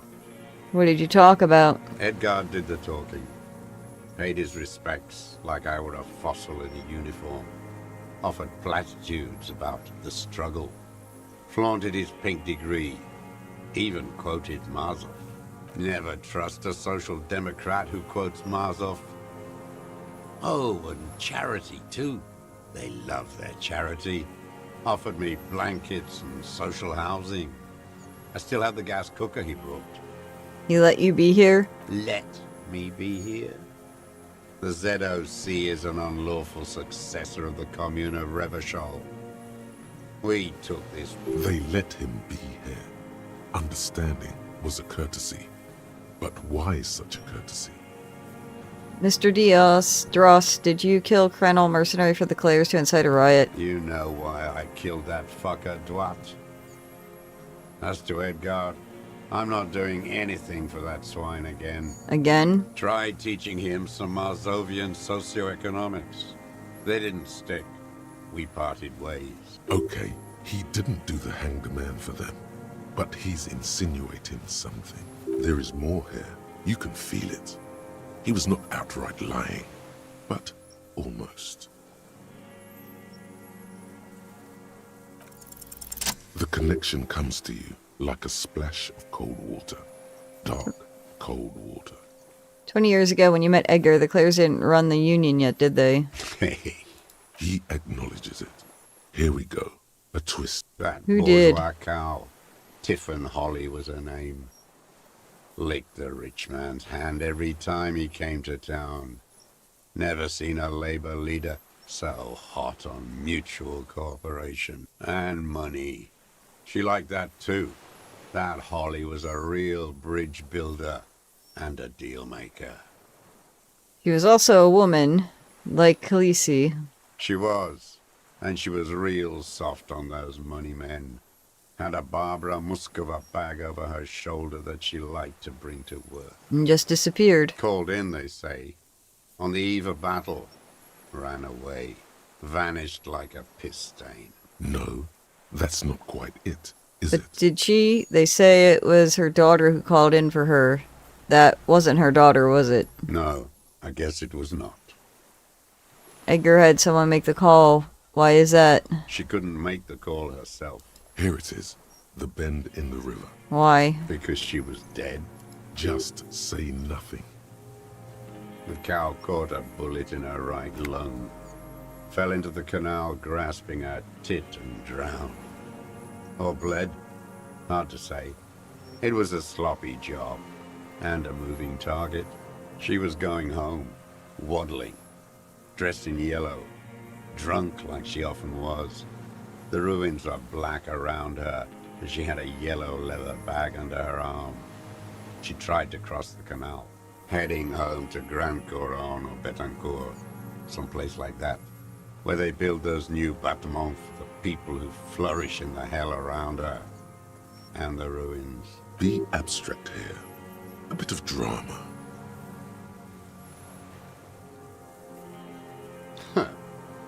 It was someone. Someone shot her. Or maybe she just fell. I get these violent ideations. My memory is filled with holes, especially the 30s. Or nothing changed. Not in the material vein. Slippery fuck didn't keep his word. Now that sounds like you want me to testify in your charade of law. My days are numbered.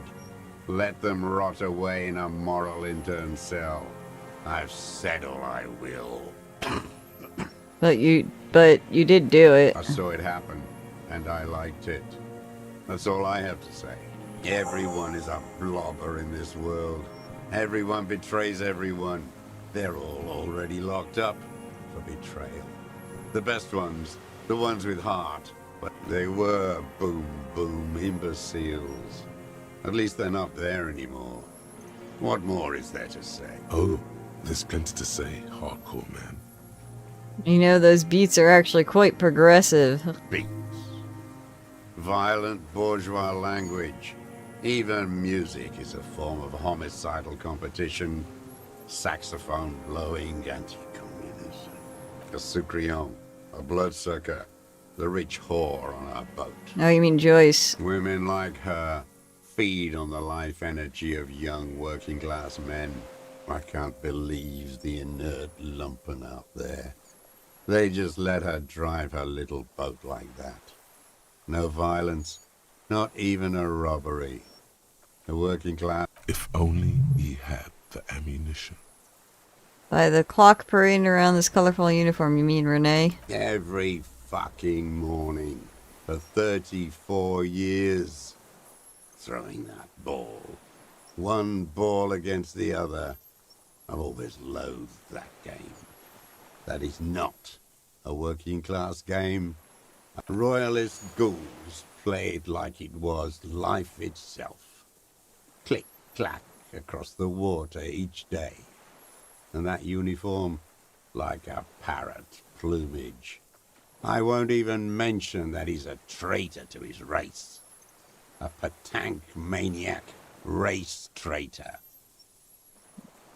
Let's back off before you get too agitated. What is there to be agitated about? The unholy ghoul? I love it there. Glad. It's all gone.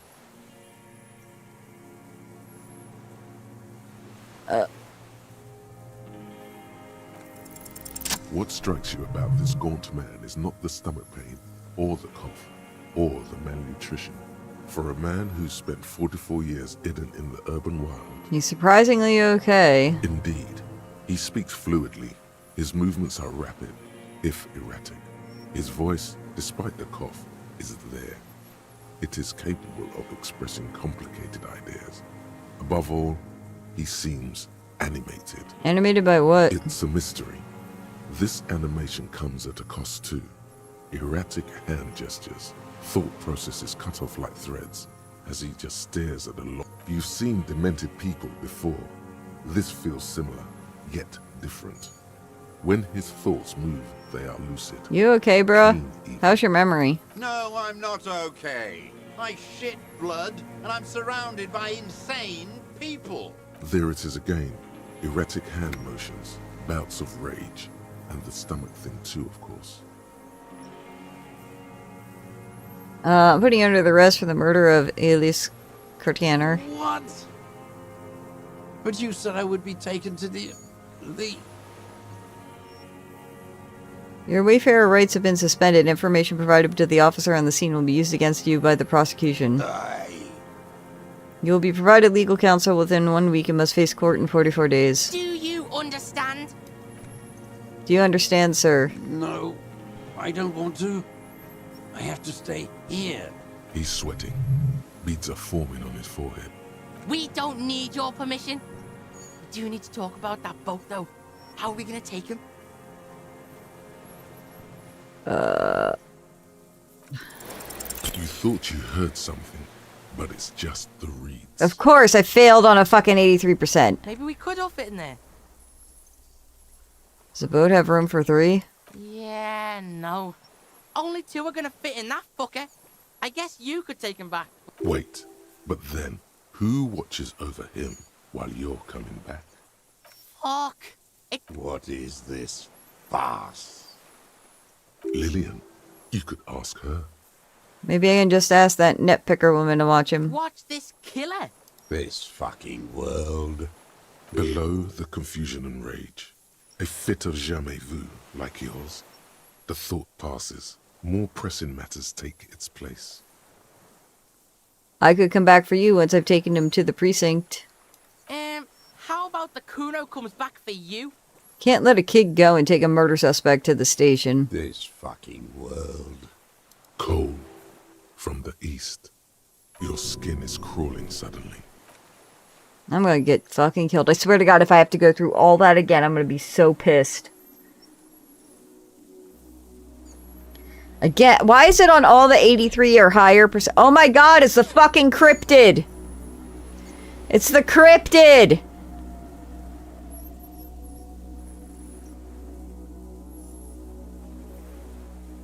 A delicate tangle of arms and legs unfolds from the reeds. It's still there. What are you talking about?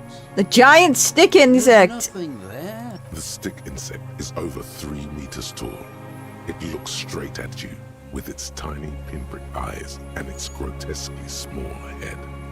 You feel your legs shaking under you and your gun hand move to your holster. There is, I see it. Tell me what you see, damn it. Kuno, can you see it? Yeah, I can fucking see it. Thank God. If he can see, then maybe you're not insane. But that means it's really there, spinning slowly, in absolute silence. Be very careful.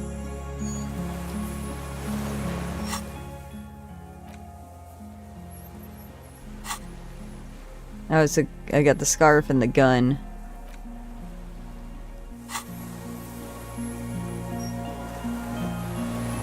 The creature stands on long stilt-like legs, antennae hanging from his head like a woman's hair, white and curled at the tips. It is no more than 5 steps away from you. Reed-like tufts stick out of its joints. As the insect moves its forearms, it produces a faint hiss, like a reel-to-reel machine spinning after the tape breaks. It's the... Insulindian phasmid? Oh my God. Kim had the camera. Wait, do you know about the phasmid? Everybody does. It's the fucking Insulindian God. phasmid. Kid having the camera, do you... Yeah. I don't have a camera. That sucks about Kuno. He not as much as glances at the gigantic. Don't be afraid. Nothing changes in the cyclical brain motion of the creature's limbs.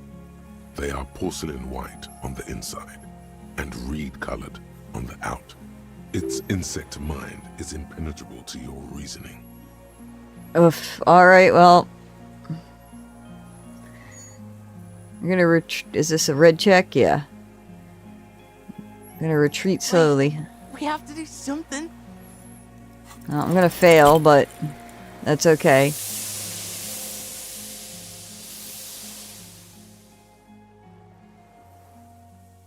You barely get to take one step. The invertebrate react. It's blending into the tufts of reeds. Fuck! Where did it go? You should have taken the pheromone from Morel.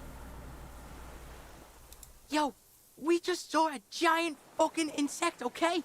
Focus on that, not some... Where'd it go? Okay, yeah, you're probably right. I won't We panic. fucking saw it, yo! And you'll see it again. Now that you know it's real, how long can it hide? I think it went to the reeds over there on the inlet. Yeah, right there. It doesn't like being out in the open. Shifty fuck. It's gone now, but... How did it do Wow, that, glide? yeah, it walked on water. Like a water spider or like one of those water walkers. This cop shit is insane. Who's gonna believe this? Everyone, yo! We gotta tell the whales about this. Case solved. Insect found. We're fucking... What now? Our suspect's not looking so good. We need to check on him. It looks like the insect had some kind of nest there. Look, like a hoard or some shit. In the reeds, where he's pointing, you see a flash of white. Porcelain white. Ugh. Oops. Alright, we're gonna do a quick save. Escape quick save.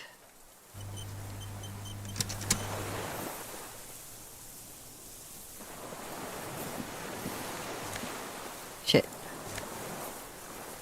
A helmet and a rifle scope. And... oh, Classy's... shit.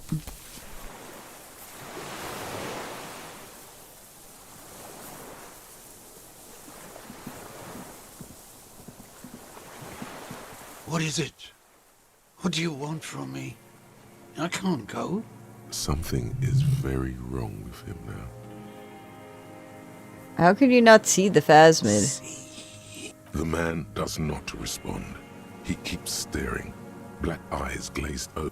A light shiver passes him. The boy waves his hand. The trembling mouth appears to... Yeah, this fried him. We gotta bring him to a doctor. Good news, this solves our boat and Piggy's problem. He's not going anywhere. He's trapped here. What happened to you? He's old and fried. Kuno's seen I this. think it was the phasmid. Yeah, and then there's that shit. Gramps couldn't take it. It was too much. Quite a few things about that health check you did on him make sense now. You couldn't see it, Kuno. Just the reeds for him. How? No response. Maybe this is how the phasmid has stayed hidden all these years. Then how the fuck did we see it? Oh wait, the longer it's there, like it needs time to sink in, and if you spend time with it. You forget it's there. Yo, you ever seen a giant fucking insect?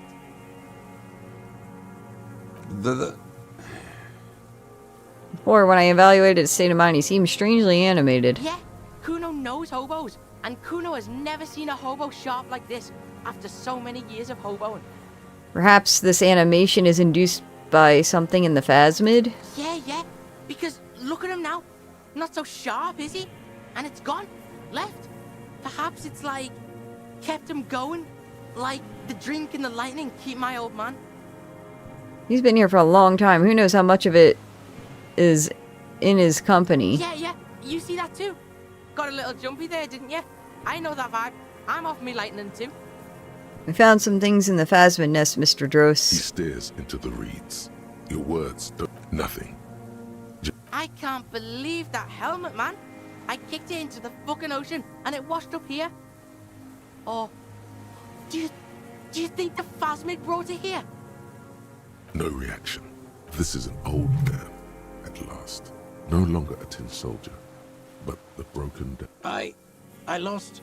You lost it, Mr. Druss? He turns his eyes to the reeds again. Hey!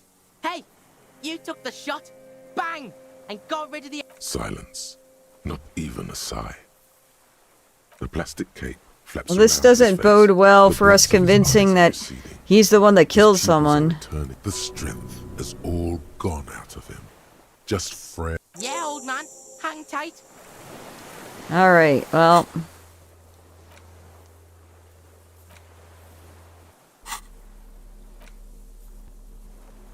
I am not interacting with this.